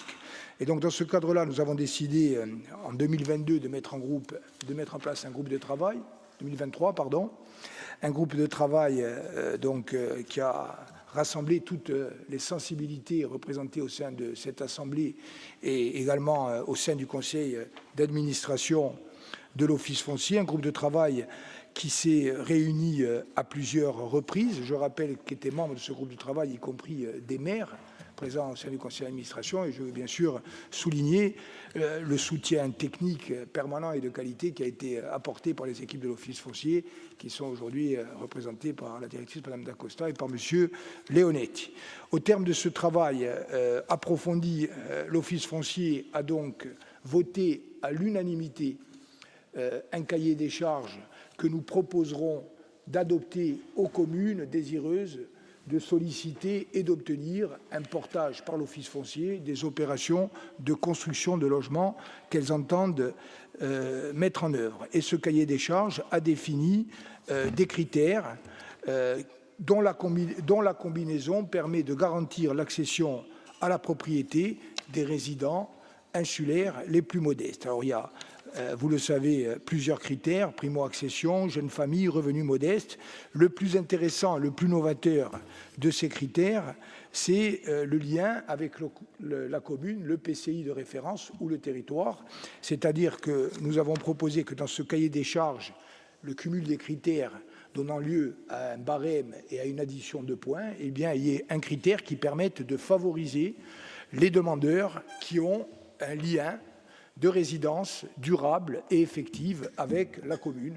Et donc, comme on l'a dit un peu ce matin, c'est une sorte de statut de résident par le bas, puisque le paradoxe du système juridique actuel en France, c'est que le statut de résident n'est pas permis à l'échelle d'une région ou d'un territoire, comme la Corse, tandis qu'il est de facto autorisé, au moins sous un mode, je ne dirais pas dégradé, mais moins accompli que celui que nous envisageons de mettre en place, il est permis par la loi au niveau des communes et intercommunalités. Et donc, ce critère a été introduit, vous l'avez, et nous l'avons rappelé ce matin, il a fallu de longues discussions avec le contrôle de légalité, avec le préfet de Corse, pour nous assurer que ce règlement ne serait pas déféré. Et je vais le dire aussi directement. Bon, d'abord, je salue le choix, in fine, du préfet de Corse de valider ce cahier des charges, ce qui nous sécurise juridiquement et nous permet à la fois de le mettre en œuvre dans le cadre de la politique de l'Office foncier et également de le répercuter sous réserve du vote à intervenir de l'Assemblée de Corse dans le cadre du rapport général consacré à l'évolution du règlement des aides au logement. Mais ce qu'il est intéressant de noter, c'est que le préfet de Corse avait conscience, me semble-t-il, que d'un point de vue du droit positif, ce rapport ne posait pas de difficulté. Mais simplement, ce qui le gênait, en tout cas, c'est ce que nous avons compris des différents échanges, c'est qu'en quelque sorte, il permettait d'accomplir ce dispositif un pas supplémentaire vers la démonstration factuelle et juridique qu'un statut de résident peut être mis en place au niveau global. Et donc, c'est vrai qu'on fait une politique des petits pas. En attendant la révision constitutionnelle, que pour notre part, nous espérons et pour laquelle nous allons nous engager, nous avons donc acté ce statut de résident sous une forme communale et intercommunale dans le cadre du cahier des charges. Nous le mettons en avant dans le cadre de la politique de l'Office public de l'habitat en faveur du bail réel solidaire. Et aujourd'hui, il vous est proposé de prendre acte de ce rapport d'information. C'était important de le présenter devant l'Assemblée de Corse, à la fois par la méthode qui a permis de le valider et par le fond et l'avancée qu'il représente. La méthode, on l'a dit, c'est un travail qui a associé l'ensemble des groupes de l'Assemblée. Bien sûr, je salue notamment nos collègues membres du conseil d'administration de l'Office foncier. Je pense qu'ils prendront la parole tout à l'heure. Mais rappeler également que, d'un point de vue juridique, nous avons travaillé à l'obligation d'affecter le bien à la résidence principale, à son inaliénabilité, c'est-à-dire une interdiction de revente durant les 15 premières années. Nous avons mis en place des dérogations, notamment liées à des cas de force majeure. À ce moment-là, il y a un pacte de préférence, puisque l'obligation repose sur le vendeur de proposer en priorité le bien au porteur de projet et puis à la collectivité de Corse ou à l'office foncier, c'est-à-dire dans le cas où la commune ne souhaiterait pas ou n'aurait pas les moyens de racheter le bien, c'est l'office foncier ou la collectivité de Corse qui le fera. Et tout nouvel acquéreur devra être désigné selon les mêmes critères que l'attributeur initial, c'est-à-dire que les clauses anti-spéculatives seront réappliquées pour une nouvelle durée additionnelle de 15 ans, étant précisé que l'acquéreur initial ne pourra percevoir aucune plus-value. Il bénéficie d'un avantage dans le cadre de l'opération initiale. Si pour une raison X ou Y, eh bien, il doit revendre le bien, il n'en retire aucune plus-value et le bien est réaffecté dans le cadre de l'opération générale qui prend en compte l'intérêt général. Et puis, tout manquement aux obligations entraîne la révocation de la vente au bénéfice du porteur de projet. Donc, nous avons mis en œuvre, nous avons proposé ce dispositif. Il a été validé avec une dernière difficulté sur la définition des liens intergénérationnels, puisque nous voulions mettre en œuvre un critère qui permettent à des gens qui sont originaires du village, mais qui n'y ont plus de domicile effectif, eh bien de pouvoir y revenir en bénéficiant de ce dispositif. Et donc, nous avons mis en œuvre un critère supplémentaire qui permet de rentrer dans le cadre défini par le cahier des charges pour un demandeur ou des demandeurs dont l'un des parents réside depuis au moins 6 ans sur la commune du programme où il y a résidé pendant au moins 6 ans, le parent étant soit le père, soit la mère.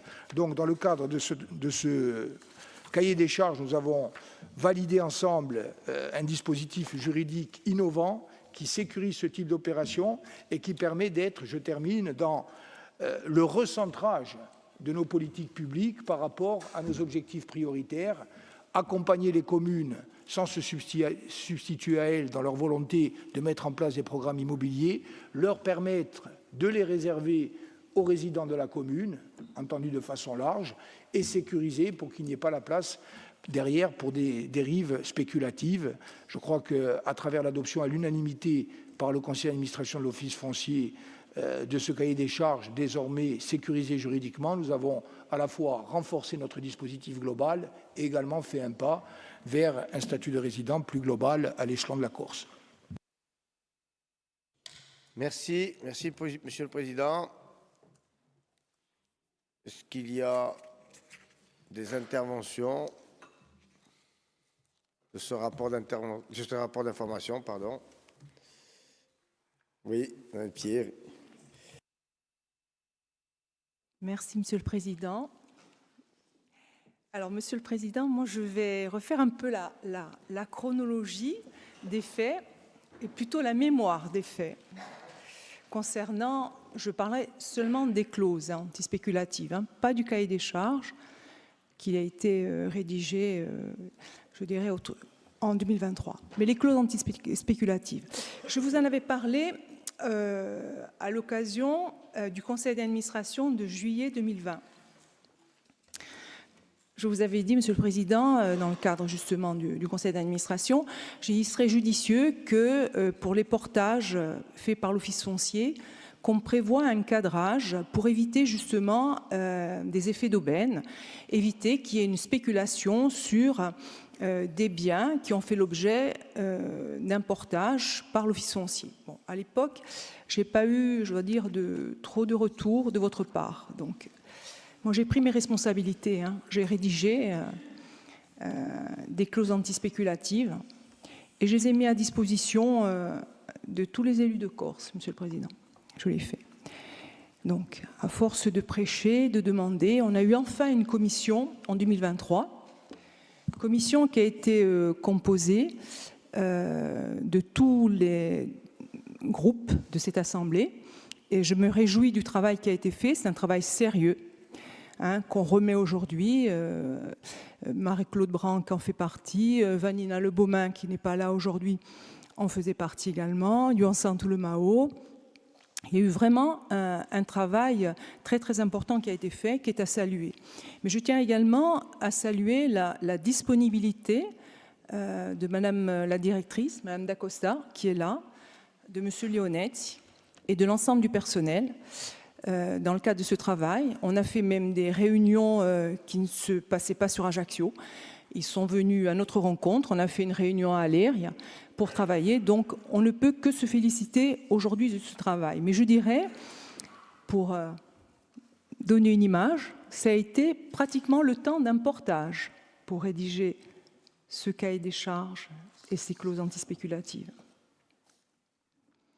Donc, effectivement, c'est quelque chose qui est important, qui sera adossé en ce qui concerne des clauses antispéculatives, comme vous les avez nommées, à tous les actes de mutation, c'est-à-dire que ces clauses seront reprises dans les actes notariés et publiées à la conservation des hypothèques pour éviter que ces clauses ne soient oubliées. Et le cahier des charges, d'ailleurs, sera annexé à toute mutation pour être sûr, justement, que ces clauses antispéculatives soient respectées. Je ne parle pas de la première partie, hein, c'est le véritable cahier des charges, c'est-à-dire le système de notation, d'attribution. Là, je parle véritablement, je dirais, de ce qui concerne le juridique, à savoir l'interdiction de vendre pendant 15 ans, l'affectation de la résidence principale, l'interdiction de sous-louer, en cas de donation en pleine propriété, en démembrement, le cahier des charges se poursuit pendant 15 ans.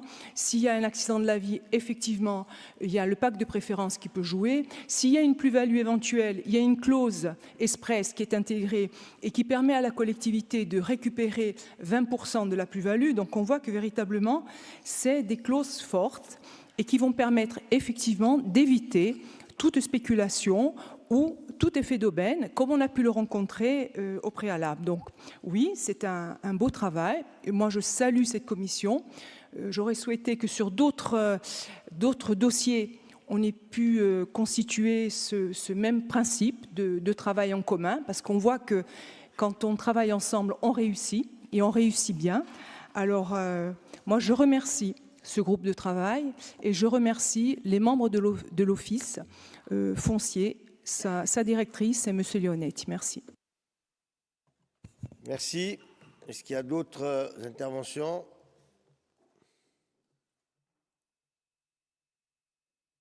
Non? Très bien. Monsieur le Président.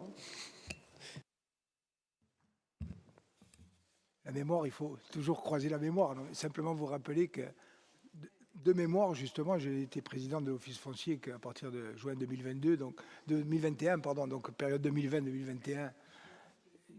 Voilà. Et puis ensuite, je pense que oui, on a commencé à travailler en décembre 2022. Vous l'avez dit, vous avez eu un rôle important comme beaucoup d'autres membres du conseil d'administration, mais je ne pense pas qu'on ait été très long. On a été long aussi parce que vous avez rappelé comment on a travaillé, mais je vous rappelle aussi, y compris ma qualité de président de l'Office foncier, mais vous l'avez fait aussi de votre part, j'ai rencontré à plusieurs reprises, notamment les associations de maires, les maires, etc., et qui avaient un travail de conviction. Il n'y avait pas seulement le travail entre nous, mais il y a également un travail de conviction et d'explication à faire auprès des maires, parce qu'on ne peut pas prétendre leur imposer ça. Donc, ce qui est important, je termine, mais je vous redonnerai la parole, c'est que nous ayons réussi et que nous l'ayons fait ensemble. On essaiera de faire mieux. Très bien, merci, c'est déjà beaucoup, c'est déjà très bien. Et merci pour ce rapport d'information. Donc, est-ce que les amendements sont revenus?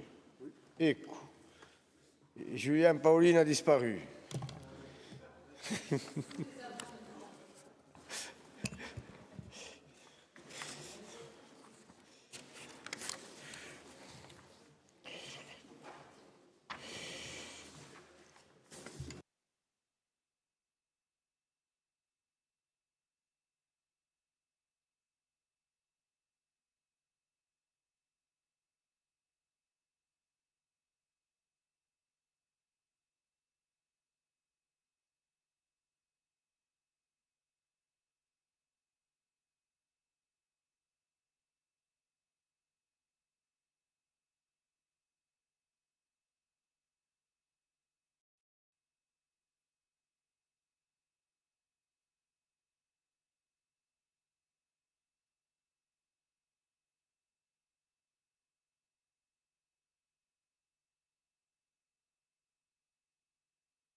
Paoli.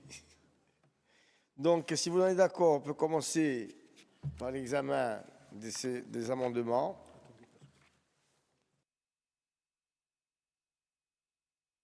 Est-ce que tout le monde a reçu les amendements?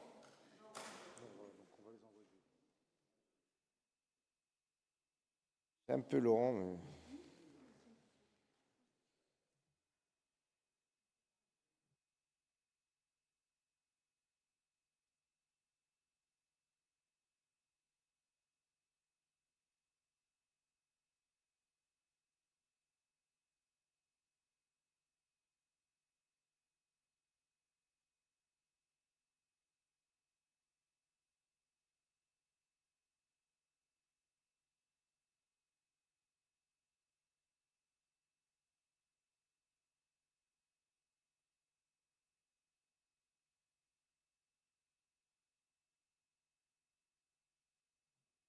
Vous avez reçu?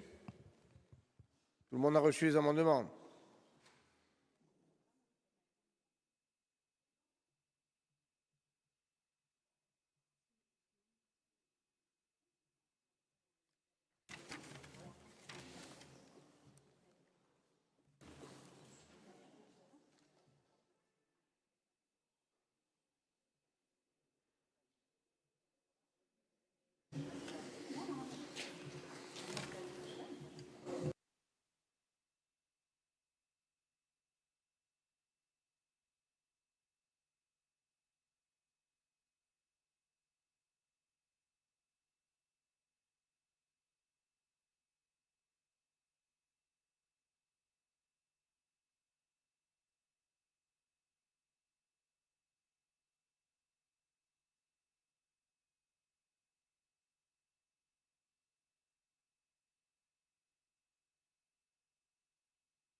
Il y a une petite erreur sur un amendement, le temps de rectifier et vous le recevez.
On peut reprendre la reçue des amendements.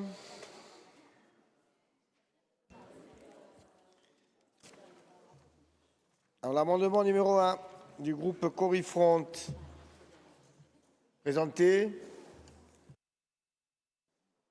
Bon, c'est pour rendre compatible le document avec les autres dispositions financières du règlement et de ne mentionner que le mot générique commune et pas commune inférieure à 3 000 habitants. Donc, il y a un avis favorable à l'unanimité de la commission. L'avis de l'exécutif.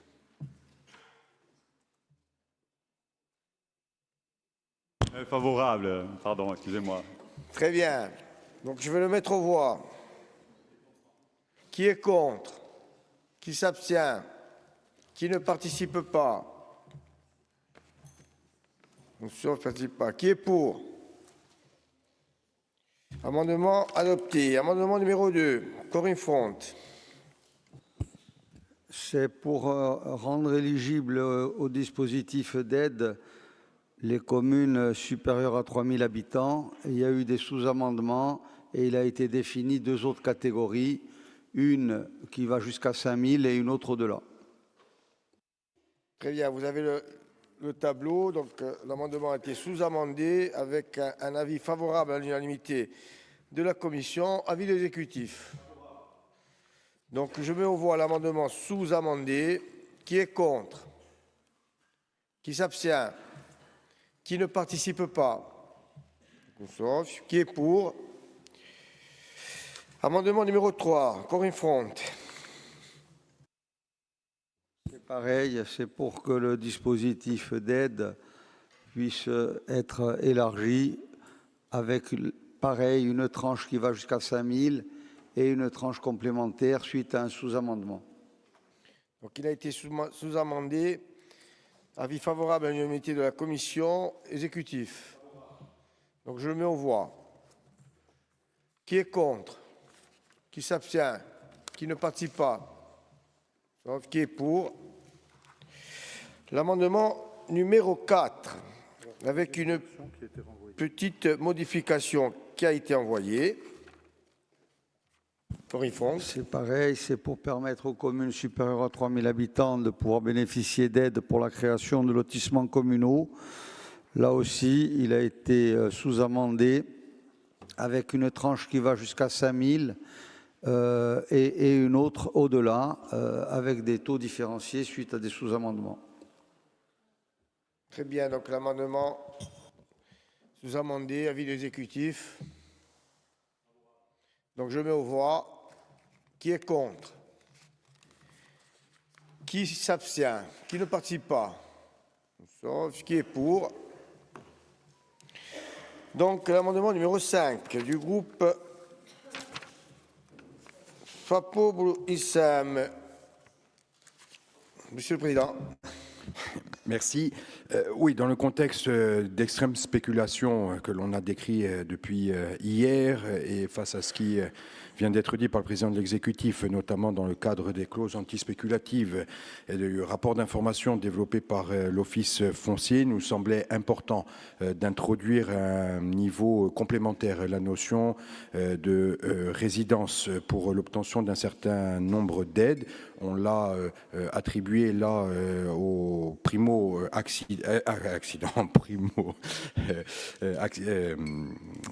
accédant, merci. Et donc, je vous lis le sous-amendement. Justifié d'une résidence fiscale en Corse d'une durée minimale de 6 années précédant la date du dépôt de dossier. Et ce sous-amendement a été voté à l'unanimité des présents. Voilà. Très bien. Avis d'exécutif. Oui, sur cet amendement en particulier, bien sûr favorable, en rappelant que le dispositif d'aide à la primo-accession pour les frais d'acte conditionnait déjà cette aide directe aux ménages à des conditions de revenus, à des conditions de localisation des biens. S'ajoute aujourd'hui un nouveau critère qui est lié à la notion de présence effective sur le territoire pendant une durée minimale de 6 ans qui doit être justifiée dont le bénéficiaire doit justifier par une attestation fiscale, type imposition sur le revenu ou taxe foncière.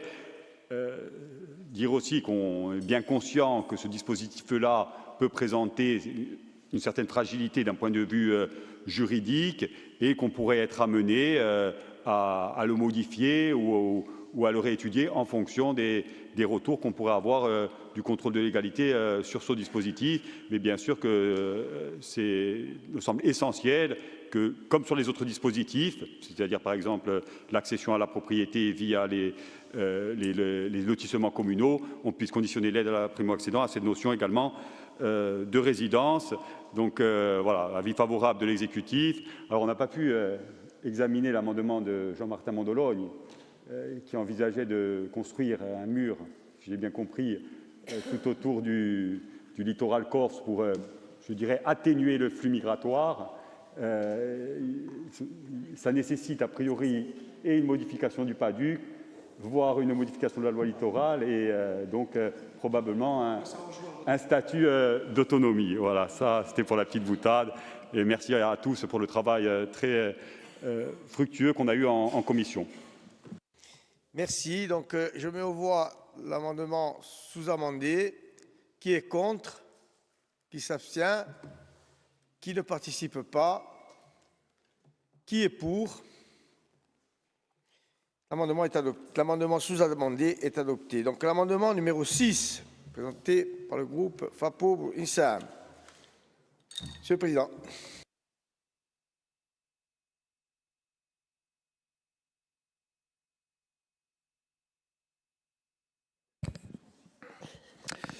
Ajouter parmi les bénéficiaires en page 5 au point 1.1.2, ouvrez les guillemets, les sociétés foncières lorsqu'elles sont majoritairement détenues par les communes. Il a été sous-amendé et avec un avis favorable à l'unanimité de la commission. Très bien, donc je mets aux voix. Attention. Pardon. Société foncière à capitaux majoritaires d'une commune. Hein. Ça a été sous-amendé dans ce sens. Oui. Ah, bon. Sont majoritairement détenues par les communes. Parce qu'elles sont majoritairement détenues par les communes. C'est écrit. Donc je mets aux voix qui est contre, qui s'abstient, qui ne participe pas, qui est pour. L'amendement sous-amendé est adopté. Tous les amendements sont adoptés. Donc je vais mettre aux voix le rapport ainsi amendé et sous-amendé. Donc, qui est contre? Donc, qui s'abstient? On sait. Qui ne participe pas? Qui est pour? Le rapport est adopté. On peut donc passer au rapport suivant, qui est le rapport sur les infrastructures de transport, rapport d'information sur les contrats de concession de services de transport aérien à destination de la Corse. Vous avez la parole. Je voudrais, si vous m'y autorisez, Monsieur le Président, dire d'abord quelques mots en m'adressant à l'Assemblée de Corse et aux Corses qui nous écoutent et au-delà.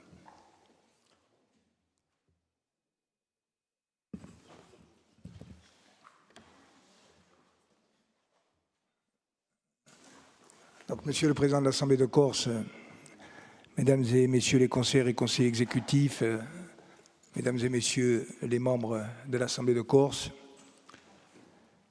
comme vous le savez, je cesserai ce soir à 23h59 mes fonctions de président du Conseil exécutif de Corse.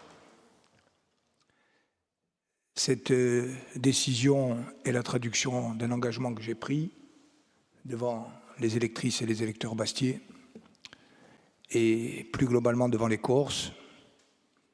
J'entends respecter strictement cet engagement sans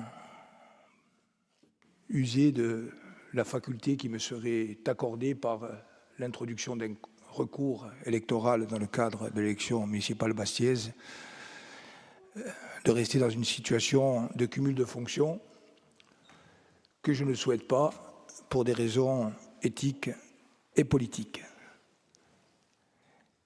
Et donc, au moment de quitter ces fonctions, que j'ai eu l'honneur d'exercer depuis le 17 décembre 2015, je voudrais, en quelques mots, m'adresser d'abord à vous, mes chers collègues et amis, et ensuite aux Corses. Mes premiers mots seront bien sûr des mots de remerciement, pour la présidence de l'Assemblée de Corse, le président Jean-Guy Talamone de 2015 à 2021, la présidente Marie-Antoinette Maupertuis depuis 2021, des mots de remerciement vers les conseillères et conseillers exécutifs, ceux d'aujourd'hui, ceux d'hier, toutes celles et tous ceux avec qui j'ai eu la chance et l'honneur de travailler, à m'adresser ensuite aux élus de cette assemblée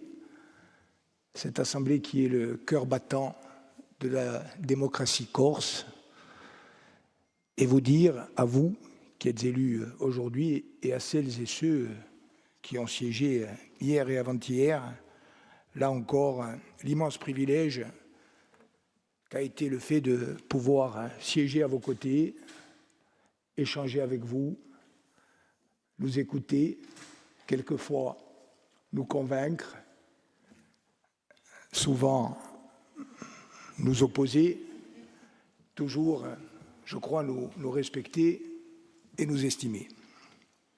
A ringraziarvi a tutte e a tutti di cuore. Je voudrais ensuite, bien sûr, remercier du fond du cœur et bien au-delà des formules protocolaires les fonctionnaires de la collectivité de Corse, ceux d'hier et ceux d'aujourd'hui,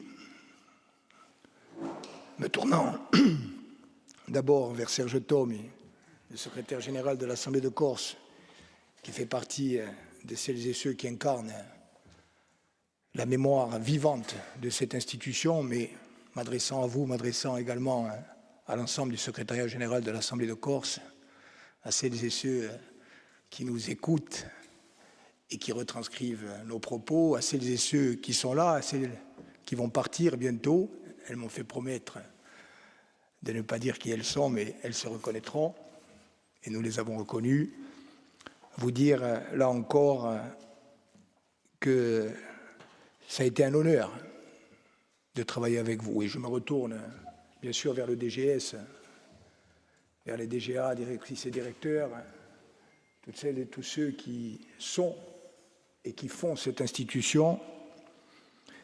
Et je veux vous remercier pour tout ce que vous m'avez appris. Avoir aussi forcément un souvenir fort et ému des tempêtes budgétaires et politiques que nous avons traversées, du Covid auquel il a fallu faire face, de ces journées et quelquefois nuits de session où élus et fonctionnaires, au comble de la fatigue, quelquefois réussissent à trouver de façon quasi miraculeuse sur des gros dossiers des points d'équilibre et des points d'accord. Associés à cet hommage, bien sûr, les personnels des agences et offices et des différents organismes qui sont d'une façon ou d'une autre attachés à la collectivité de Corse. Les élus passent, les fonctionnaires restent et les institutions grandissent. Merci donc à toutes et à tous. Merci également au secrétariat général du Conseil exécutif. Hier, Norbert Pancrazzi, qui nous écoute peut-être et qui à l'instar de Serge, incarne la mémoire de cette institution, et me tournant vers Anna Ducreux, qui a pris sa suite, la remerciant bien sûr, et disant à l'un et à l'autre qu'ils incarnent à la fois la continuité et le renouvellement de nos institutions, avec un enjeu qui, je crois, nous tient à cœur à toutes et à tous, qui est celui de la transmission, qu'elle est à s'appliquer au plan administratif dans les institutions, avec des jeunes fonctionnaires qui se confortent et se renforcent au contact des plus anciens, ou qu'elle se mette en œuvre à travers les élus et les militantes et militants. Enfin, bien sûr, un mot particulier pour les cabinets. Je ne peux pas parler au nom de la présidente de l'Assemblée de Corse, mais je souhaite remercier son cabinet, bien sûr, et me tournant vers le bien, les remercier de leur engagement constant, de leur patience.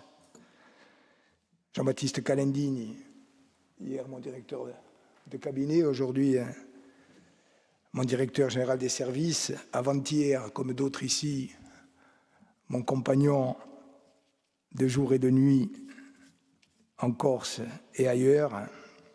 Merci pour le travail que vous avez fait, monsieur le directeur général des services. Merci à Fanfantore, à John Braxegonde, à Yannick Bertolucci, à Mathieu Pompe, à Nicolas Bertolucci, à ceux qui faisaient partie du cabinet avant. Et puis là aussi, un mot notamment pour...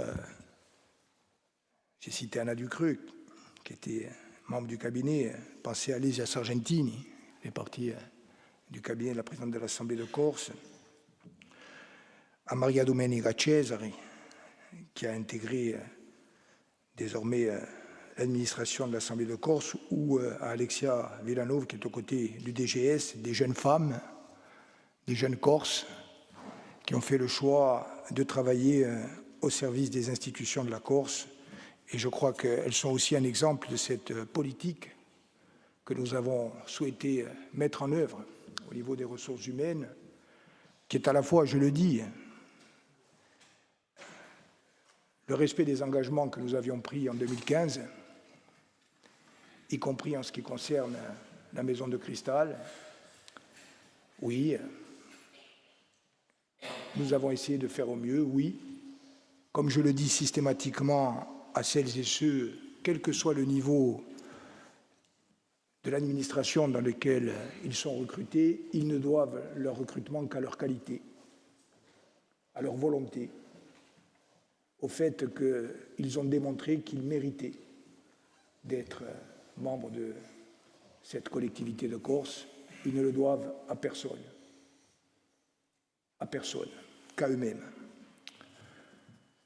Donc, merci à toutes et à tous, même si, bien sûr, nous continuerons sous des formes différentes, je vous rassure, notamment à la droite, à travailler ensemble. Merci également aux journalistes, parce qu'il ne peut pas y avoir de pays libre sans une presse libre.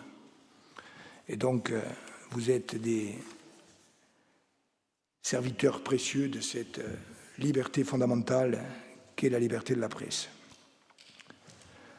Après les remerciements, forcément, lorsqu'un cycle se clôt, c'est le moment de se retourner, mais je vous le dis très sincèrement et très directement, au moment où je m'apprête à quitter ces fonctions, j'ai certes un pincement au cœur, mais je n'ai pas de nostalgie ou de tristesse.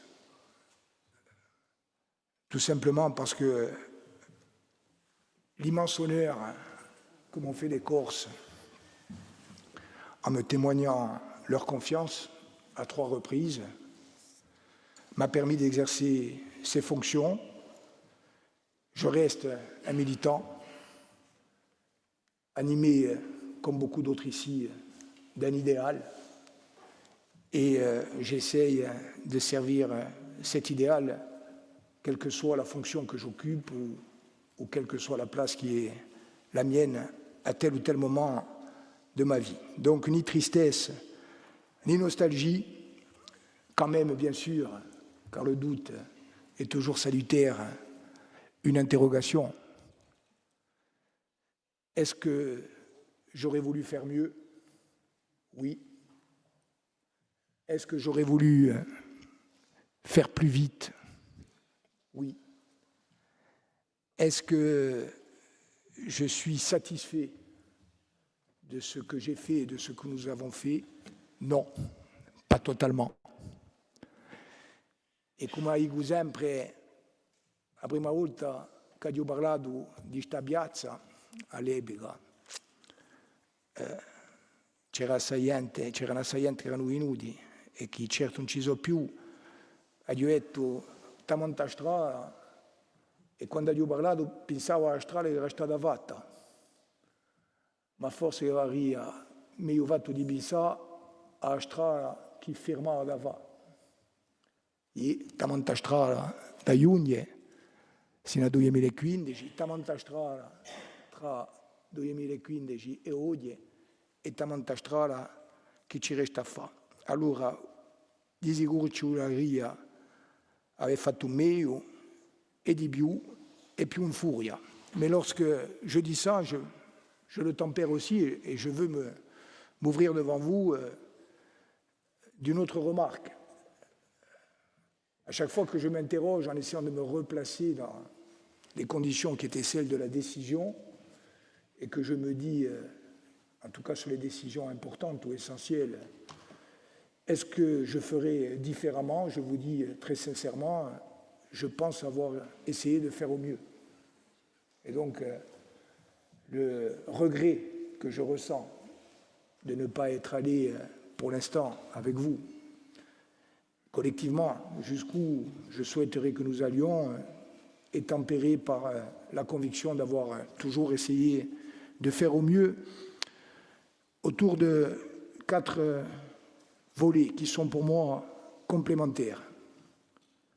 Le premier, c'est que depuis le 17 décembre 2015, jusqu'à aujourd'hui, avec ma part de faiblesse, de limite, d'erreur, j'ai, à chaque instant et pour chaque décision, de la plus fondamentale à la plus quotidienne, essayé de placer l'intérêt de la Corse, les intérêts collectifs du peuple corse, l'intérêt général au cœur de mes choix.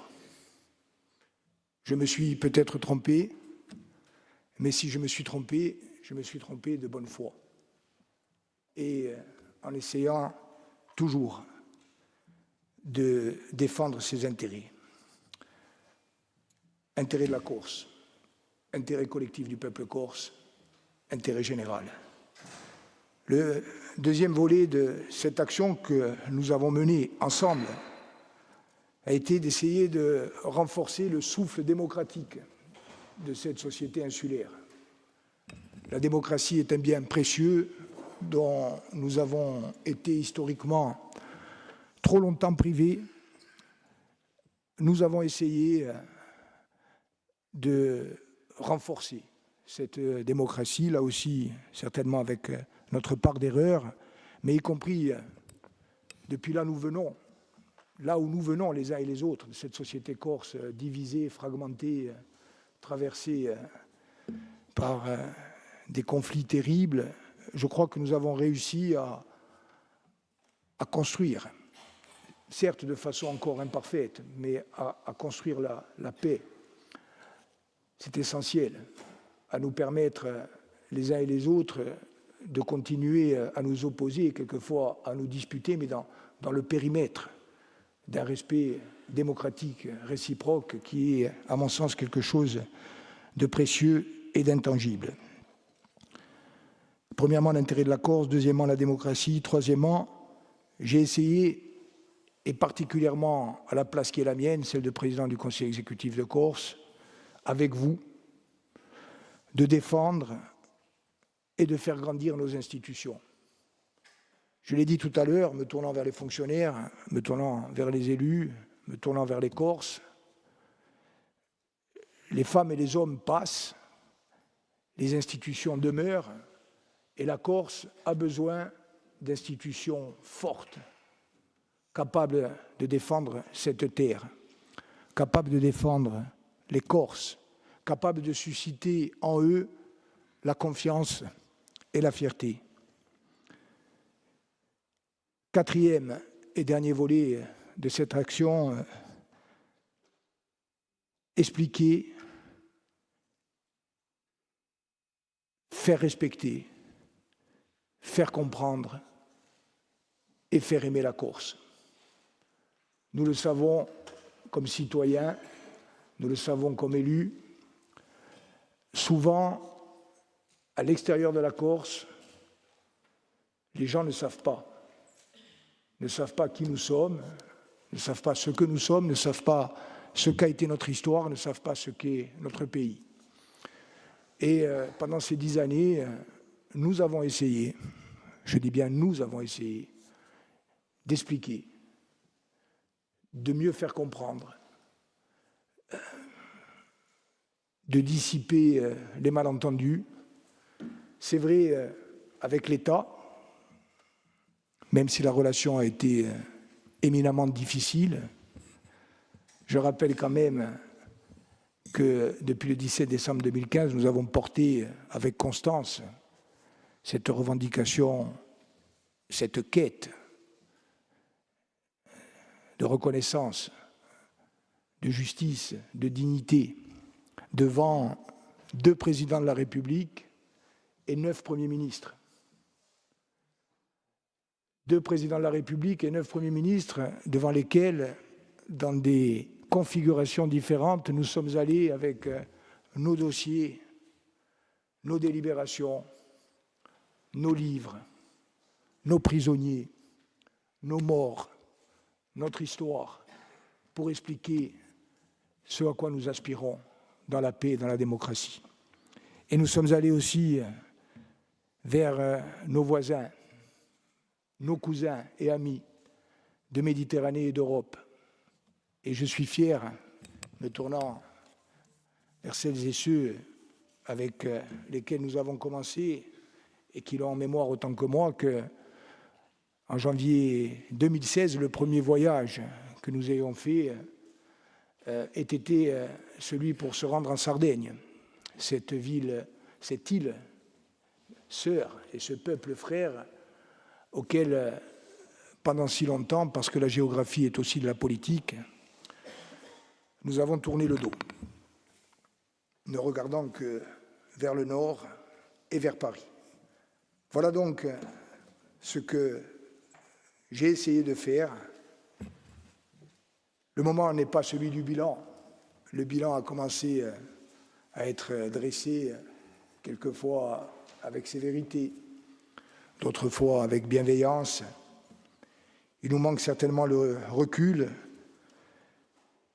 Simplement dire que tout ce que nous avons fait pendant ces 10 ans a été animé d'une tension dialectique constante entre la nécessité de résister et la volonté de construire. Résister, c'est notre culture politique, c'est notre culture et c'est notre histoire. Et oui, nous nous sommes battus pendant ces 10 ans le dos au mur. Nous en avons parlé ce matin, contre des agressions évidentes qui génèrent la révolte et qui risquent de la générer toujours plus si nous n'apportons pas des réponses politiques.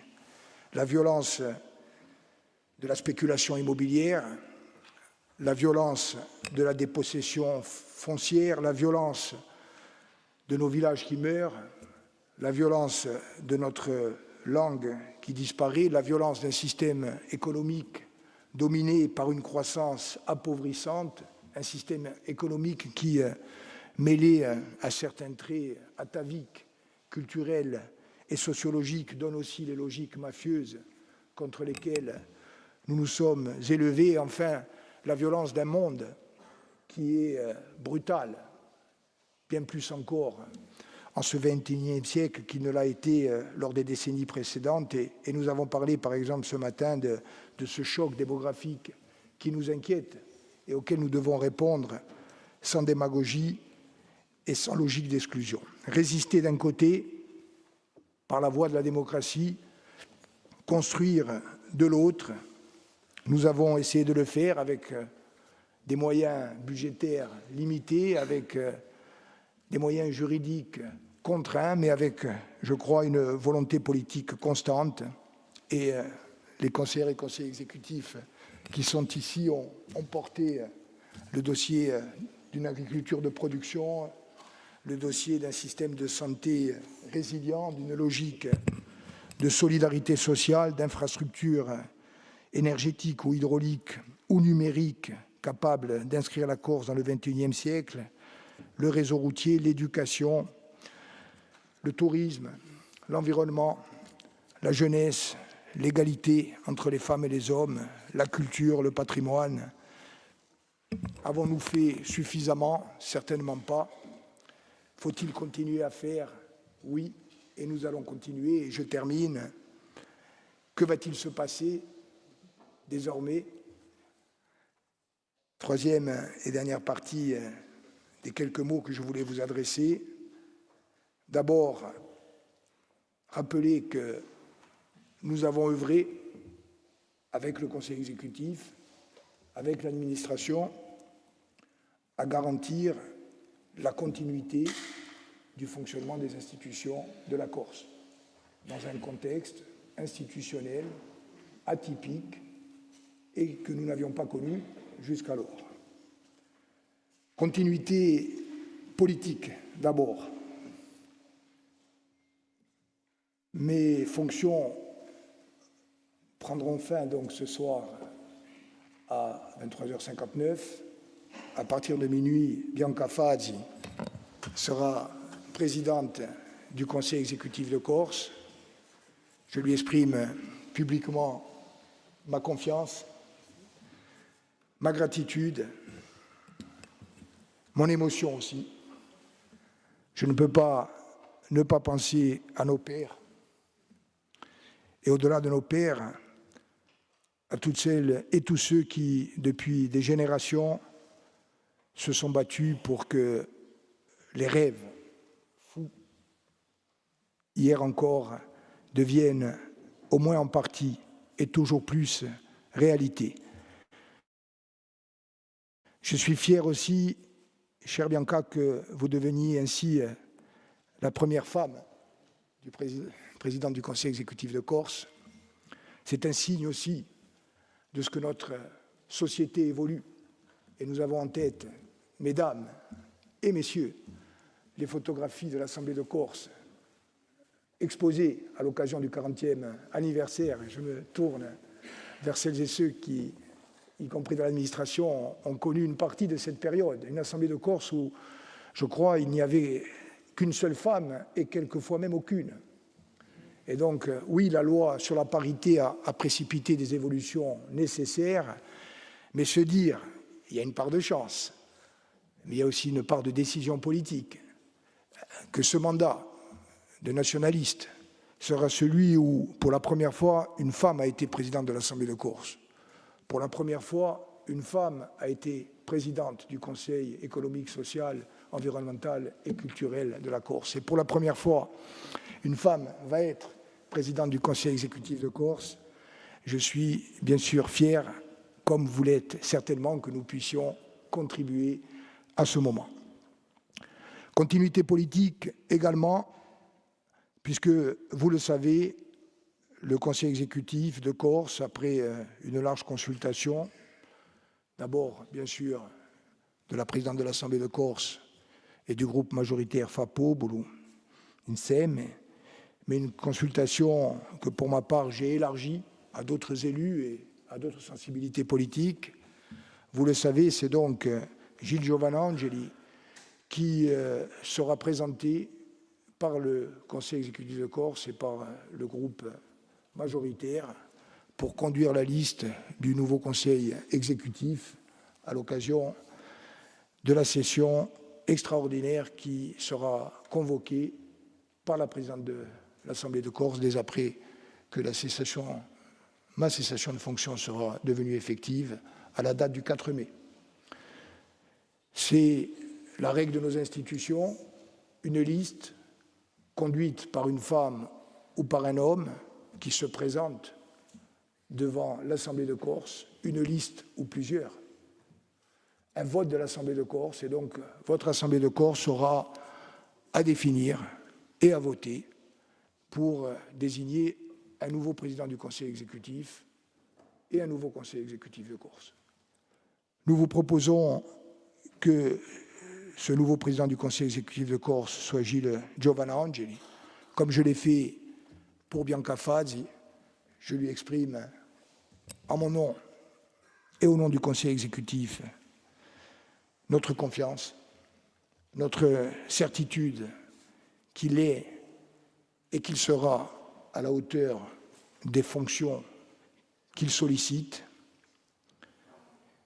Et je voudrais lui dire aussi que de la même façon que je suis fier que Marie-Antoinette Maupertuis ait été la première femme présidente de l'Assemblée de Corse, de la même façon que je suis fier que Marie-Jeanne Nigoli ait été la première présidente du Conseil économique, social, culturel et environnemental de la Corse, de la même manière, je suis fier que Bianca Fazzi soit la première femme présidente du Conseil exécutif de Corse. Je suis fier, si votre Assemblée en décide ainsi, que Gilles Giovanna Angeli soit à nouveau un président du Conseil exécutif nationaliste, mais aussi le premier prisonnier politique corse à briller, et je l'espère, à être investi comme président du Conseil exécutif de Corse. Il n'aime pas qu'on le dise, bien qu'il assume, comme chacune et chacun d'entre nous, la totalité de nos engagements politiques. Mais oui, Gilles Giovanna Angeli a été un prisonnier politique, condamné à 5 ans de prison, dont 2 ans avec sursis, ayant effectué sa détention de près de 30 mois, alors qu'il n'avait que 19 ans, en entrant en prison, purgeant donc plus de 2 ans et demi de prison à Ajaccio, à Bastia, puis au Beaumet. Et cela a du sens pour nous, et singulièrement au moment où nous nous apprêtons à aller à Paris pour expliquer qui nous sommes et ce que nous voulons. Nous venons, toutes et tous, mais singulièrement nous qui sommes nationalistes, de quelque côté de l'hémicycle que nous nous trouvions, d'une histoire forte dont nous pouvons être fiers, mais aussi d'une histoire tourmentée et douloureuse, avec sa part d'ombre, avec sa part de sacrifice, avec sa part d'engagement. Aujourd'hui et demain, Gilles, vous aurez donc, si l'Assemblée de Corse en décide ainsi, à porter notre voix, et nous serons à vos côtés, le Conseil exécutif et celles et ceux qui le souhaiteront. Nous y travaillerons. Continuité politique, avec forcément l'adaptation aux nouveaux enjeux, mais nous y reviendrons. Continuité administrative. Je remercie le DGS et l'ensemble de l'administration pour avoir intégré cette contrainte dans les différents marchés publics, dans l'organisation du fonctionnement au quotidien de notre institution, qui continue donc à travailler normalement. Je termine en vous disant que les hasards du calendrier ont fait qu'hier, nous avons acquis ce document fondateur de l'histoire de la Corse, qui incarne à la fois l'aspiration à la liberté de notre peuple et sa capacité à incarner, y compris aux yeux de l'Europe des Lumières, ce que les peuples produisent de meilleur. Dans le même temps, à quelques jours près, nous avions confirmation, après mon déplacement à Paris, que le Parlement français, Assemblée nationale, Sénat, aura à examiner dès le mois de juin le projet de réforme constitutionnelle et le statut d'autonomie.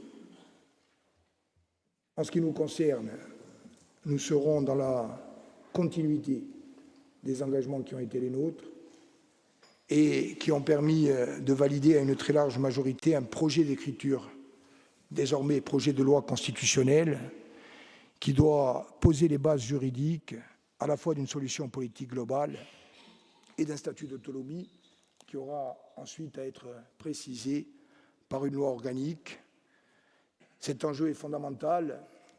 Il se prolonge et se complète de tous les autres grands rendez-vous politiques, économiques, sociaux qui attendent la Corse. Nous ne pouvons pas dissocier le combat historique, le combat pour l'autonomie du combat pour le quotidien, celui qui nous conduit à entendre, à écouter, à partager les difficultés des entreprises, les difficultés des artisans, les difficultés des salariés, des chômeurs, de celles et ceux qui souffrent et qui s'inquiètent.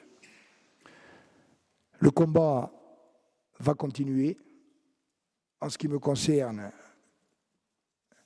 je continuerai de prendre ma part en tant que maire de Bastia, bien sûr, en tant que membre du Conseil exécutif de Corse, si l'Assemblée en décide ainsi, peut-être demain ou après-demain, en tant que simple militante ou militant. J'aimerais dire aux Corses que nous devons avoir confiance. Nous pouvons avoir confiance, quelles que soient les difficultés, quelquefois les inquiétudes. Je pense que notre combat est dans le sens de l'histoire et que nous allons réussir. Et si nous ne réussissons pas nous, ce seront les générations à venir, celles de demain et d'après-demain, qui accompliront le rêve. Per ringrazio.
Je propose qu'on suspende 15 minutes.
Allez, si tout le monde vuole calarsi a piazza.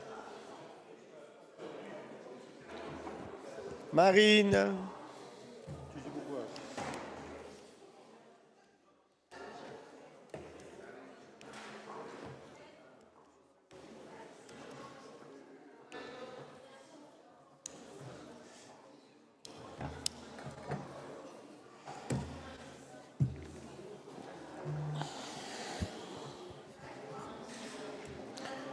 Je pense qu'on peut continuer puisque beaucoup sont partis, me semble-t-il. Mais ça ne nous empêche pas de continuer puisqu'on a le quorum. Monsieur le Président, de la parole.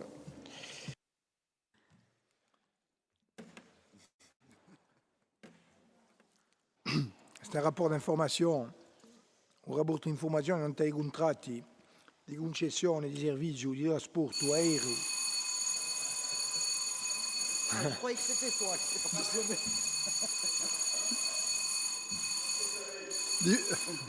Di voi che non ci sono più di panica.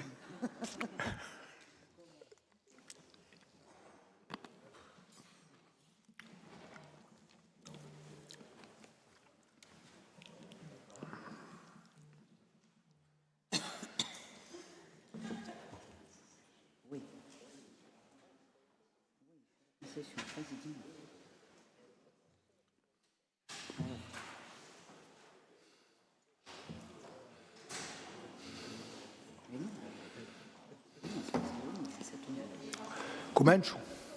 Puoi aller, je vous en prie. Donc, un rapporto informazione non ai contratti di concessione di servizi di trasporto aereo a destinazione della Corsica per il periodo 2025, 2029, 2026, 2030. Donc, je pense qu'on ne va pas revenir sur ce dispositif dit d'achat de flux aériens mis en place par la collectivité de Corse.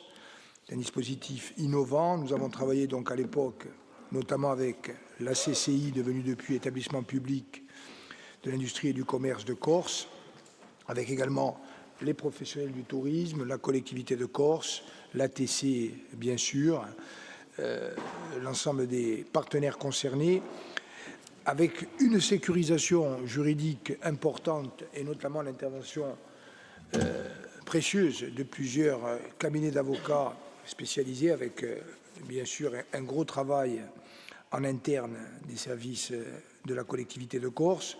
Et donc, vous en rappelez, nous avons mis en œuvre ce dispositif qui a fait l'objet de 3 délibérations votées à l'unanimité. Un dispositif qui prévoit donc, dans sa forme plénière, 36 lots desservant à la fois des métropoles françaises et des métropoles européennes.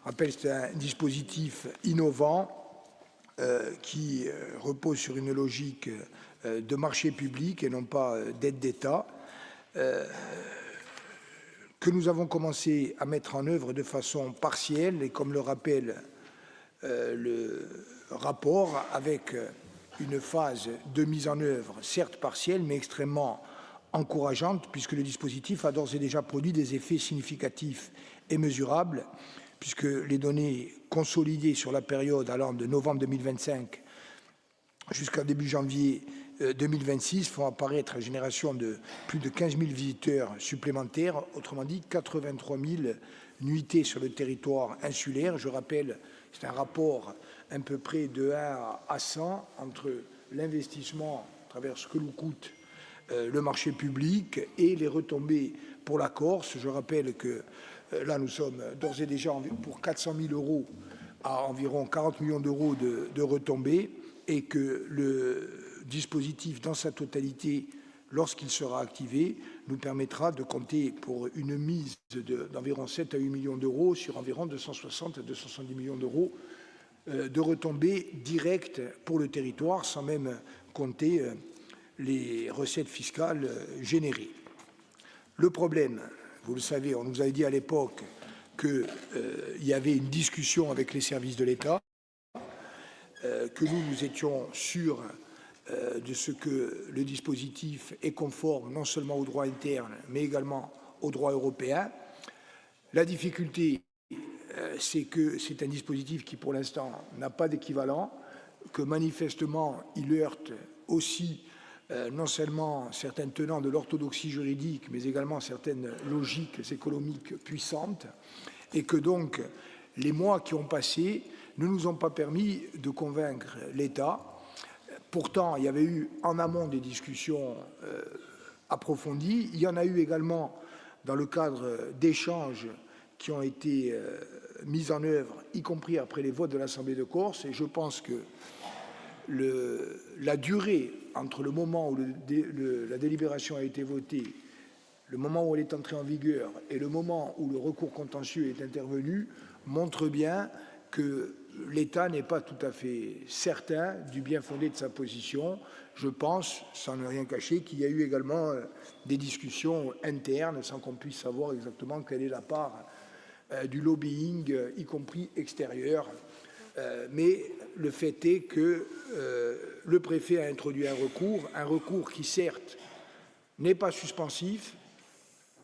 L'honnêteté intellectuelle me conduit à rappeler que le représentant de l'État, donc l'État, aurait pu compléter son recours d'un recours en suspension, ce qui aurait, si cette demande avait abouti, aurait conduit à permettre au tribunal administratif de suspendre l'exécution des contrats pendant le temps de la procédure.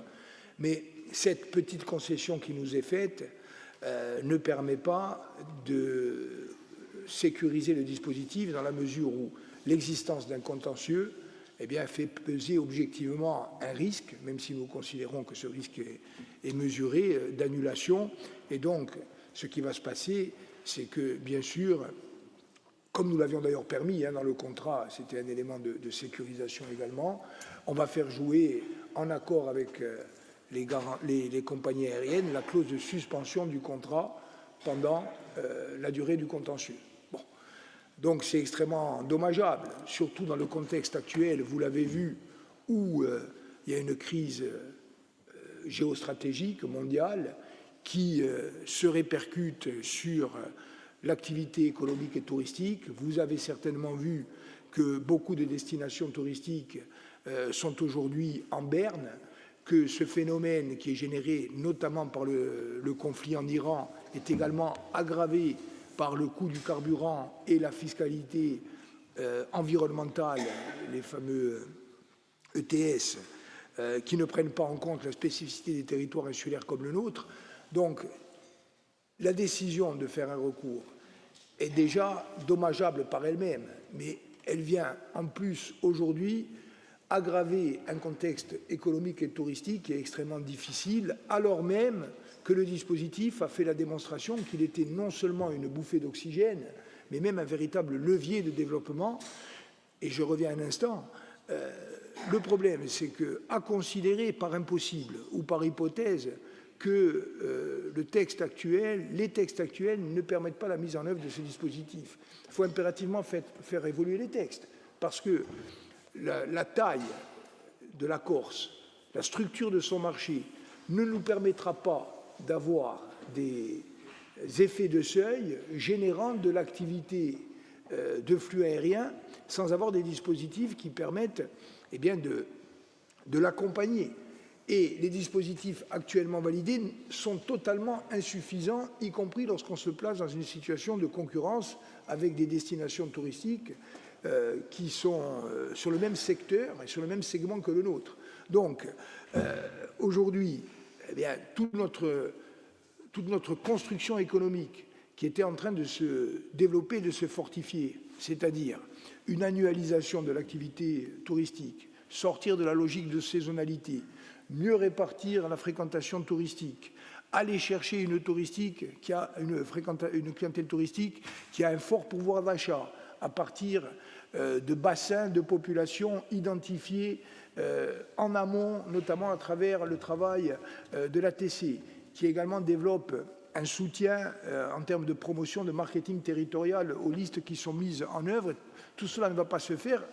Et alors même que cette activité hors saison nous permet d'aller vers une CDIsation des emplois qui fait écho elle-même à la montée en gamme de notre offre de formation, un tourisme à l'année qui permet également aux zones traditionnellement non touristiques de s'orienter vers un tourisme durable qui vient renforcer, par exemple, l'agriculture de production. Donc, on était vraiment dans un cycle vertueux qui est aujourd'hui remis en cause. Donc, moi, je le dis, hein, je l'ai dit à plusieurs reprises, y compris à mes interlocuteurs gouvernementaux ou à monsieur le préfet de région. Je pense que cette décision est malvenue. Je la regrette profondément. Nous allons aller devant la juridiction administrative. Je pense qu'on a aussi un problème de fond avec la Commission européenne, non seulement sur les textes européens, mais également sur leur interprétation par la Commission, parce que les textes et leur interprétation sont en train de nous mettre un véritable garrot qui nous étrangle et qui menace à la fois le service public maritime et aérien et à la fois les dispositifs innovants que nous mettons pour développer des flux en dehors des délégations de service public, avec les conséquences catastrophiques que cela peut avoir pour une économie comme la nôtre qui a vocation à se diversifier. Donc, une démonstration aussi supplémentaire, me semble-t-il, qu'un territoire insulaire comme le nôtre doit bénéficier d'un statut d'autonomie. Bien sûr, le statut d'autonomie n'aurait pas permis directement de sécuriser le dispositif, mais il nous aurait placé dans une situation beaucoup plus favorable pour négocier directement avec Bruxelles, pour solliciter l'appui de notre État de rattachement qui est la France et pour expliquer que nous avons des spécificités qui ne se retrouvent pas ailleurs. Voilà, donc on est dans une situation aujourd'hui, malheureusement, de blocage administratif et politique. On va aller vers ce contentieux en se donnant les moyens de le gagner et on va aller aussi expliquer aux socioprofessionnels du tourisme et à l'ensemble des secteurs économiques, y compris l'agriculture, qui comptaient beaucoup, notamment dans l'intérieur, sur ce levier pour réussir, eux aussi, ces secteurs, à profiter d'une manne touristique qui s'inscrit dans une logique durable, que nos efforts, pour l'instant, ne sont pas couronnés de succès, mais que l'on va continuer sur le chemin qui a été ouvert. Est-ce qu'il y a des interventions?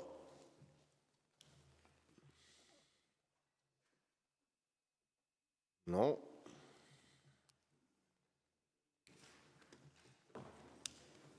Très bien. Donc, l'Assemblée prend acte de ce rapport d'information, très important quand même, et du comportement de l'État, inquiétant, mais on se défendra. Très bien. Donc, je pense qu'on a fini les rapports, Serge.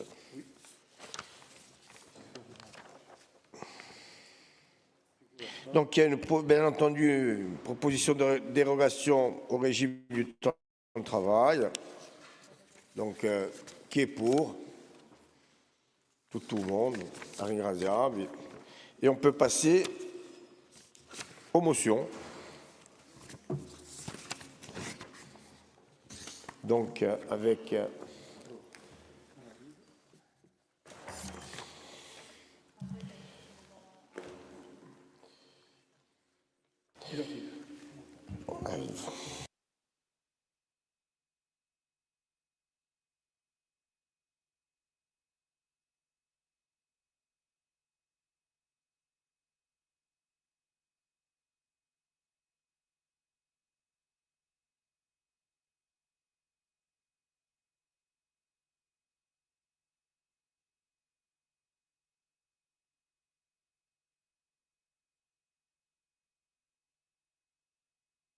Alors, je crois que 2 motions sont retirées. Monsieur le Président du groupe, vous avez la parole, allez-y. Merci, Monsieur le Président. Oui, nous avions, avec le groupe, j'avais déposé une motion pour réaffirmer la volonté de l'Assemblée de Corse de voir l'inscription du projet de loi constitutionnelle à l'Assemblée nationale comme le gouvernement en a la possibilité, puisque l'annonce du report était tout à fait nuisible au bon déroulé du processus pour lequel cette Assemblée, dans sa diversité, s'est largement impliquée. Nous voulions rappeler la force politique du processus et de ses attendus et des enjeux pour le peuple corse, dans la mesure où nous avons pris acte des déclarations médiatiques du président du Conseil exécutif Gilles Simeoni à la suite de ces rendez-vous respectifs avec le Premier ministre, la présidente de l'Assemblée nationale et le président du Sénat, qui avaient donné leur accord pour une inscription au mois de mai, fin mai, début juin, au calendrier parlementaire en débutant par l'Assemblée nationale. Il nous semblait plus utile, ne nous semble plus utile dans ces conditions de déposer la motion, même si nous restons politiquement tout à fait attentifs et vigilants à la suite du déroulé du processus et du calendrier parlementaire. Mais, cher Président, au nom du groupe, bravo, ça sera le mot de la fin pour nous. Bravo pour cette inscription au calendrier. Merci.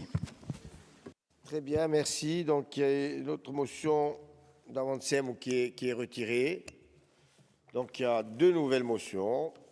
Une motion de Fapo Boulou, donc relative au prix des carburants, déposée par le groupe, et une motion de l'ensemble des groupes, plus Josepha Diagometti-Piri, sur le soutien au développement des politiques publiques immersives et associatives.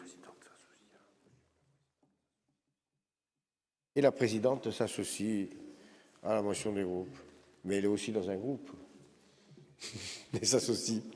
Donc, on commence par Fapo Bouissam, donc, non Joseph Luccioli. Merci, Monsieur le Président. Une motion qui fait écho à l'actualité des dernières semaines et des derniers jours.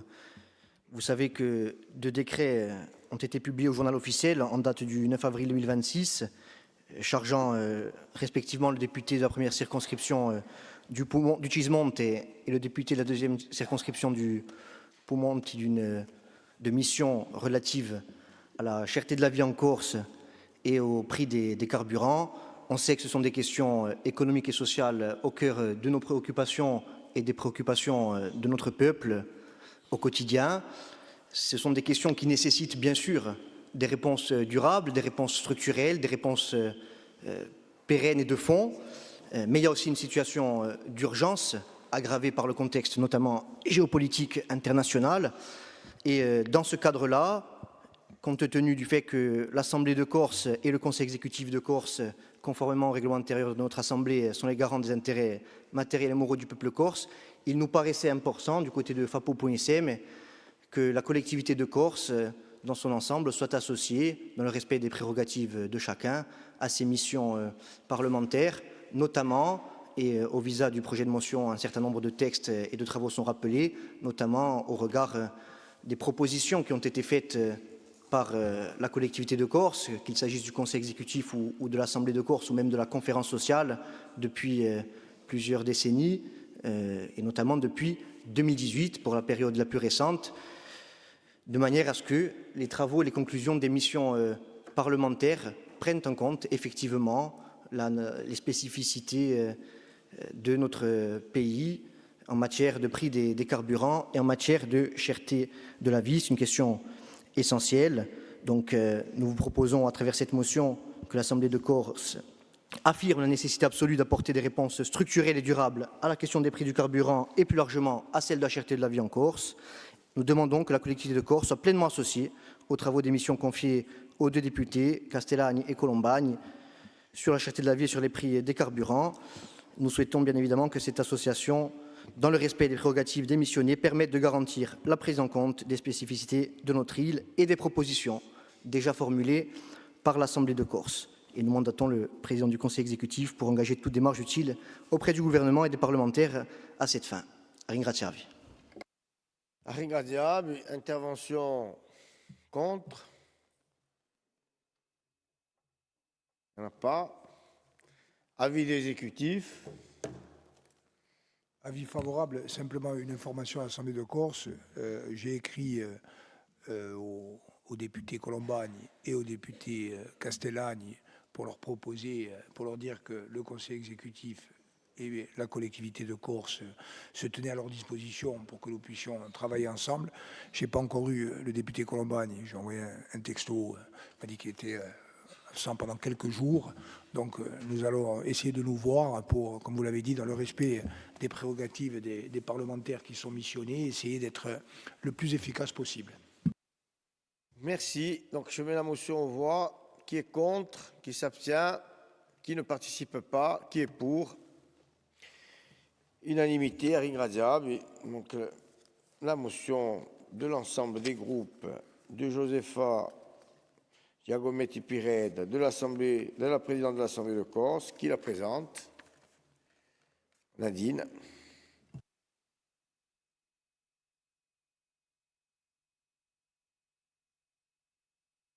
Pardon.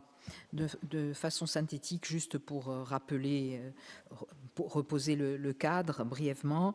Donc, Scola Gorsa, c'est aujourd'hui 200 enfants scolarisés sur 5 sites. Ce sont 13 enseignants, dont 2 postes qui ont été contractualisés 1 an avant les 5 ans habituellement nécessaires pour obtenir la contractualisation dans l'enseignement associatif. Cette année, 11 postes ont été demandés pour une contractualisation généralisée. Aujourd'hui, ces 11 postes l'obtention semble très très difficile, ce qui met en péril, et vous l'avez dit hier, Monsieur le Président de l'exécutif, qui met en danger de mort cette association qui aujourd'hui obtient des résultats probants. Parallèlement, la convention de financement a été attaquée par le contrôle de légalité à 2 reprises. Aujourd'hui, il y a un article 40 qui a été déposé considérant que nous ne pouvons pas financer les salaires des personnels. Donc, nous avons échangé aujourd'hui longuement avec l'association. Nous avons décidé de dénoncer les attaques publiques contre l'enseignement immersif et notamment les propos de l'ancien ministre Jean-Michel Blanquer. Nous soutenons, et nous le répétons depuis le début, depuis plusieurs années maintenant, nous soutenons la généralisation de l'enseignement immersif public et associatif de la langue corse, et nous exigeons avec l'État qu'une définition négociée avec l'État et le rectorat d'un cadre juridique pérenne permette de cofinancer le réseau immersif associatif sur le modèle de toutes les écoles de ce type, en Corse et sur le continent, puisque c'est déjà le cas sur le continent, et ça ne pose pas de problème. Nous demandons aussi la contractualisation généralisée des 11 postes du réseau d'enseignement Scola Gorsa. Et nous vous mandatons, Monsieur le Président de l'exécutif, à cet effet, si vous en êtes bien d'accord, pour organiser dans les plus brefs délais une réunion quadripartite entre la collectivité, l'État, le rectorat de l'Académie et Scola Gorsa, pour pérenniser de façon pérenne ce dispositif. Et on imaginait la rédaction d'un courrier en direction du Premier ministre. Merci. Voilà. D'autres, il n'y a pas d'intervention contre puisque c'est l'ensemble des groupes. D'autres interventions pour? Exceptionnellement. Oui, Véronique. Moi, je voudrais juste rajouter le fait que, la nécessité d'avoir, Monsieur le Président, un courrier aussi pour interpeller vous aussi de votre côté, voilà, le Premier ministre, mais surtout, on a essayé aussi dans cette motion de rajouter l'idée de notre réaction forte devant cette attaque, parce que c'est une attaque spécialement à l'encontre de notre institution et de la langue corse, puisque dans tout le réseau des langues régionales qui sont enseignées dans le même système, je dirais, nous sommes les seuls, malgré que le financement soit le même, nous sommes les seuls à avoir été contrés de cette manière. Donc, nous avons essayé aussi de rajouter cette notion de réaction forte devant cette attaque. Merci. Merci. Donna Due Baroul. Non. Ezegoudi. Avis favorable. Très bien. Donc, je la mets au voix. Qui est contre? Qui s'abstient? Qui ne participe pas? Qui est pour? Unanimité. A ringraziarvi e mu compio. Dunque, a presto, oggi presente.